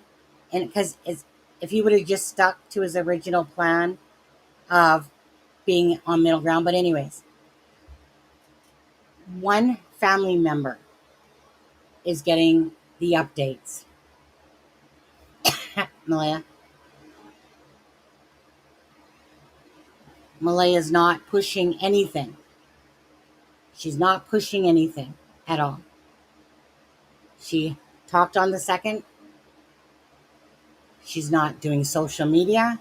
She's not doing anything, right? Then you have little gopher there, in and out of rooms, in and out of rooms. Oh, wait, I said I was on an ATV. Wait, no, I didn't. Wait, I said that the blanket wasn't Lily's, but I was wrong and I lied about that. Darren apologizes for him. Whatever. Either way, scanner, right? The father doesn't, the father basically says no, that's not Lily's, but the mother thinks that it possibly is. Oops. Sorry, everyone. I lied about that blanket. I don't know why I lied. Oh, wait. No, I do. I do. Because Malaya's family's trying to blame me. And I want to make sure that the RCMP know that if they find some of this stuff, right, and some random ass person goes through the garbage, plucks it out, that somebody went through the garbage, make it all make sense. In what world that we live in true crime, that you are literally sitting there saying, hey, those two shirts that I wore on Friday and Saturday, the blue one and the white one, they happen to show up. If the kids are found, wasn't me, was not me. So ask yourself this. We got at least all these instances of someone saying, hey, I lied about the blanket. Somebody went through the garbage, took out that piece of the blanket. You know what? I also noticed that a water bottle was missing and some article of clothing. Amongst all of this, I noticed this. And again, a boot print. It's all planted. Remember this. And Daniel, according to Darren, was so smart that he told the RCMP this so that if it came back to bite him in the ass, that he wasn't part of it. So, again, riddle me this. You have someone playing games, according to me, my opinion. You have somebody playing games that doesn't matter how many times I call him out because I'm sick of his crap, to be honest. He comes back, like a little child coming back to insult Belinda, to talk about some KFC bucket. Jack and Lily are missing. And to me, his ego, he's got such a narcissistic, full of bullshit, that it's like so apparent, the manipulation going on. He comes into the private chat. He tries to, what he does is he'll answer certain questions, right? At no point will he tell the truth on his own channel because he's saving it all for the news, right? So he wants to use us when he wants to, but he's going to save the good stuff for the news because we're just little YouTubers, right? He's bopping around between this channel, Justin's channel, Dolly's channel, other channels, putting in his little peep, peep, peep, peep, peep, right? But while he's doing this all, his words aren't matching his initial timeline things, or whatever you want to call them. His initial words or statements, we'll call it that, or they're not matching his interview. But okay, because we're so darn stupid that the blanket you lied about, right? If articles of clothing are found, Malaya's family's planting it against you. Good thing you told the RCMP, right? We can't tell a timeline if our life depended on it. We can't fix the timeline. We can't do that either. And he won't do that. Okay? Well, in the chat. In the chat. Right? He won't do this, guys. And you have to ask yourself, why is one blood relative getting updates and not even doing anything to beg for these children back? Why? If it was in my opinion, it's because she is told not to interact. Don't do anything. Okay? We already know possibly that the children are not alive. And we know, but we have to get this. They don't want her to say shit. Right? So just think about that scenario. And think about why this timeline is so hard to tell, because it's not true. There's a slight possibility. Very slight, like cut it, sliver, slight possibility that they're in the woods. Slight. Nothing was found. No bear attack. No blood everywhere. No children. These children, Jackie, according to Janie's own words, I had to carry Jackie. Lily hates bugs. You think Lily's going to venture too far into those woods in 20 minutes' time?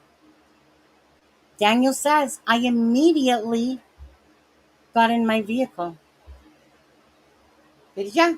Because I'm pretty sure you went 30 seconds up the thing first with your different version of the phone, 911.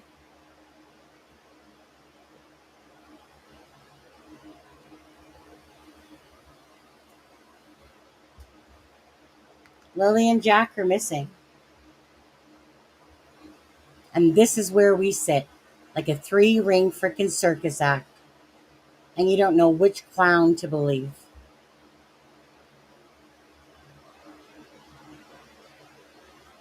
It's so disgusting. But I'm saying to you, right? If people have been in true crime for a long time, they know what's up. They know what's up. If you're new and this is your first case that has brought you here, you truly don't know what's up when it comes to true crime. Okay? Crimes go always usually a certain way. There's the odd one that's totally worked out of this, like the Vallow case, right? Delphi case took 7 years. That's because of a lot of incompetence by the LE, law enforcement. Okay? Your one thing that you should never take away from any of this is that the people that live on the property are the ones that know exactly what happened. But if they're giving timelines that don't make sense because it's nonsense, then there's a problem with that. There's an absolute problem with that. How could Janie possibly have heard those kids at that time frame? And in 20 minutes, these kids just miraculously vamoosed.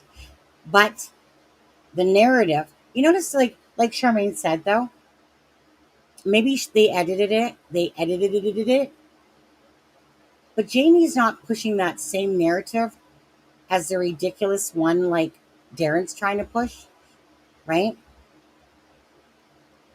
She could have been. Maybe they edited that out. Maybe she just simply, like Charmaine said, a light bulb went off. And Darren and Daniel managed to make it make sense to her. And that she's just going along with that. But still, go back to the fact that she said that she heard the children. So where did they go in 20 minutes? They didn't go shit nowhere in 20 minutes. They didn't go down a road. The scent would have been picked up by the scent dogs instantly. So go back to the second side of it. Why is Malaya being quiet? Why? Again, if you look at it logically, possibly, she's being quiet. Perhaps because she's being told to. Because she already knows what the outcome is. And she has to let the RCMP do what they need to do.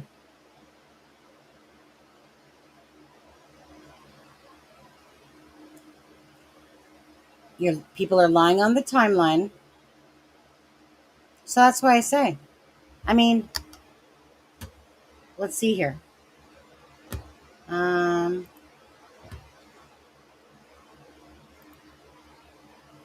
Oh, I gotta go. I gotta work at 6 a.m.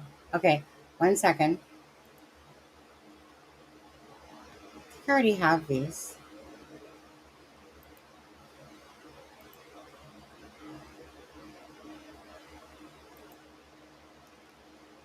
Let me just see if I have these.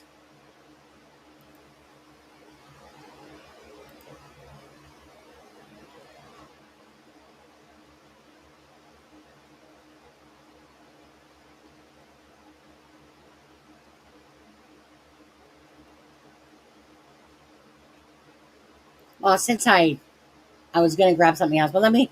So there's one of them right there.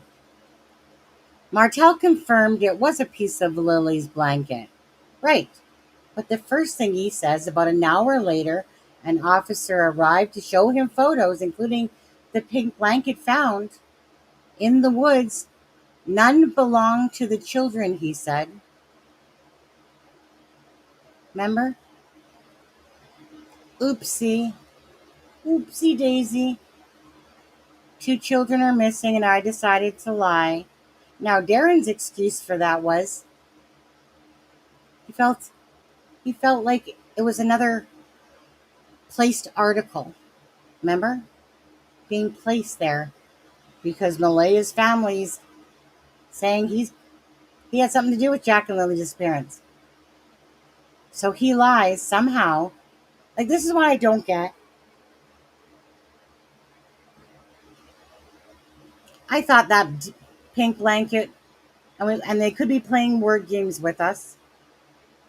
But I instantly, when I heard about that blanket,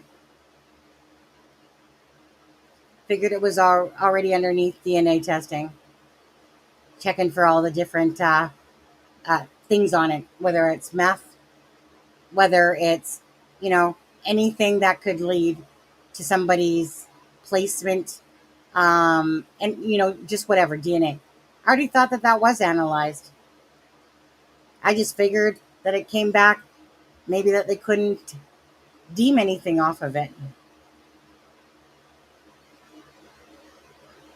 It was out back still. It's exactly where it is. It hasn't moved. It hasn't moved. All we would like is Jack and Lily. And I'll put this back up. All we would like is Jack and Lily to get the justice that they deserve. The children deserve truth. So why isn't the truth being told? Because it's being hidden. One blood relative is getting information. Somebody's not doing anything from her side. Why is that? Somebody's representing himself in all of the different creators' channels, trying to make us buy his bullcrap. Everything that, to me, a typical controlling narcissist would try to do. They're play mind games. The stories are inconsistent. Some of them are outright lies. Right. It's really, to me, one of those things, 1 + 1. 1 plus 1 equals Jack and Lily, to me, are not alive. Kent will always want to remain hopeful. When you can't make the timeline make sense and you can't put Malaya handing the kids over, and you're trying to be told by one person's narrative about everything, and then you bring on Darren to frickin' even add more crap to it, but whatever with Darren on that stuff. But Daniel, he's the one hopping in and out. He's the one saying ignorant comments. He's the one playing games. He's the one that got a stapler, you guys, about a week ago so he can put up posters. Woohoo. Oh, say to them. They built a nice backyard there, didn't they? Cleaned it up well. Was that for the return of Jack and Lily? That you wouldn't get them back anyway. That backyard, it's real looking good. Looking nice and clean. Nice new deck. Probably a lot of nice new things there. See how it's been presented now? From the absolute death trap that it was for children.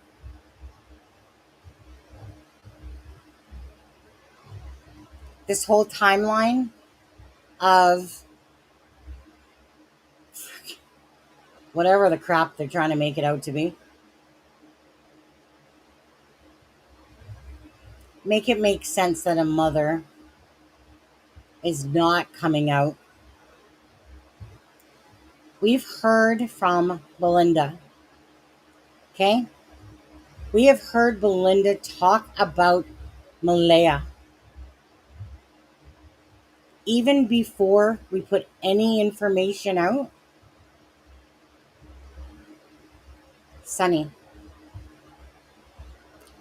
Malaya was a godsend, I felt. Yeah? That she was meant to be a mother. She never raised her voice to her children ever. Ever. She didn't hurt them, didn't yell at them. And she got to see this the whole time that Cody and her were together, regardless of Cody's or Malaya's faults. If Belinda, even for 1 second, thought that Malaya rose her voice, hit the children, she would have told me privately. But she never has. She spoke highly of Malaya on the interview. Daniel is trying to make us believe that Malaya has all these issues. I'm asking you to understand how a controlling narcissist might work, should he be one. Azima, she did? What do you do?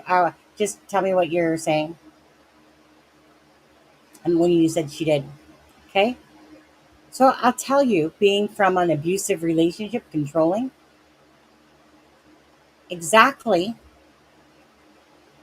Let's say Daniel was doing some sort of substance abuse, which he very well could have been, hypothetically, allegedly. My niece pretty much explained his actions to a T then. Grandiose, bigger than life, went through water, you guys. Almost died 2 times. 2 times. The whole world will never know about it. Malaya didn't do this. Malaya didn't do that. Malaya didn't do that. That's a far contrast from Belinda talking about the relationship with Cody. Daniel? Remember Cody? The comment you made yesterday to Belinda amongst 2 children missing, and you're trying to slam Cody as if somehow you were this magical mushroom that came along into her life, put her into that palace, and you did everything for her and the kids. Something a controller might say.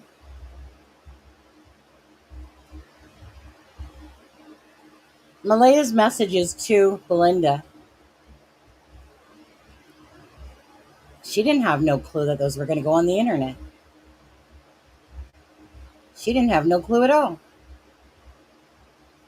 She's basically saying, Daniel wouldn't let me do this. Daniel didn't want to give out the address. We had Cheryl talk on Susan's channel. Yeah? And she said that Malaya hadn't really spoken to anyone in a couple of years. Really? Because that's the same thing Belinda was saying. Why is that? Why is that? Well, as a female, what happens is this. You fall into the trap because they don't want you to do this, and they don't want you to do that, and they don't want you to do this. But Jamie says, Malaya, she could have gone wherever she wants, right? She has a vehicle. No, Daniel can't drive. He can drive, but he can't drive.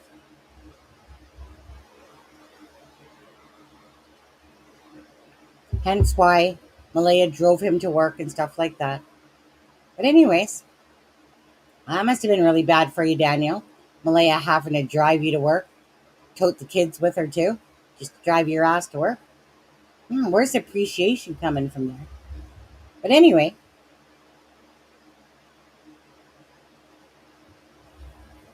everything goes against the grain of what Belinda is saying, but yet goes with the grain to what Cheryl was saying about Malaya, right? When you're in a controlling situation, trust me, you start going into their mold. I've lived the life, okay? I've lived it for 11 years when I was 15 to 26. Lived it, controlled, abused, always being told what I should do, what I couldn't do, even though I never listened, really. But that's usually would get me another beating of some kind. Because to me, in my world, you're not telling me what to do. Right? I always had to pay the consequences, you know? But you kind of go into a mold because you love them. And don't forget, we have a child here in all of this. We have a child, Meadow, here in the mixture of this, right? Malaya's already got 2 children. Now she has child number 3.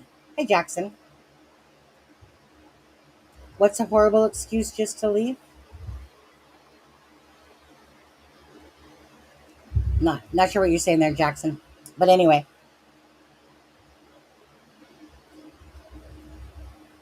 when you have a child, especially, it took me 11 years to get out of mine. Yeah? Right. So anyone that's been there, you guys understand.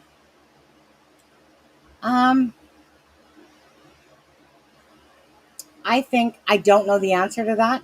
I've never thought to ask that really. But I would think so. Hell yeah. If Daniel gets to see it, I'm sure she does. And if so, I'm sure it would be underneath the same rules that would apply. I'm sure it would be under supervised visits. 2 secs, guys. But anyone that's been in an abusive relationship, sorry guys, turn off my camera for a sec, knows full well how you love somebody and you just want to make them happy. So you start conceding to what they want, and you're doing it out of love for him, but he's doing it out of control on you. But you throw a kid in the mix of all this. Malaya was already living with her grandmother, Patty, right?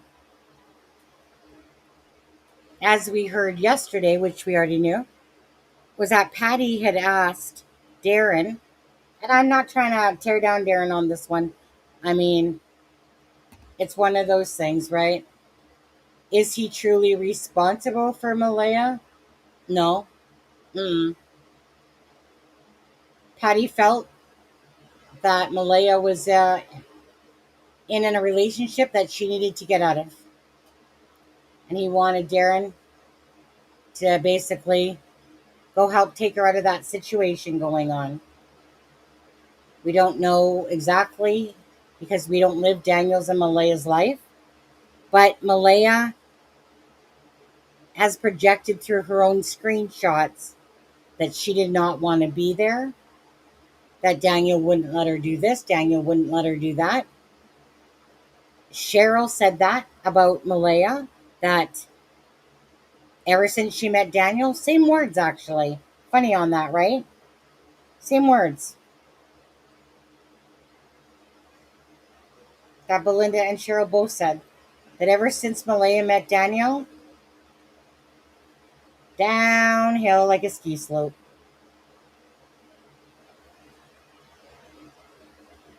Absolutely, Debbie.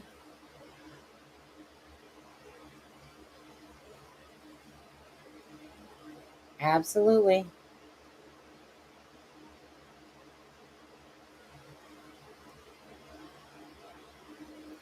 You know, it still becomes this, guys. At the end of the day, you just, however you want to look at it, you'll look at it regardless. Jack and Lily are the main concern here. Whoever is guilty or not guilty will come out in the wash because we don't know the truth. We can only say speculation. We don't know about their relationship besides what people are saying that might be family members. We got two sides. Well, I mean, there's three sides to the truth, obviously, but I mean, it's kind of like the Mackenzie Martell side, to the Brooke side. Logan saying stuff all in favor of Daniel. And then you got Cheryl speaking up for Malaya a bit there, right? How is there one mom, three grandmas, and one great grandma? No kids. What you mean? Oh, well, I mean, there's a bunch of kids within the family. That's right. And if she claimed victim in regards or CPS involved, she needs help. Canada has a ton of support for Indigenous women and missing children,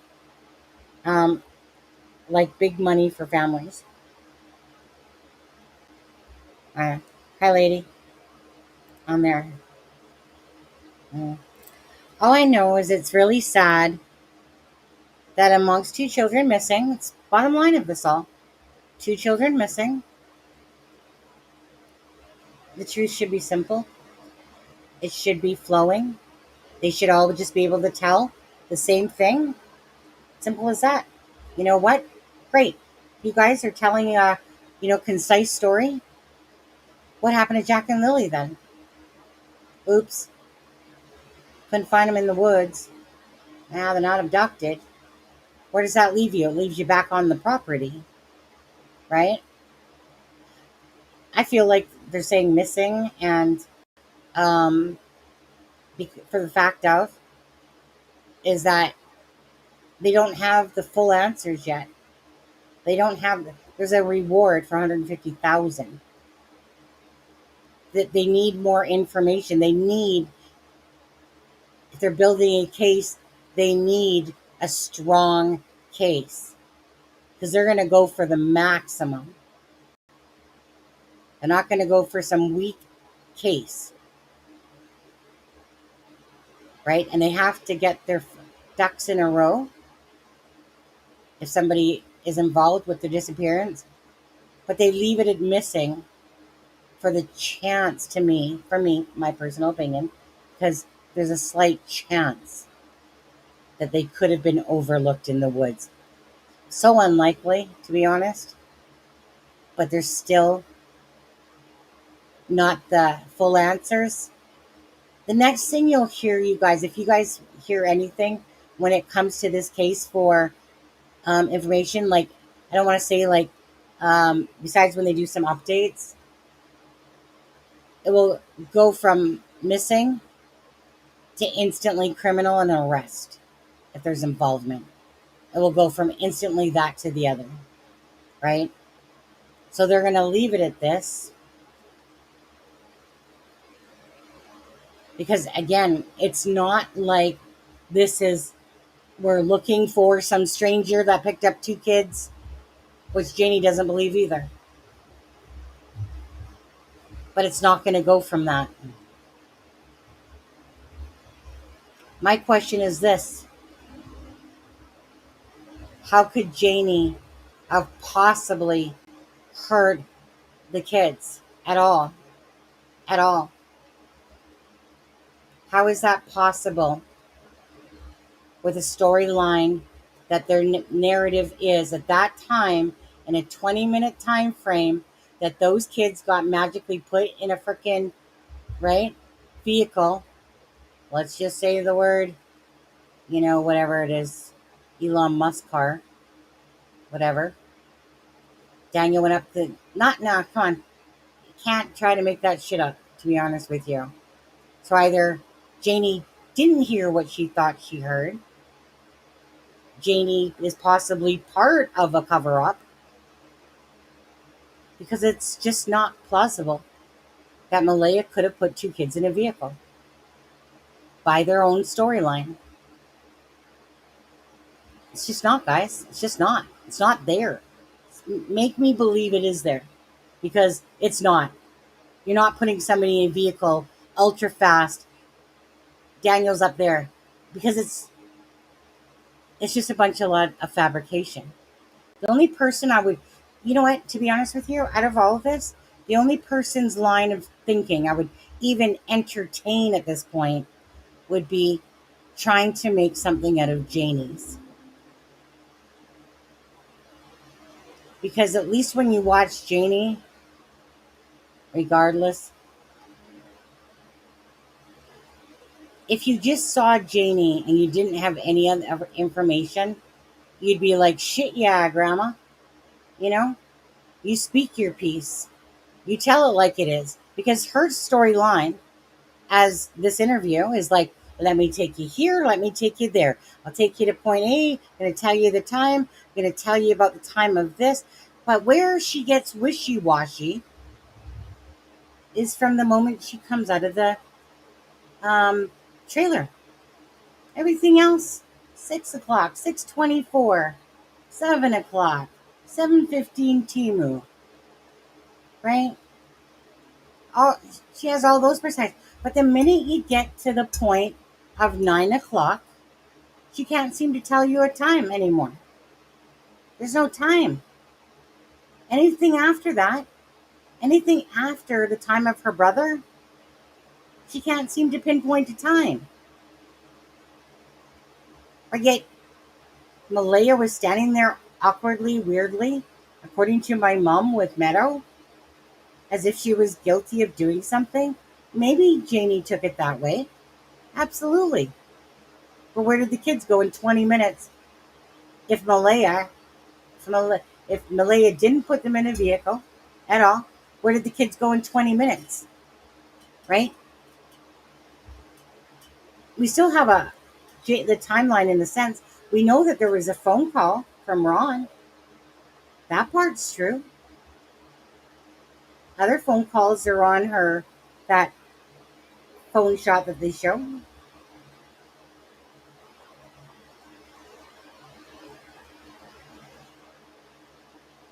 OPP, Cheryl. What's that? Ontario? What's OPP? You down with OPP? Yeah, you know me. Like that one? Would that be, what's OPP? I don't know what that's short for, to be honest with you. Ontario, I'm thinking.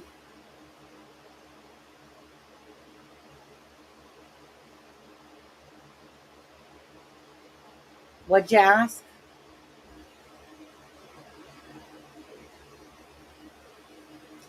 Lori.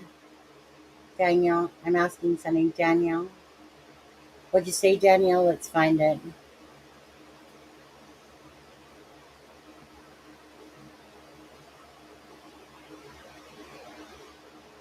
Just trying to find your comment.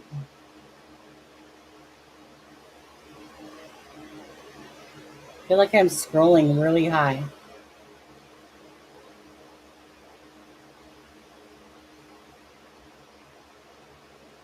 Can you put your comment again there? I can't, unless you can tell me a time. Yeah, okay, is that what it is? I was thinking Ontario Police. And I was trying to think of what the other be, but if it's Ontario Provincial Police. Can you put your comment in there again, Danielle? This family has not even one hero. Nope. It's been, yeah. Belinda's been the only one truly fighting for these children, outwardly.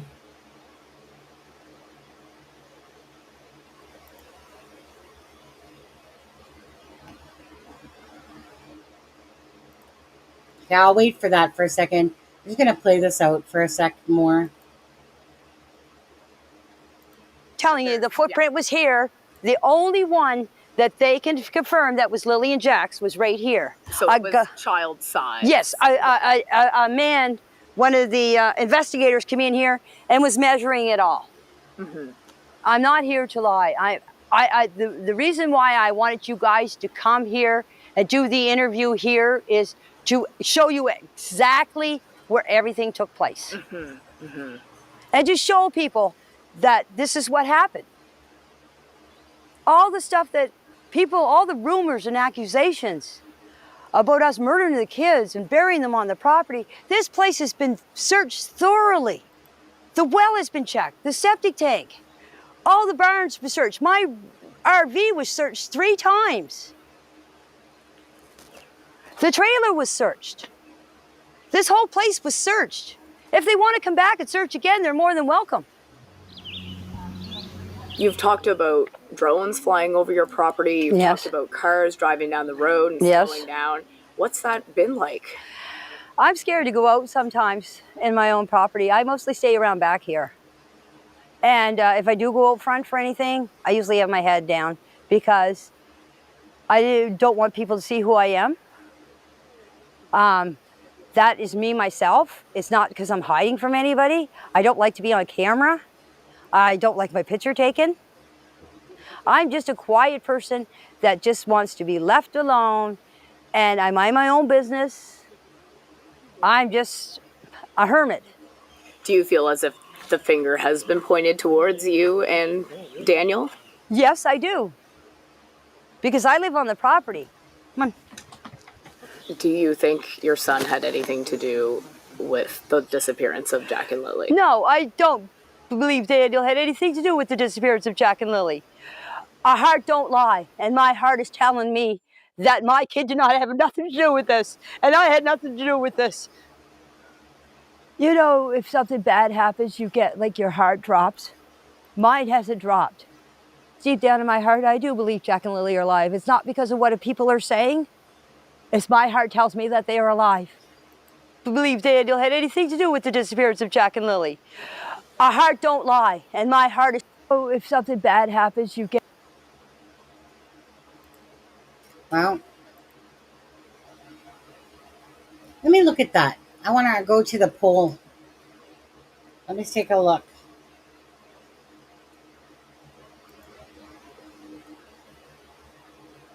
So, 65% believe another bogus timeline to the mix.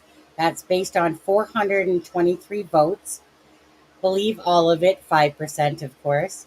She's mixed up her days, 5%. And believes portions of it, 24%. So pretty much 423 votes have said that it's another bogus timeline. You know, I get really torn with Janie, to be honest with you. You know,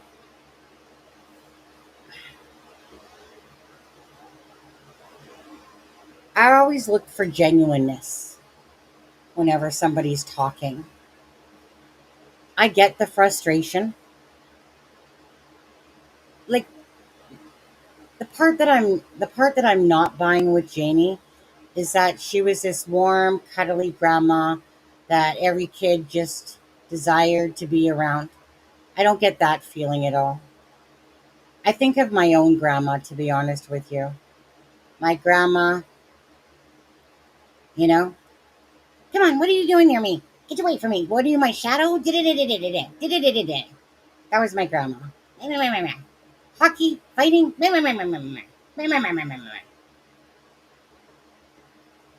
Grandma was kind of feisty.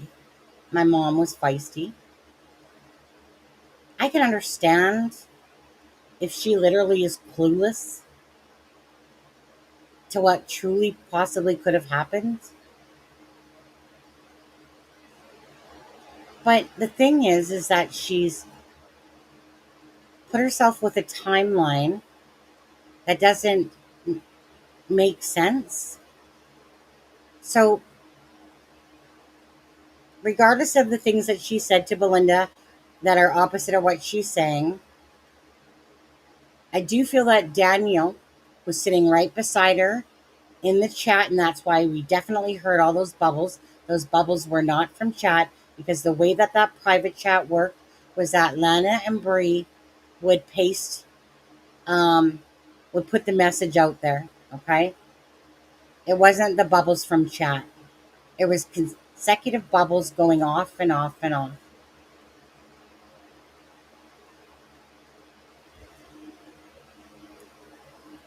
And she made a comment about Daniel, um, being there, or I should say, implied that Daniel was right there when she was talking about how long it took for Cindy Murray.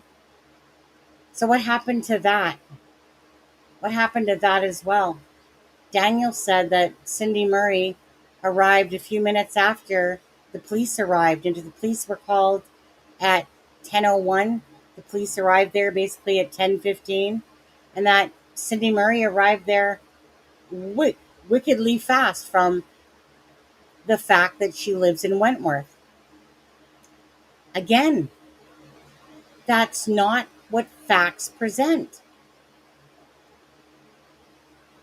That's just someone telling another storyline to me with that one.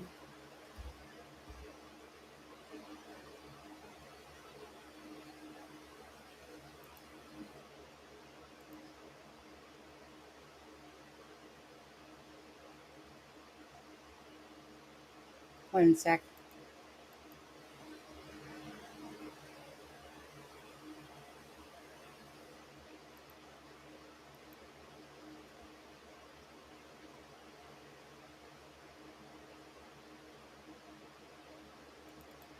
Is this the one?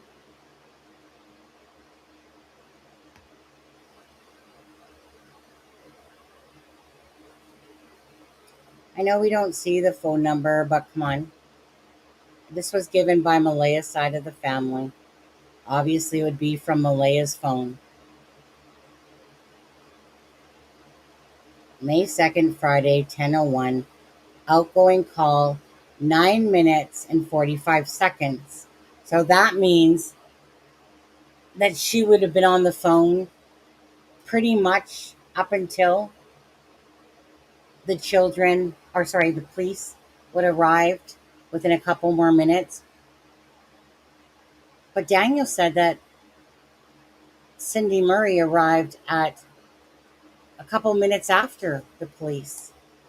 Now, I want to give me a second because I want to find that one picture. Um,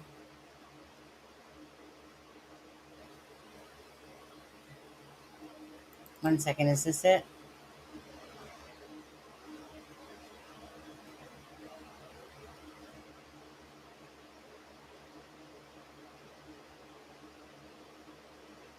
Where's my copy of it? I think this is it. Yeah, let me just quickly screenshot that again.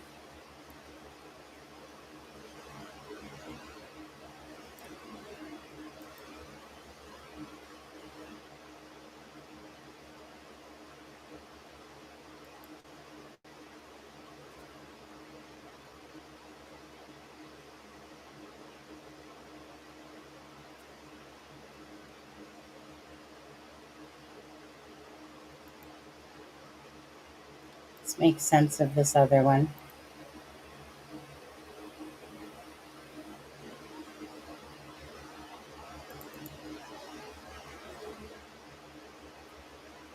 Cindy Murray, May 2nd at 11:33 a.m. Missed call. Park on the side of the road. May 2nd. I'm on my way now. Okay. Video call. 2 minutes, 51 seconds, 12:08. May 2nd, 12:24. Send Amber Alert. Tell the police to send out an Amber Alert. Now, I know that we don't see times before this. We're starting it off at May 2nd at 11:33 a.m. Cindy lives an hour and 15 minutes away in Wentworth.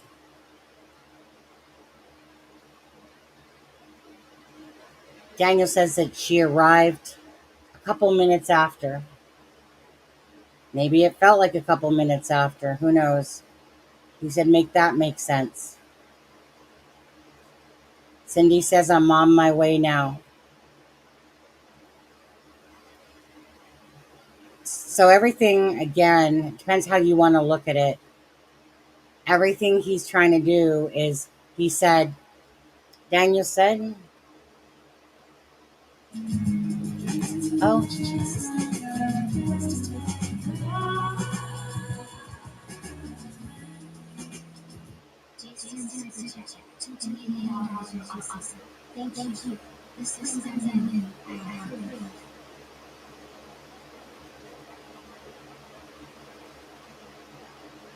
you can email me at acrimingshame@gmail.com. I don't got too much longer, though. I only got like 13 minutes. What is today? Yeah, because I have to work. I got to work at 6 a.m. Thank you for the super chat there. You probably, I'm thinking,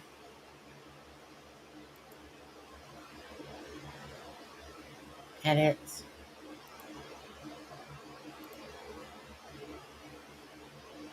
Oh no, it's only a 5-minute thing. Thought maybe you were doing a super sticker because you're on the 5-minute thing. Yeah, there you go. If you want, you can either type it in here about what you have proof about, or send me something. Some people were saying that they look new. Did any of you guys feel like those swings look new? Okay, so as for this part here, she says at 12:01, I'm on my way now, right? Who knows what was going on with Cindy Murray? Or is it just another, again, deflection? Because Daniel said to Charmaine, Malaya's 10 o'clock phone call is false. Let's just leave it at that.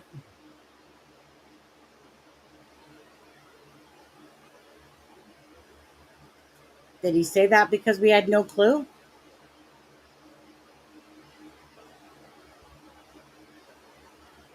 Did he forget maybe perhaps Malaya has her phone to prove it and take a snapshot about that phone call? Why would Daniel say that, though? Why would he say that? That the 10 o'clock phone call Malaya said is false, and let's just leave it at that. Well, I mean, when he said that, let's just leave it at that, right? When he said that, he's basically onto another one of his kicks of, you know what, it's under investigation. Not supposed to really say anything. How many times have we heard that before? Echo Bravo, Echo Bravo, Echo Bravo.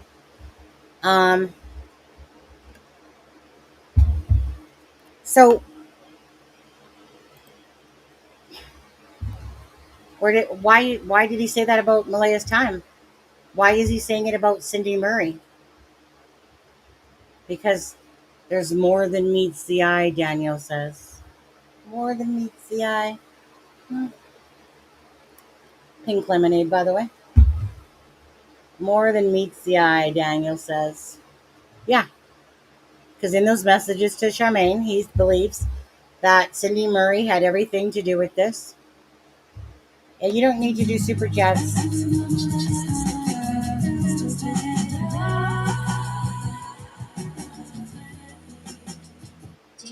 Yeah. Awesome. Thank you. Thank you. Check your email, please.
Thank you, Jace.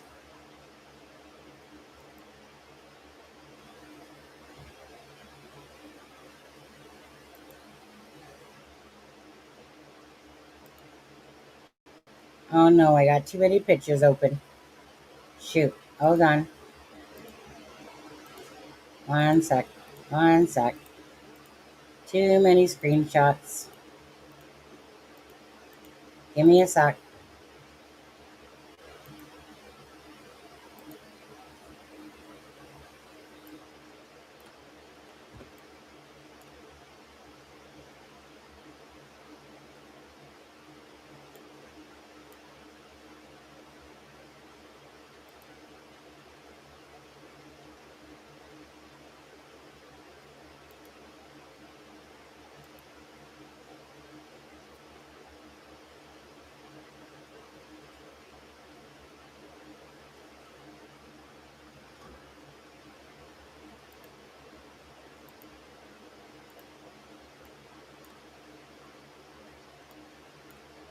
See, it just gets too blurry.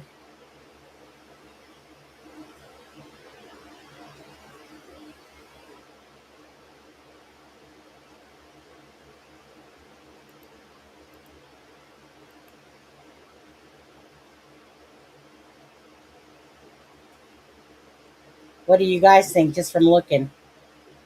I see swings.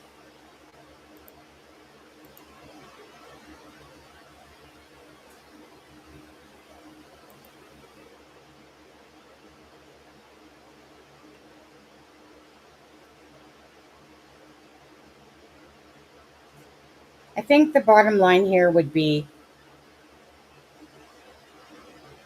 whether they replace those swings during the time of Jack and Lily missing.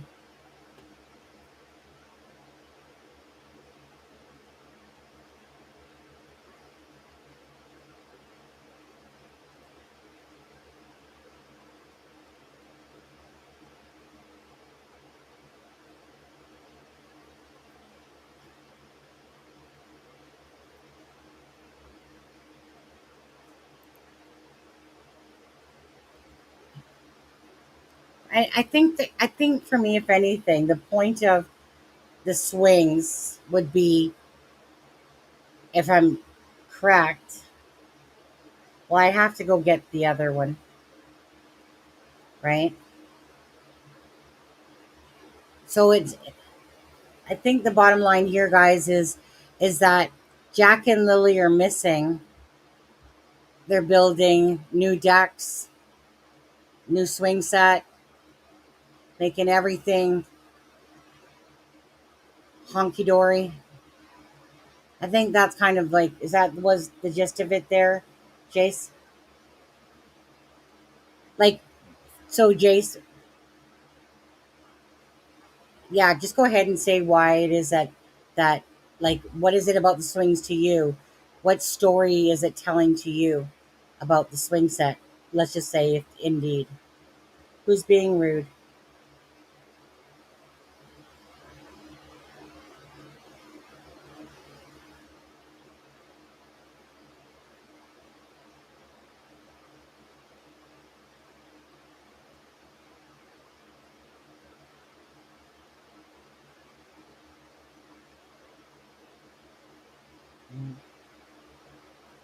Hmm, on there. Well, the only thing that would matter to me here is that if two children are projected to be alive,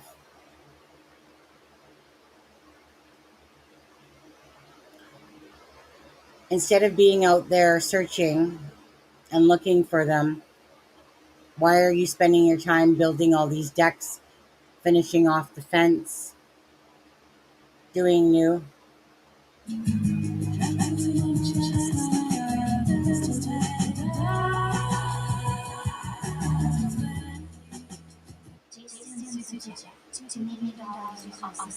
Thank you.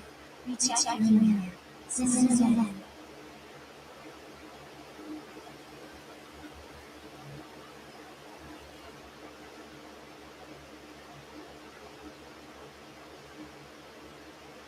To be honest with you, Jace, that zoomed in one is no different than what I can do here.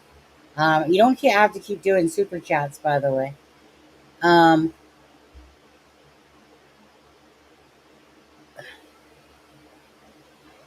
those when it's zoomed in, it's blurry.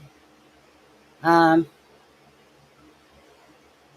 she said she heard, but if I had any issue with this part at all, honestly, it wouldn't be about the swing sets or the pool and stuff like that. My only thing that I would take away from any of this is that, why are you using all this time to pretty up your backyard and everything, your shithole that you had going on here? And then you spend all this time, instead of, getting people to do searches or something for Lily and Jack, that you're spending it building all this time at home to make it look good.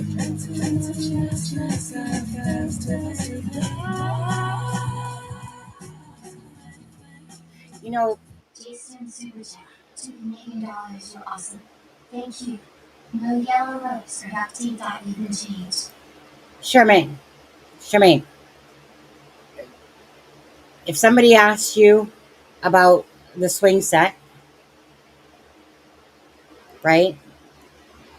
And they're saying that they changed the swing. It's like Jay saying that the swing set is different from when the children disappeared, and that they've put on nice bright yellow ropes and some duct tapey shit, right? Well, that's that, but that's the point, though, right? The point would be, instead of doing all this shit repair crap going on, why aren't they out looking for Jack and Lily? So, does that tell you where the priorities are of what's going on? That's how I would see this as. So if I see all these new decks that they have and everything going on in the 2 months and a little bit that Jack and Lily are missing. Where are the priorities for Jack and Lily? Where are you finding all this extra time to build all these different things and stuff like that? You know, staying their freaking chicken coop, make the chicken coop look better. Well, it's because they are backwards. They can't tell a storyline if their life depended on it, right? But anyway, thank you, Jace, for those. Just for my own self, you know, like I said, I'll spend time properly myself. I don't have the time right now to sit there and go get my own overview video and stuff like that because I know enough about pictures that when we zoom them in and distortion happens, so for my own eyes, right, I would literally go look at a video myself and just see. But that would only be for the technicality sakes. Um, Other than that, it would mean just simply that, again, the priorities are backwards. That the priorities are backwards, you know? While he is gearing up for a custody battle, you're right. And this is what Belinda said, that why are they, little things do add up. Absolutely, Jace. Um, they are, and this is why Belinda said, why does it seem like, amongst mistruths, that all they seem to care about, meaning Malaya and Daniel, is about Meadow. That's how she feels. Why does it seem like the care isn't put there for Jack and Lily? And it just seems to be about this custody battle for Meadow. Yeah. No, you're right. It is the little things. It is the little things. Absolutely. It's a lot of the little details, and it doesn't matter. It's a little detail. Might not make a big difference in the scope of things besides to tell you that their priorities are out of whack. But in saying that, I think we know that they're out of whack, right? I mean,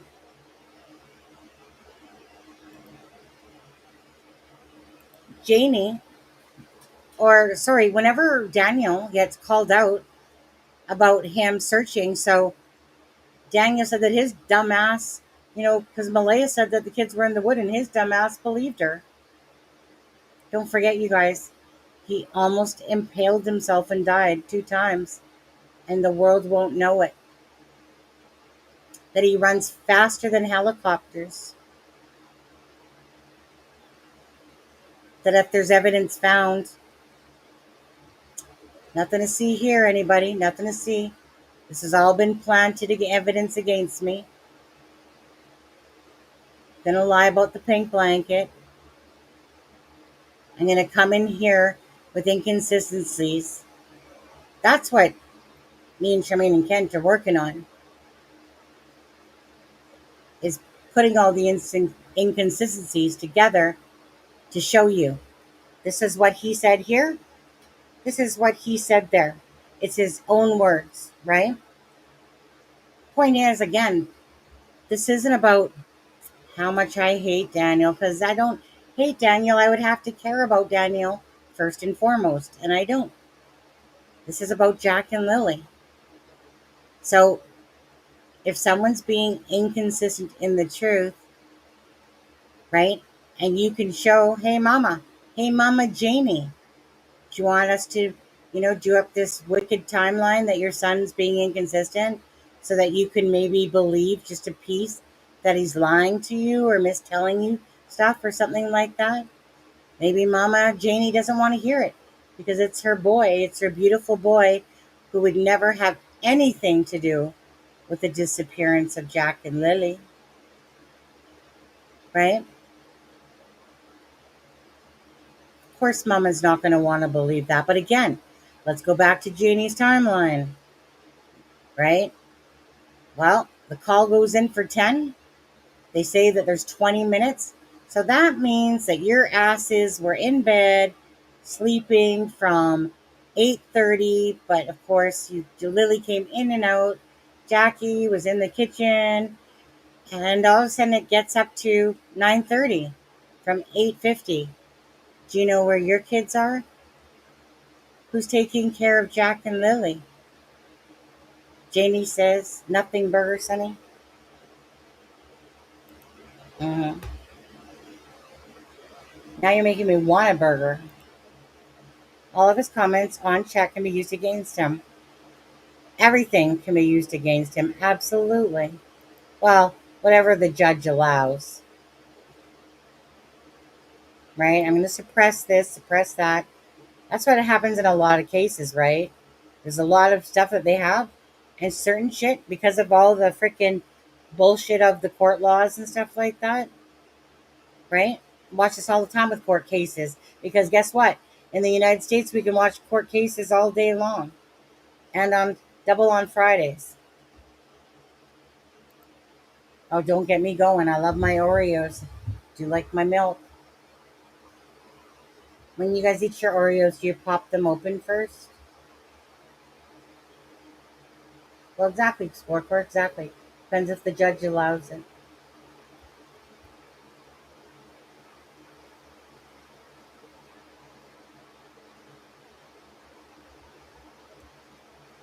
Canada can, and we do not have double jeopardy.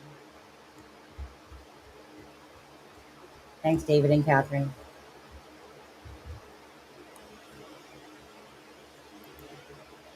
Remember that he cares about what people think of him. He's being ridiculed for the yard since day one. Remember what Malaya said in her message to Belinda. Okay, I think that was being very sarcastic. Let me pull that up for you, actually. Give me a second. Give me a momento, please. Camera off. Let me just grab that. Hold on. Wait, do I have that here? 1 second.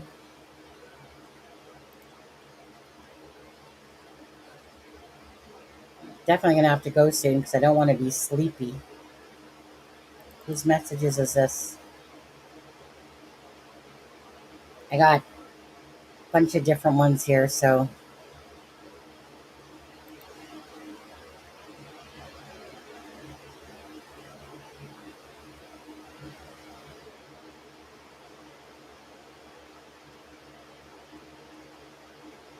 No, that's. 1 sec. Is it this one? I got too many. 1 sec. Is it this one? Okay, yeah, this should be it. Yeah. Stop screen.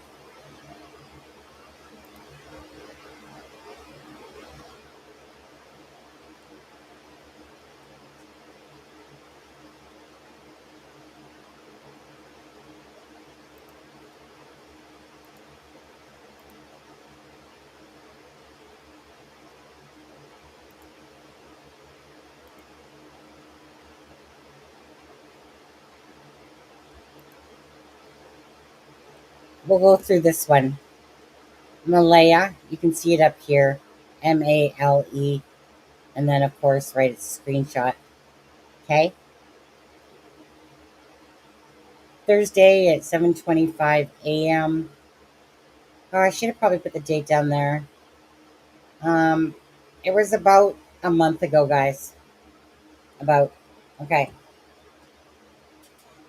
Do you believe in your heart that Daniel could have hurt them? I don't know, but he's been acting suspicious and is too worried about what people think about him and not focus on my kids at all. I feel like there's a tone of sarcasm right there. He cares too much about what people think. Well, Daniel has portrayed that himself.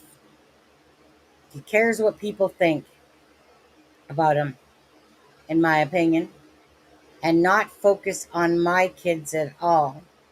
Now, obviously, one would think, well, you know what? Malaya's not doing anything to look for her children.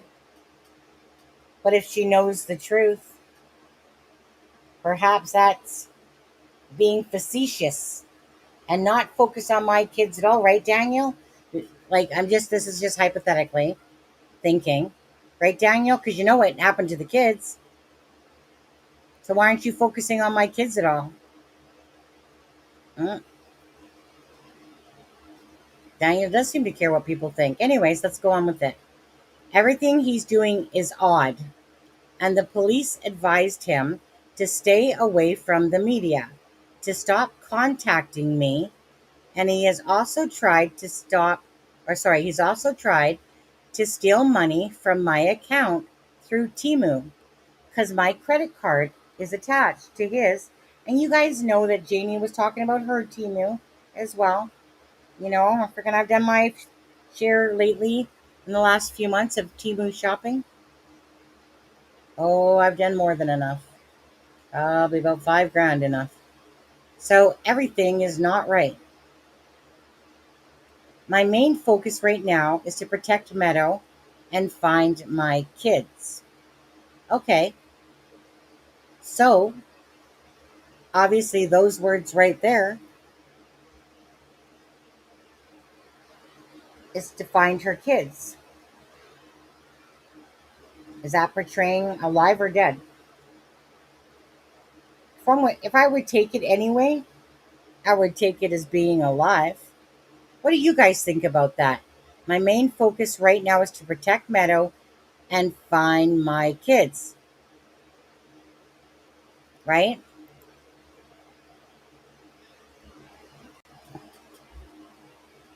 So how does that make sense? If one blood relative is getting updates, right? How does that make sense? That it's Malaya saying? Let's hypothetically say that. And she says, my main focus right now is to protect Meadow, which she ended up losing. She ended up having CPS take Meadow because she broke her order. I think it was myself because she didn't want Daniel to be around, Meadow. 3 kids and 2 are gone, and all she has is Meadow. She probably got scared, perhaps. Who knows?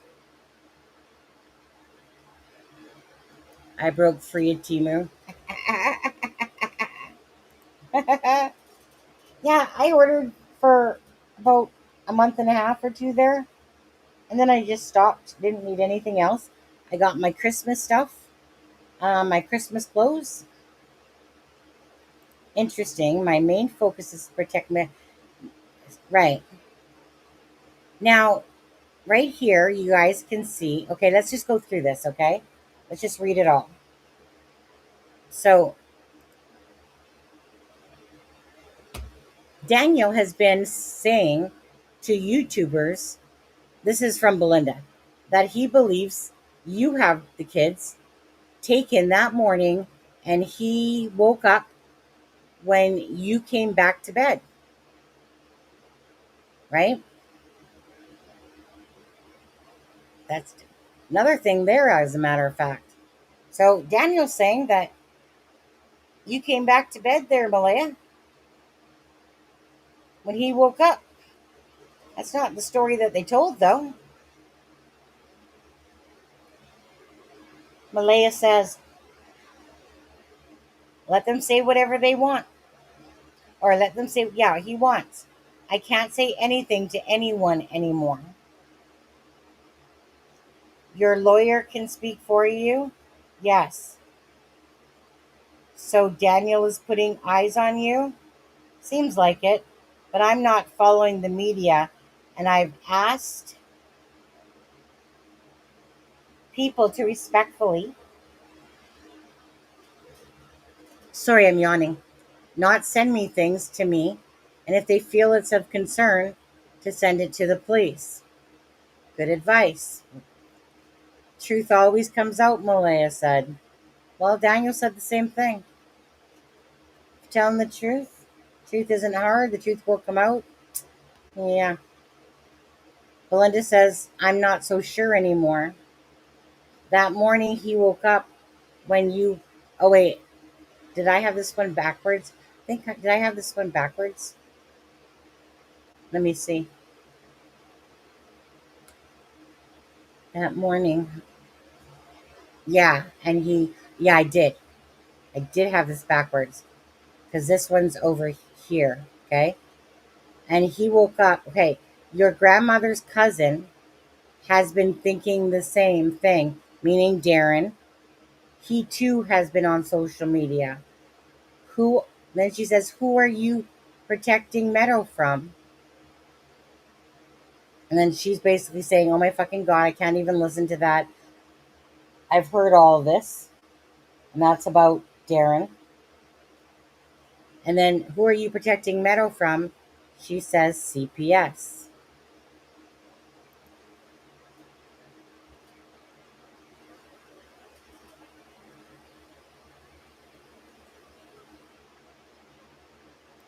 Well, shit. That's all I gotta say. I need to get to bed. It's 10:16. Do you know where your children are?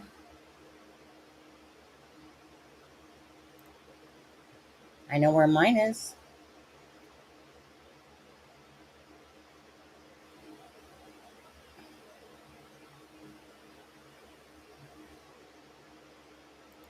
She has done a lie detector test, according to Daniel.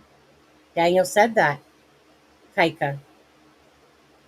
Daniel said that on his polygraph interview. He said, well, I shouldn't say it, but I'm going to go ahead and say it anyway. He, he loved that moment. It's 16. Yeah. Okay. You know what? Okay, I did. I said to Kent and that I was going to do an hour. Now, when I said that, it was before, like that was earlier in the afternoon, because then I was going to do other things. But then me and Kent and Charmaine worked on some of the inconsistencies. And then I was like, well, I still got nothing to do for hours. I said I wasn't going to do a live, but clean or do a live? Come on now. Let's get real. Screw cleaning. We do live. Yeah? On that one. Anyways. Thank you. Know, I want to say this is that I do enjoy um, working very hard on any case that I follow. And again, I try to do it with always being or putting out the information about the facts of the case, whether or not someone is lying or not. Same thing in Sebastian Rogers' case. I like to dig, I like to dive, right? I can't be a one man, even though most times I'm like a one woman army that way. I don't usually like to ask people for help. I like just to dig on my own. I don't really like to go to other creators because I'm too busy digging and surfing on my own. But it is really nice when Kent, Charmaine, others, help with information. Um, I am on a mission for the inconsistencies.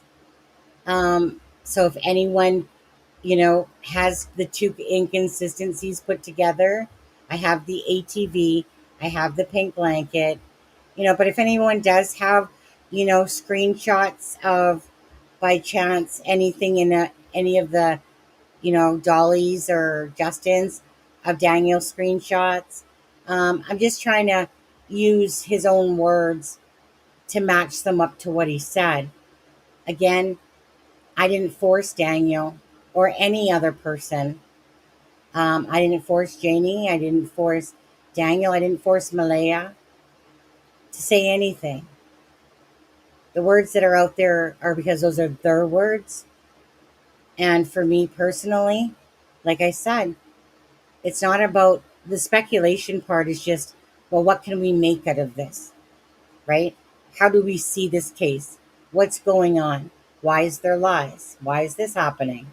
Knowing full well always that I am not somebody's judge and juror, that if they had anything to do with the case whatsoever, that their justice will come, right? But do I like to make sense of it? Build a timeline? Absolutely. Whenever there's a weird case and children are involved, especially, who wouldn't want to race across the media and just, everyone, please, please, you know, I'm just trying to find my children. I'm just trying to do this, right? The minute you even remotely have a child that's yours missing, like even for 30 seconds, your heart just drops and you go into panic instantly, right? Most people. Happened to me when Haley and Matthew did that to me. We were shopping. I got the double cart shit going on. Haley was a devil child. Love her though. Devil child. Matthew, just a freaking perfectly good kid. But with Haley around, So Haley starts running off one way. Matthew starts running off another way. Because at this time I'm trying to catch Haley. Then Matthew is climbing out of the stroller. Yeah, little seat belts and all, right? Haley, I called her tweezer fingers because Haley would go along the floor and start doing this. I'm like, are you kidding me? This kid is 6 months younger than Matthew, my niece. She's like, what is Haley now? Matthew's 28. So she just turned 28 on the 15th of July. Um, and you know those little things that you put in the cupboard so that kids can't get into them? Little tweezer fingers could. Year and a half. She's just opening those things up like they're butter. You know? She was a devil child. When I say devil child, picture Ronald McDonald. That's what she looks like. But she had the long curls till my sister cut her hair, and then she looked like Ronald McDonald. And one day I gave them both alphagettis, and I had them in their high chairs. And alphagettis, you remember like the Roadrunner days stuff, you know? Orange all around here. And all they're doing, worst thing I ever did, guys, worst thing I ever did. I let them continue to throw alphagettis across the room at each other. And all they were doing was, meh, meh. And I was like, have your fun. Whatever. I'm one of the coolest aunties that ever could find.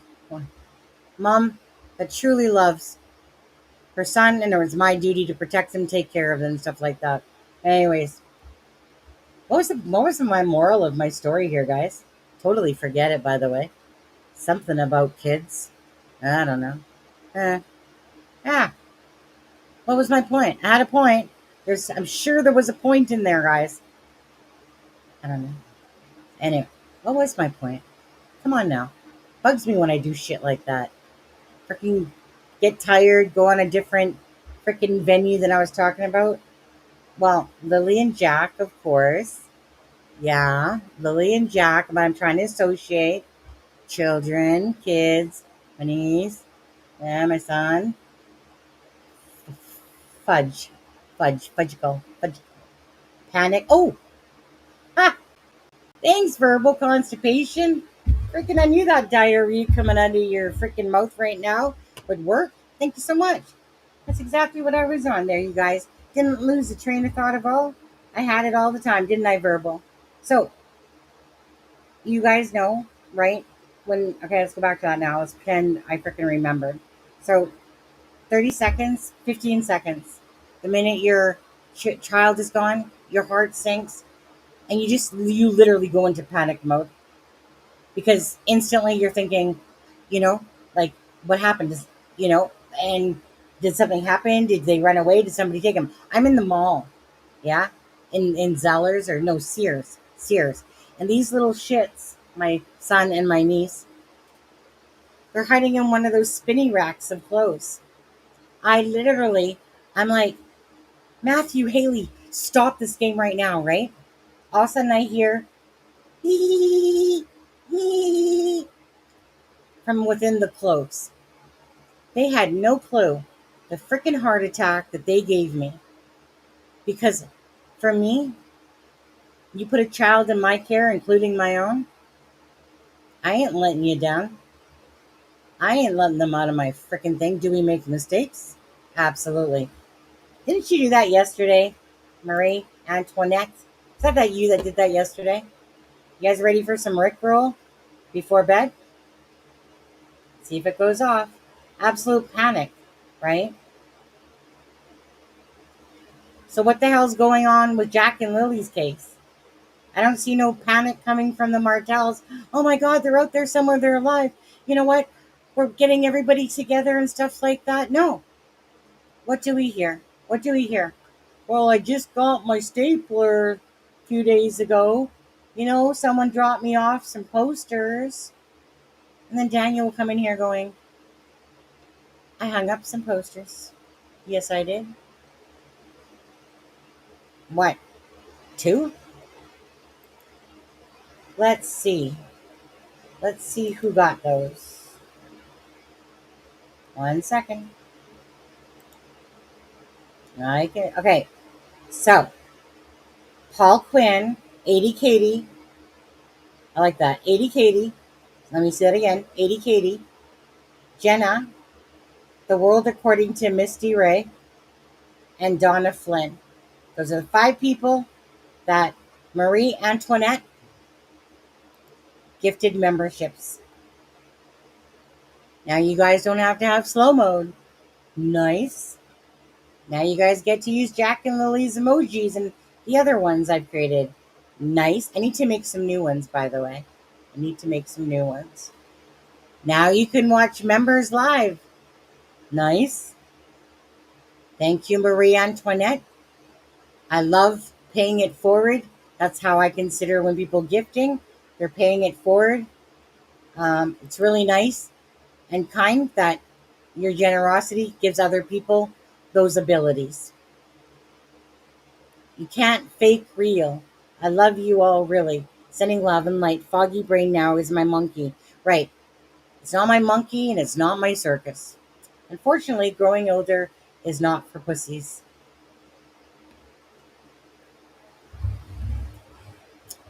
You're absolutely right. There we go.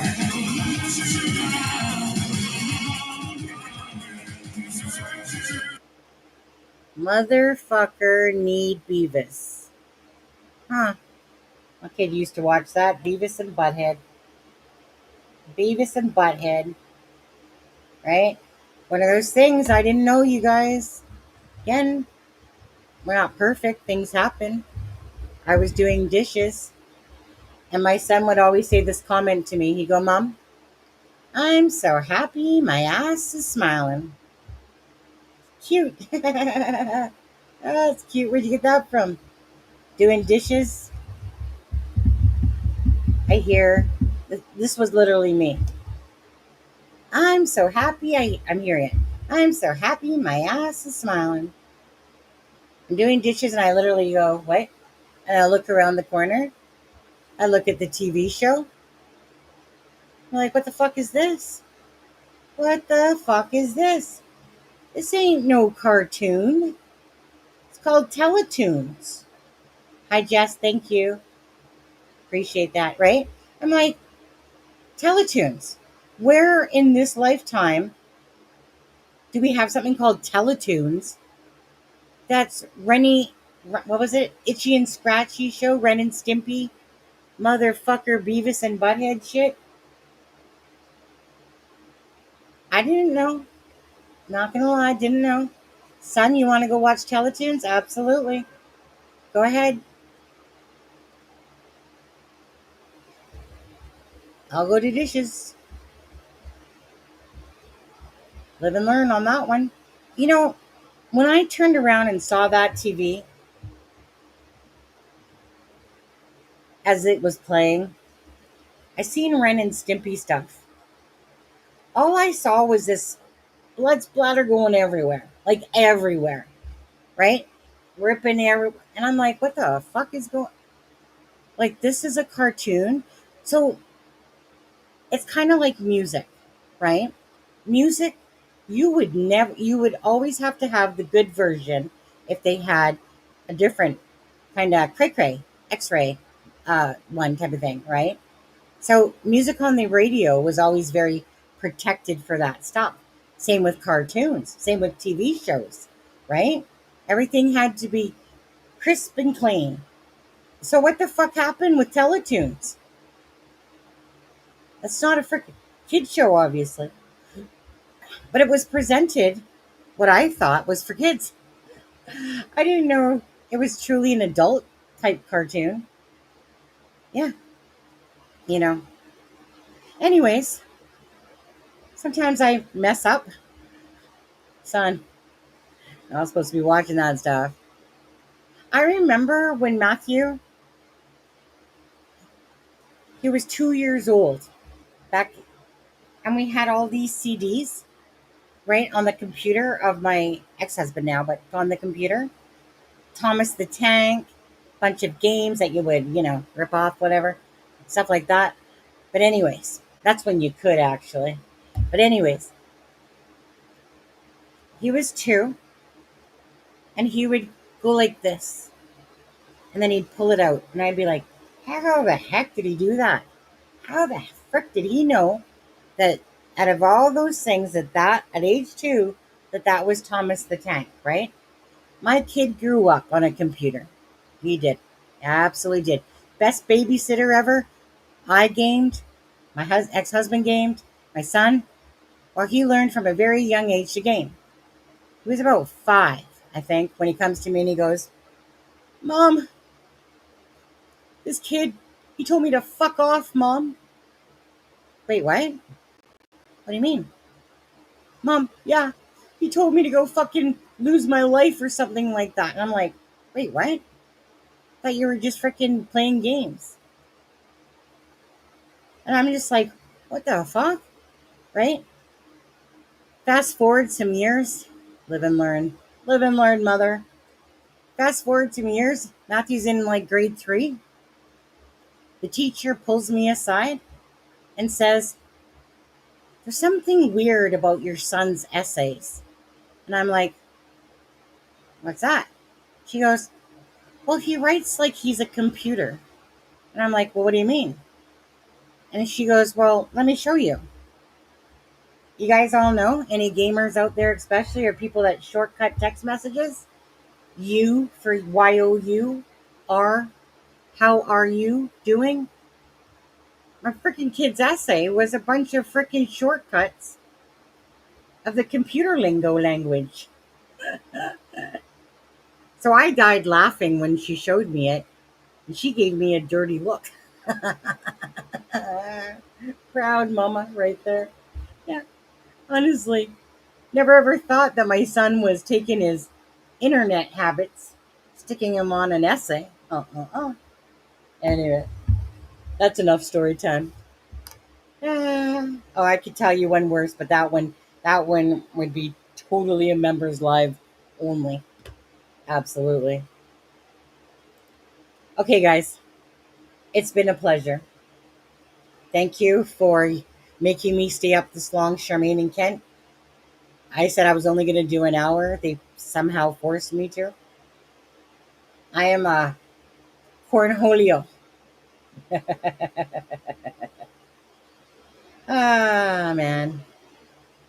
When we were young, when they were young,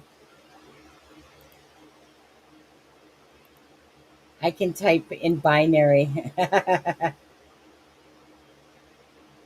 My niece could use a computer before. You know what? One day, I have two, like, I have a couple nieces. I have 3, but I asked all of them. So I was at my twin sister's house, but I asked all of them. I said, I just want to see what you guys can do. What I want you guys to do is I want you guys to get out your phones, which they were out anyway. And I said, but I want you to look straight. Don't look at your phone. And I want you to start texting away. Right? They did. Looking around, texting away. I look at their messages. Well, holy shit. There ain't no freaking typos in there whatsoever. What the fuck? Literally just texting away, kind of like a typewriter back in the day. Do do do do do. No no no. Do do do. Yep. I couldn't believe it. I thought there was going to be major f ups for sure.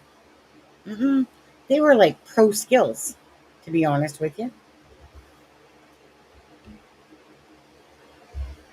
Tell the poor baby. Caper. Did Anon block you? Are you being a bad boy? You weren't playing in the play box nicely, were you, Caper? Don't get the chance. Chance, yeah. Absolutely, you guys. The moral of the story is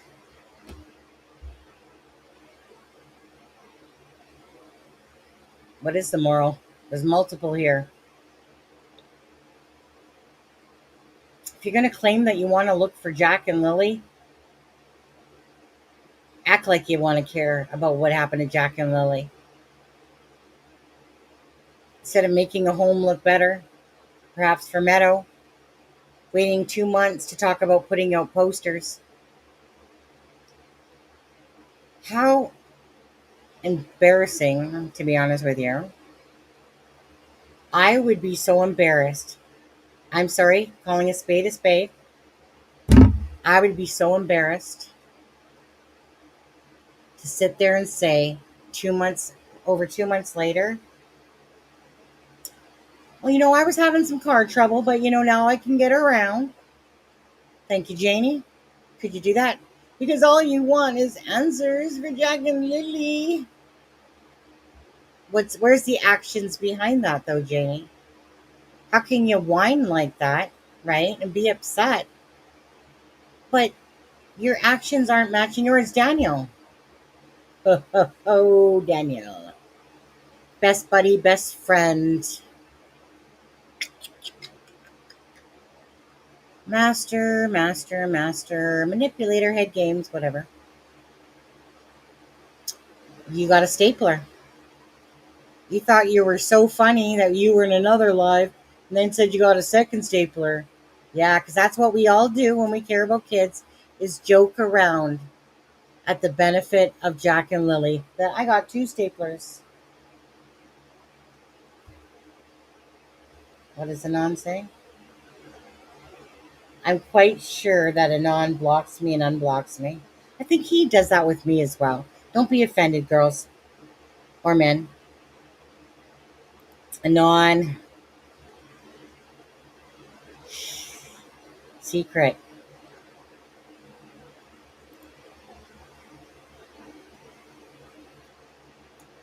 Nah, you're okay, Native.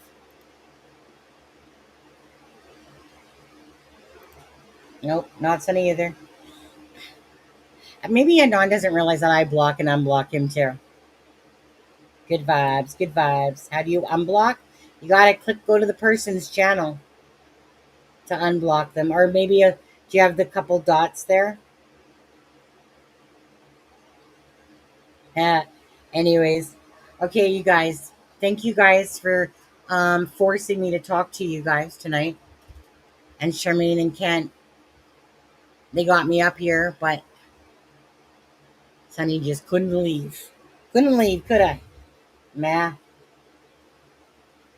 Clean or do lives. Come on now. Come on now. Well, morning from the UK. Just got now. Hey, Adventures Underwater UK. Ixnay, if you see Kent and me arguing at all at any point during this live, didn't happen. It's your imagination, right? Jack and Lily managed to get into an invisible vehicle Imagination. Didn't happen. Anyways, we'll come back to you with more. Mark, I am running on fumes. Yeah, I had a lot of get up and go. I am dedicated. I'm truly passionate about any case that I take on. And that's why I don't do other ones typically during it. Because I'm not a rising star channel that's going, woo, let me get to 100K subscribers within 3 months. I'm too lazy to do freaking TikTok, and I have a TikTok channel, but I'm too lazy to do that shit, to be honest with you. I could have exploded probably a long time ago. But it's a passion. It's not a job. It's a passion. And again, if the passion comes and you guys are passionate about and make donations as you do, and YouTube gives me some funds, even though they take 30 for the loan sharks on that one. But anyways, it's a passion. I'm not I'm not sitting here in this going, woo, how much can I make off you people today? It's a passion. When I invest my time in something, it's because all day long and all night long, I think about the truest answers to what happened to Jack and Lily, right? You become a bit engulfed in everything. And the minute you let up on the information is the minute you fall behind, right? And so I don't like that to happen. I don't like to fall behind on the information. I decide that, do I want to go for a walk and lose a pound? Fuck no. Mm-mm. I'd rather eat some freaking ice cream right now and gain a pound, to be honest with you. But I just enjoy. It's a passion, right? It's always, everything I do in my life is always done through my heart. Always. It's never thinking about, whoa, how much can I rake in if I do a live today? Right? It's about passion. You have to be caring and loving and kind for others. You guys see a little bit harsher side of me because I don't put up with people's bullshit. I am a straight shooter, but when I turn off this camera, my smiling ass will hit the bed. I'll go see my husband. I'll be like, hey, what you doing, honey? Right? I'll go watch some videos, usually about the case. And so lives, because this case kind of engulfs you a bit, because you just want these beautiful babies, answers. Now it becomes about answers, right? Before there was more hope. Now the hope is lessened and it becomes about the answers.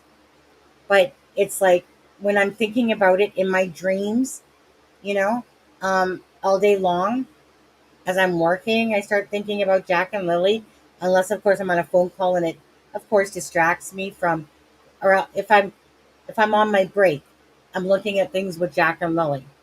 If I'm on my lunch, sometimes I'm doing a thumbnail during my lunchtime. And I do it obviously as well so it's my outlet, right? To look, and I want to talk about things about Jack and Lily. First and foremost, I'm mad and angry that I even have to sit here talking about two missing children. But if it wasn't for people like myself and others in the true crime space, think about the old way of how this would happen. You'd hear the news. If you watch the news, you'd see them on milk cartons. But on the internet, as much as I hate true crime stuff, I love, I do like puzzles. I, I don't like lying. And when I see that there's bullshit in a case, those are the ones that interest me. Nicola Bully, Jay Slater, Sebastian Rogers, Jack and Lily. Those are the cases because those are the ones I know that are going to turn out to be something more than what they shouldn't have been. I like figuring things out. I like looking at timelines. I've always been like that. I don't like true crime for the sake of that I have to sit here, that we all have to sit here and look at these two beautiful children and know that the family members are playing us for freaking fools, but they're not, you know? And it's a joke. It is a fucking joke. Fudgical joke. Friggin' joke. That we have to sit here and keep getting so confused because the information keeps changing. Right, Daniel? Right, Janie? Right, Malaya? You guys are the ones that are on the property. Just tell the damn truth. That's not going to happen. Just going to say. I'd forgotten about the duct tape. Right? I'd like to put some duct tape over Daniel's mouth. That dude is doing himself no favors. I'm just going to say this. Obviously, it's about Jack and Lily. But I want to say this about Daniel.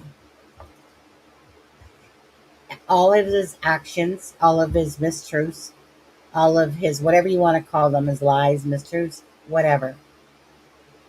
The more that man talks, the more he cannot keep a story consistent, the more bullshit he feeds to us.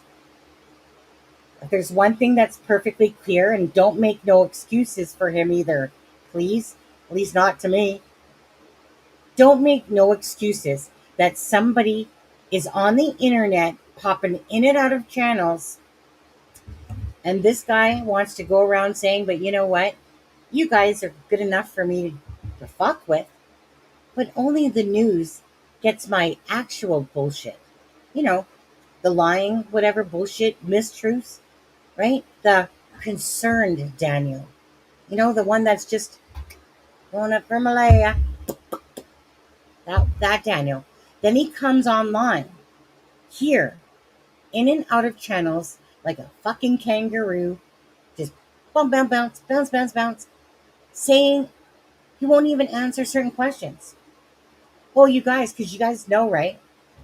And the RCMP are onto all this shit, by the way. Why do you think the RCMP wanted Janie's information? Well, I sent Janie's and all Darren's information, right? Well, I sent it off to Lana. But anyways,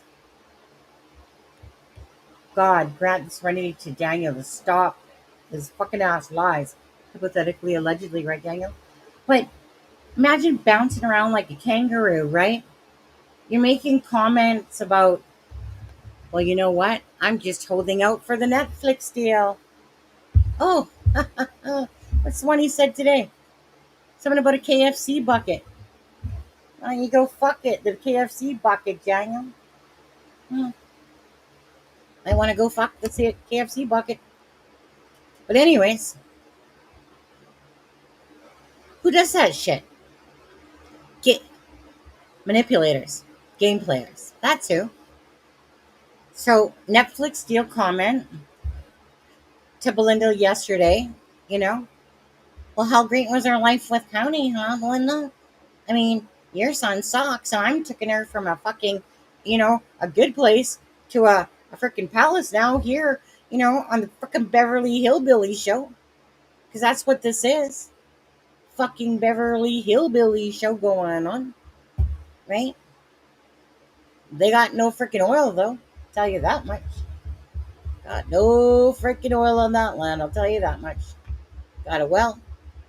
Well, that doesn't have kids in it, apparently.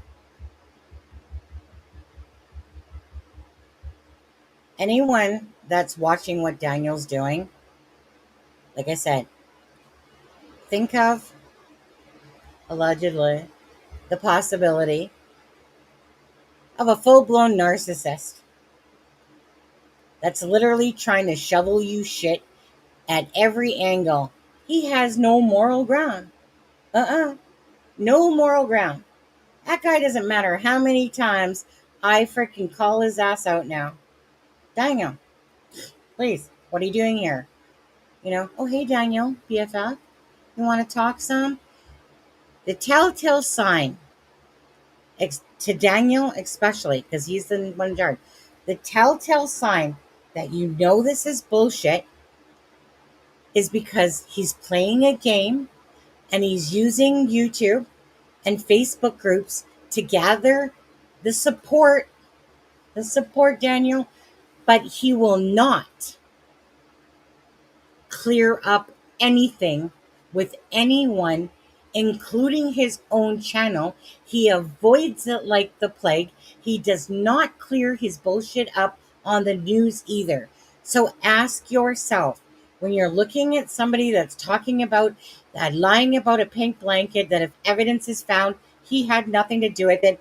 I'm going to say inconsistencies. I'm going to say I was on the ATV, then I wasn't on the ATV. Oh, wait, no. Mama said I was on the front of it. I guess you, wait, I didn't say I was on, wait, no, wait, right? So you think that the newspaper article totally fucked up that whole paragraph? Douche? Do you honestly think so?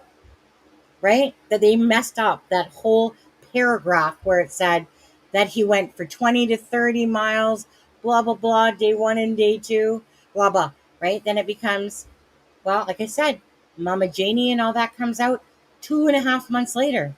Yeah, yeah. Daniel, yeah, yeah, yeah. He was sitting on the front of that quad, right? Because it took him to new areas. Remember, it took him to new areas. But wait, what? I thought it took you back home. Is that the new area where we should really be looking? Right? So the fact that somebody, this is a total Christopher Proudfoot moment, okay? Go on to the true crime group, make fun of Jack and Lily missing, because that's what you're doing. Anytime you make an ignorant comment, that's exactly what you're doing. You're here for Lily and Jack, but if people target you because you're, not the brightest bulb on that Christmas tree and you're working on 25 watts, that's what I call smart for him, is 25 watts.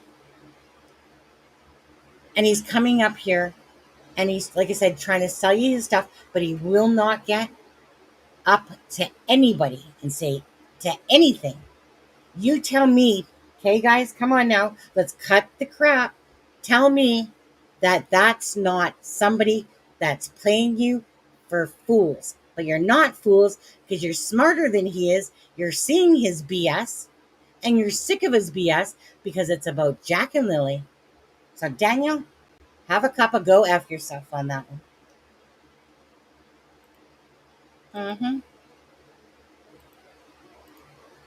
Right? Have a cup of go F yourself.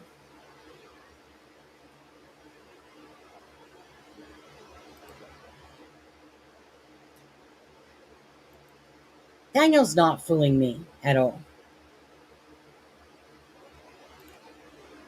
Hey, Jess, you know what? If I can make your night, again, my personality, when I get off this camera, just joking around, kind of like how I was doing it at the end, but I'm not really at the end. Like, meaning I'm not joking around about his actions and all that stuff. He's making a joke out of Jack and Lily's case. He's making an absolute mockery out of Jack and Lily's case. And then he'll be like, Sonny, why are you talking to me and not Malaya? Why are you giving me... Because you're the one that's up here telling bullshit. She ain't. She could be as guilty as shit, but she ain't. She ain't playing head games, mind games, these games. She's just staying away from your ass games is what she's doing.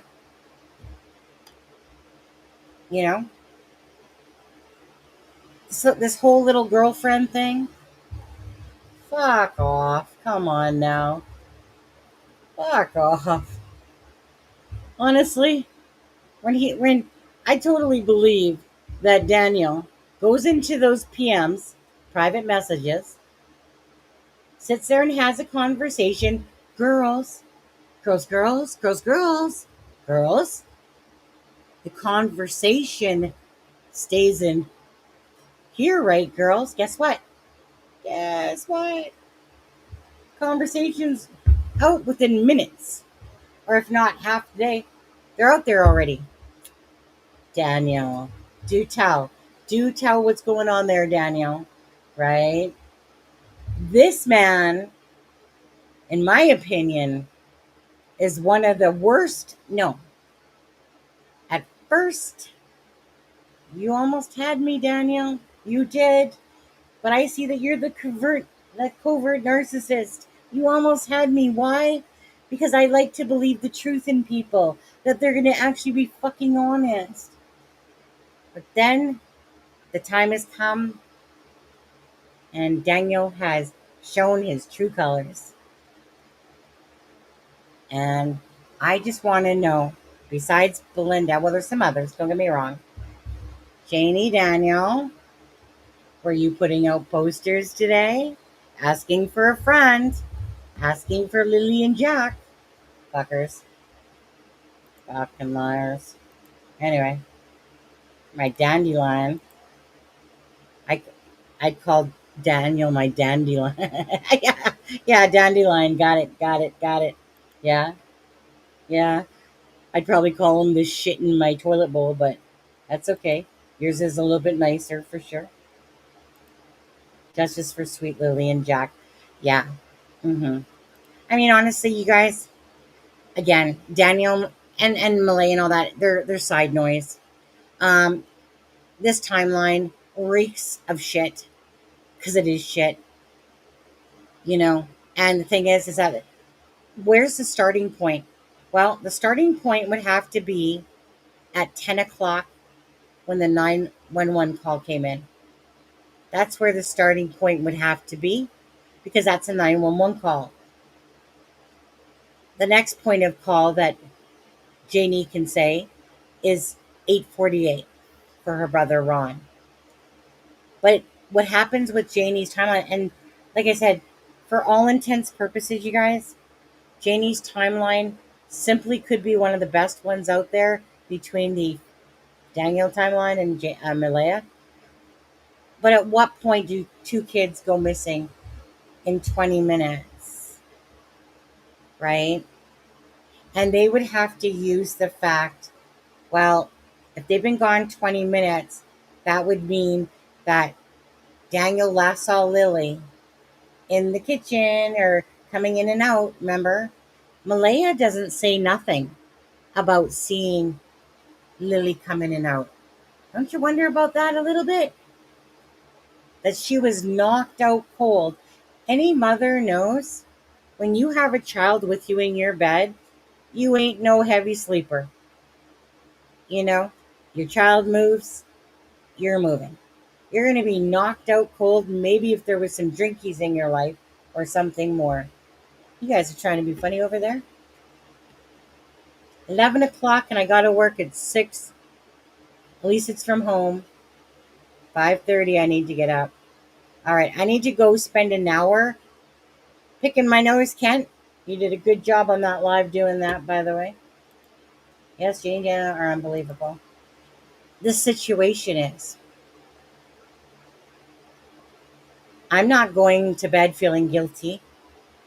I'll feel guilty because maybe I didn't have that bowl of ice cream that I said I was going to have. I might feel guilty about that. But I tell you, it breaks my heart that Belinda, the paternal grandmother, has to keep dealing with this type of bullcrap. Daniel won't reach out to her. I'll ask Belinda. Belinda, Daniel reach out to you?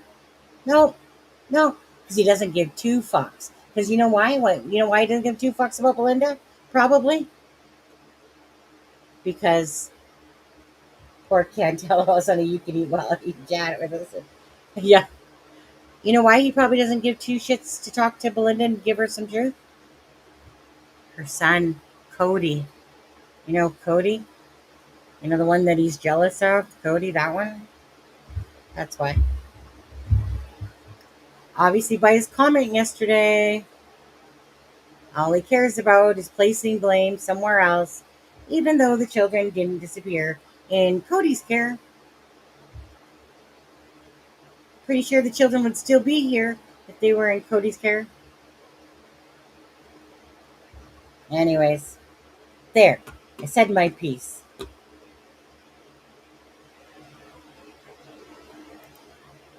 that your piece? I'll just aside, you are beautiful. I got time to admire this comment for a moment. All right, just hold on. Sure, hold on. You know what that's gonna get? No, no, no, on. We're gonna get going here.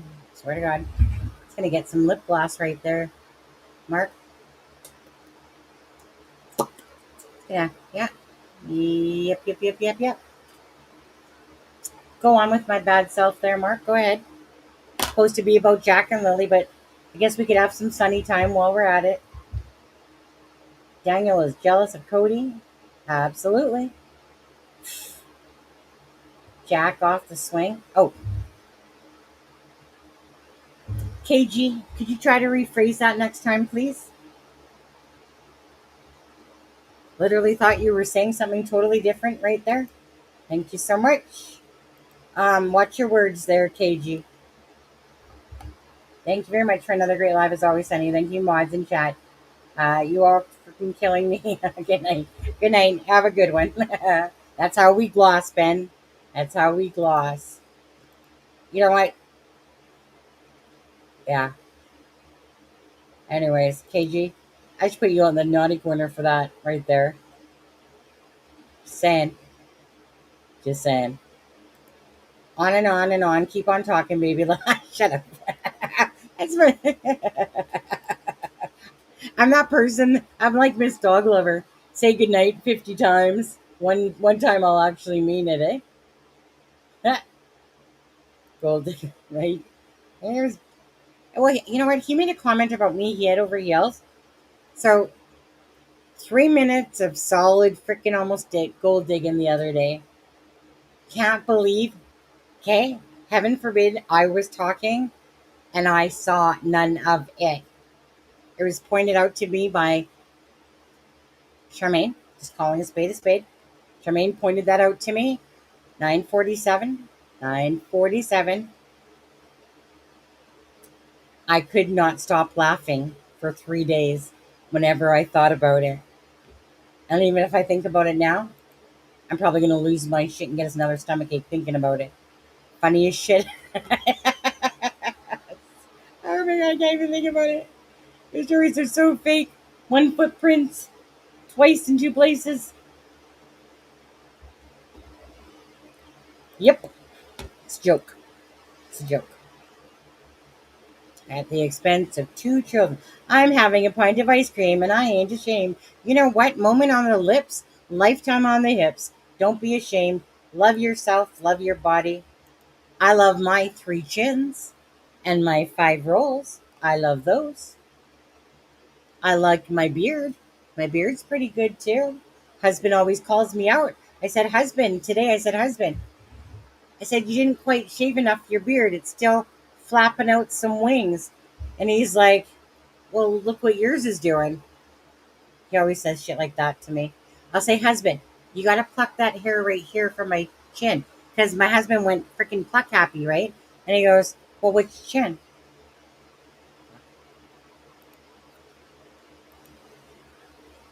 I know he's joking.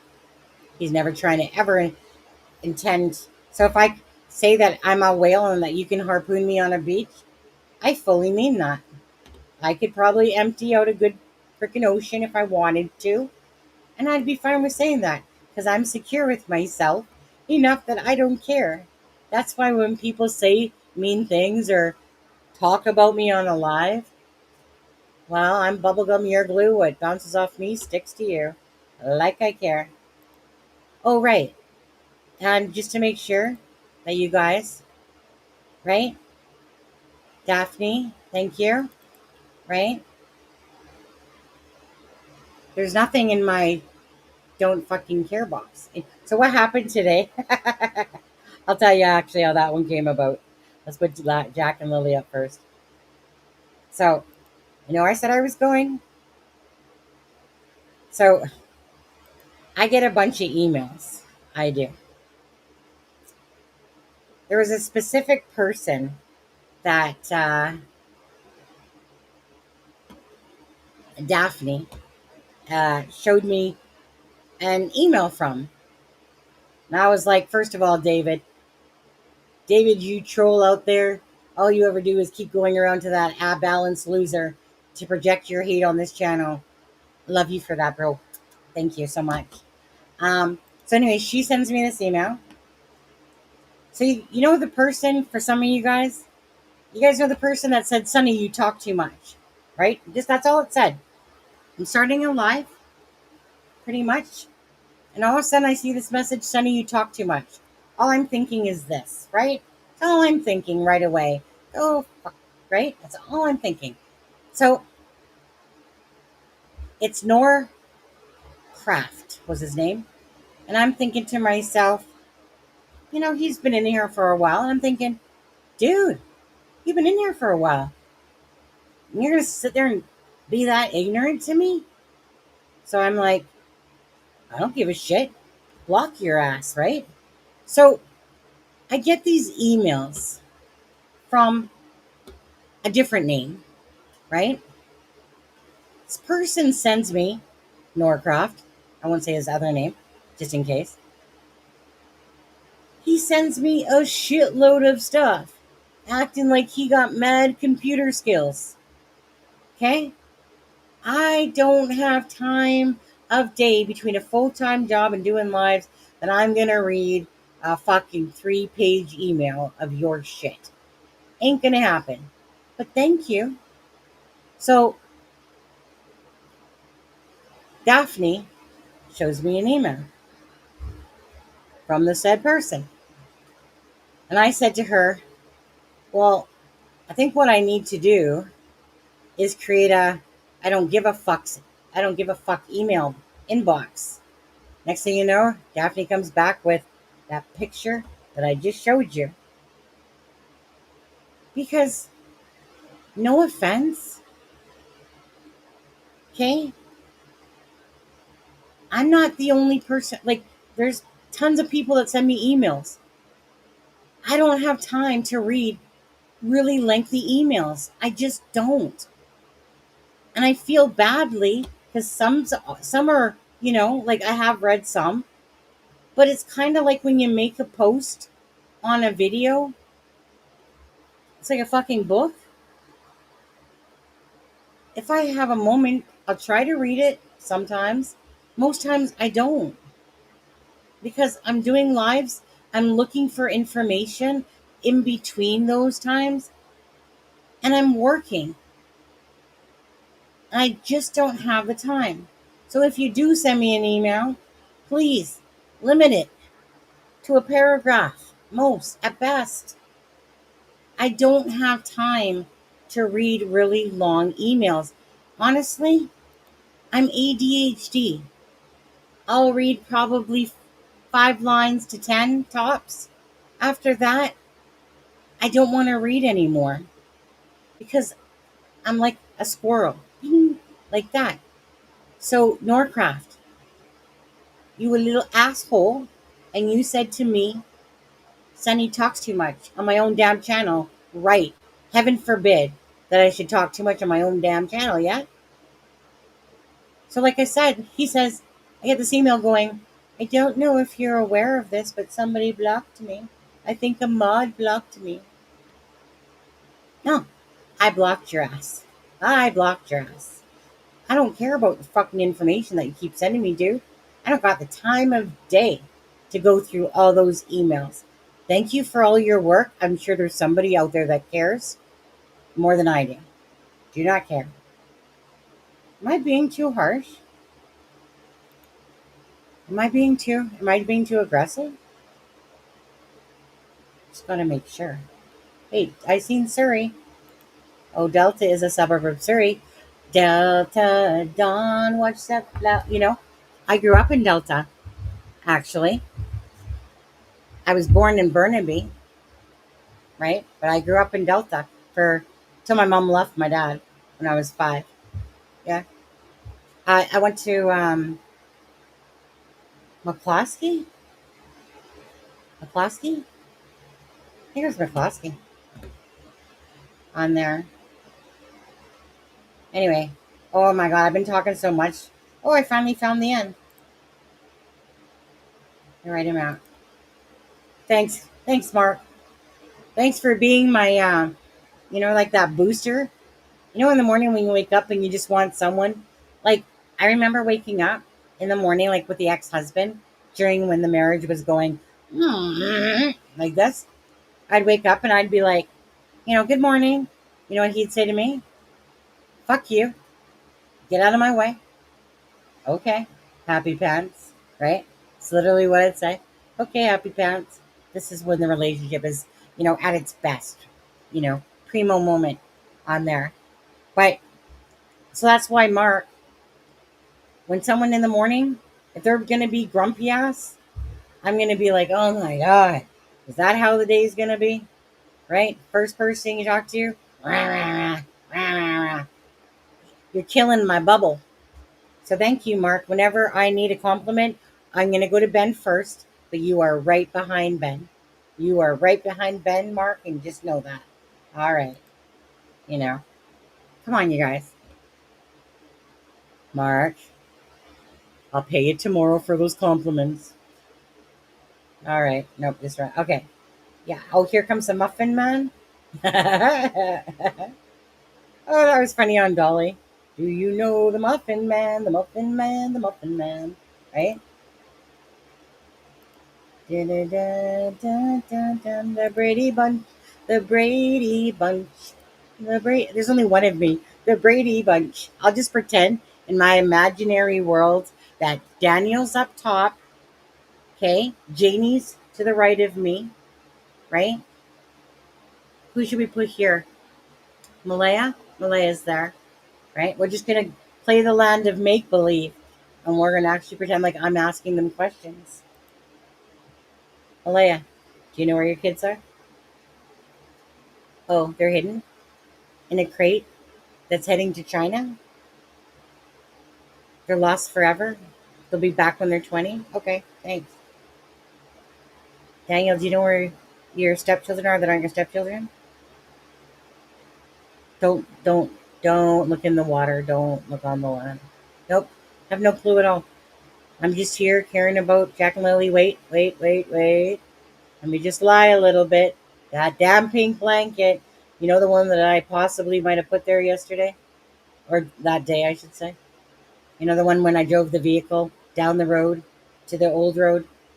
You know that one? Wasn't me. Swear. Swear. Didn't do a thing. 11:11. Damn it. It's 11:12. It's 11:12. Husband, it's 11:12. Oh, I need to go see if he won on his bets. He was playing boxing. You guys know what 11:11 means, right? It means that an angel is around you. You're welcome. You're welcome. An angel is around you, right? But that 11:11, I always say make a wish. So me and my husband. But anyways, it means it's like someone's talking to you. Mm-hmm. Getting a hold of you. They can't do it this way, so they show you it by time. 11:11. Okay. Explore Core. I think I'm done. I think I can truly say I'm done. Shh. Michelle, don't bother with that. No, it's okay, Michelle. A little bit longer now. Angel flew over my house. Was that your house that I flew over and on? Is that the one with the pool in the backyard? Or is that the one with the trailer that's out there in the no man's land? That one? Mark. Rhythm Jim. Okay, you guys. Okay, I really gotta go. I actually had to work at 6 o'clock this morning. So I'll talk to you guys later. Oh, Explore Car, I lied. Not gonna lie. Okay? Nah, no angels. Wait, what the heck? No angels by my house. Well, we could send Daniel over, stick him in some angel wings. Wait, what? Talking to you. I got another minute left in me, Explore Car. Jeez. Get with the times. Stay on the same program. I was going to tell you a story. Now I forgot because Explorer was like, wait, what? I was going to tell you something. It was going to be brilliant. It was going to be amazing. Oh, yeah. I know what I was going to tell you guys. Okay. So I know. Oh, by the way, on top of that, I got a big ass bruise on my back, like this big. I noticed that one. You know, the one when I said that I was telling my boss happy birthday, and then I grabbed the side, you know, like on the door, like that's behind me, and you grab on the side of it, and then I went to leave, and then I went to go back, and so I grabbed on it. My one foot clicked over, the other tripped over the other foot in a sense, and I went flying, literally across the hall and out into the next room. Hit the freaking ass door. Literally, thank you, door, for stopping me because I thought I was gonna face plant. Okay, he could be. He could be. Might be a devil's angel or angel. Yeah, he's an angel somewhere. Somebody. But so yeah, so I go right. Anyways, I was looking at the bruise yesterday, yellow and purple, about yay big. When my boss said to me, "You okay?" Yeah, absolutely. Have a good day. Happy birthday. See you next week. Yeah, yeah, yeah. Anyways, so when I was in this thing, I just want you guys to know this. I'm telling you this. I said, we were having a conversation. I think I've said this already, but I'll say it again. We were having a conversation. I was like, well, life would be boring if we were all the same. And then I said, well, I could never just be plain and boring, right? It's not my way. And he's like, and I said, well, I guess I'm kind to you. Or I said something. And he goes, Sonny, there's nothing, what did he say? Sonny, there's nothing boring about you. I knew exactly what he meant. Again, I go to work, you know, I don't get impacted by this stuff that happens online by these mean, cruel people that hurt my feelings. It doesn't impact me, honestly. Why? Because Sunny knows who she is, all right? I know who I am. I don't need no one to tell me who I am. I already know who I am. Damn right, 56 years old. I should know who I am at that point, right? But, anyways, so when I go to work, like I said, I joke around all day long. I don't care about what drama people try to really. I mean, sometimes I'll bring something up. That's usually out of because I feel like it moments, right? Like every now and again, like with Daniel, let me poke your bear. Come on, Daniel. Let me poke, poke, poke, poke, poke. And then what happened? All of a sudden, this little angrier person comes out of Daniel with the KFC bucket comment. Ooh, hurt my feelings. Yeah, not. You know, I'd have to have feelings, first of all, Daniel. But for you, I don't. Charmaine, for fuck's sakes. God dang it.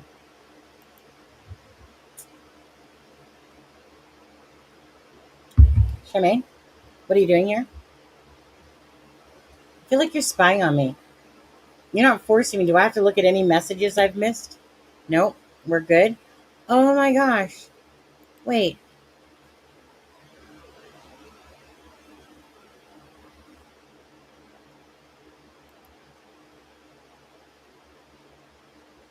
Charmaine? No. Oh, wait, is it? Yeah, that is Jack. The hat. No. Hold on. I'm trying to remember. I'm trying to remember Daddy Earl's page. Because there's his other two children. Yeah, I don't want to put that up until, because I know that Carhartt hat. I know that Carhartt hat. Belinda would know. Oh, am I still here? Which song? I so love the song. Jack and Lily. Yeah, you talking about that one? Mm-hmm. Mm-hmm. Yeah. Honestly, for me, it's like poking a child, you know? If he wants to look like a fool, I'll make him look like a fool. Like I said, you know, you're playing with somebody that's a little bit wiser, brighter, older. I know those games. I know those games. You know, when people always want to tell me, Sonny, you're just on Daniel's side. You stick up for him. You do this. Mm-mm. We have to be content creators as well, people. Right? Regardless of my own personal feelings, you have to always keep yourself out of thinking about Daniel Malay on which side you're choosing. All you want to do is honestly keep yourself middle ground and look at the facts of the case, no matter what. It's funny how people portray shit. It's kind of like I have a look that if I do a certain look, people think it's a thinking look, when really, no, I'm just in outer space, not thinking about much, to be honest. But people will say, like, well, you seem confused. Absolutely not. I'm confused that you're fucking talking to me as I'm trying to sit there and be in outer space. That's what I'm confused about, you know? Ah, Charmaine, my girl. Message delivered. You're wonderful. Well, that's a crock of shit right there, Missy. I like Missy, how she sends both me and Charmaine an email that basically says, don't tell the other one that I like you more. Yeah. All right, Mark. Go ahead. Buy my love again. Buy my love, Mark. Just kidding. Okay, you guys. Seriously? 11:21. Do you know where your kids are? Do you? I believe that Daniel did something with the kids because he knew Mem was leaving him. He figured that if the kids were missing, I don't think so at all. No. Oh, sorry, Daniel. I don't think so at all, Daniel. I think you are the most upstanding citizen of Pictou County. I think that you would go to the end of the earth for a lifetime for Jack and Lily. I admire your stamina, and I admire Janie's stamina for all those posters and flyers that you guys have put out in honor of Jack and Lily. You guys have not missed a beat. You know, I'm pretty sure that when the chickens start frickin', cock-a-doodle-doo, whatever they do, bok things, whatever. I'm pretty sure that from the time that those chickens are up, that you guys are out there in town, farther than in town, passing out some flyers, sticking up some posters. Absolutely. Janie, your car's working now. Good for you. Hopefully you can keep it running. Daniel, obviously, well, your mommy will need to drive you unless you want to take the quad into town. Don't forget, there's a vigil, not a vigil, actually, sorry, my bad, fundraiser, August 9th, 12 to 9, at that place that I can't think of right now. Are you snoring? Are you snoring? Okay, exactly. Yes, I read it. I'm not accusing Daniel, but I don't believe him. Capers by. Absolutely. Can't accuse anyone, but we can have our own brain thoughts and definitely talk in speculation.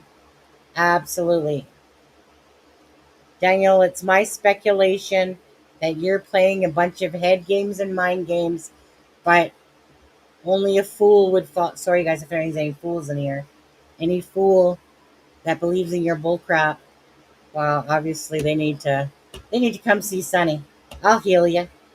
I'll heal you with some brain cells. Don't worry about that. I got you. Nah. But in all seriousness, you guys, Jack and Lily, prayers for Jack and Lily. I will just see if I can grab the fundraiser.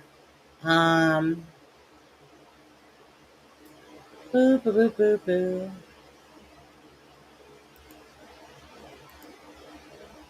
I think this is it.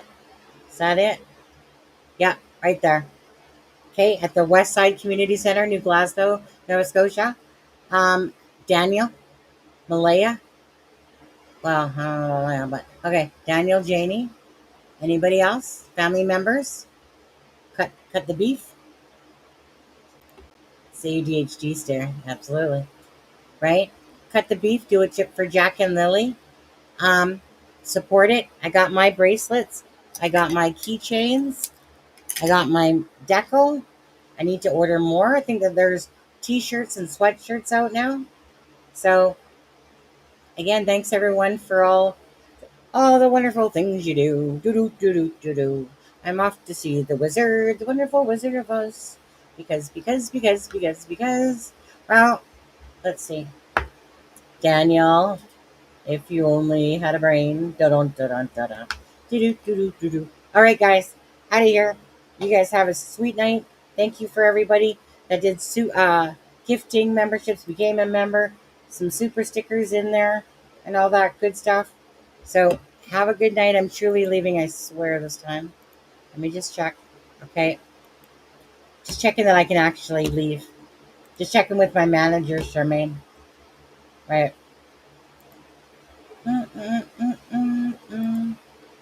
Oh, I'm leaving. Don't you worry. Did Daniel work that week? Yeah. Monday. Night Diamonds. Monday.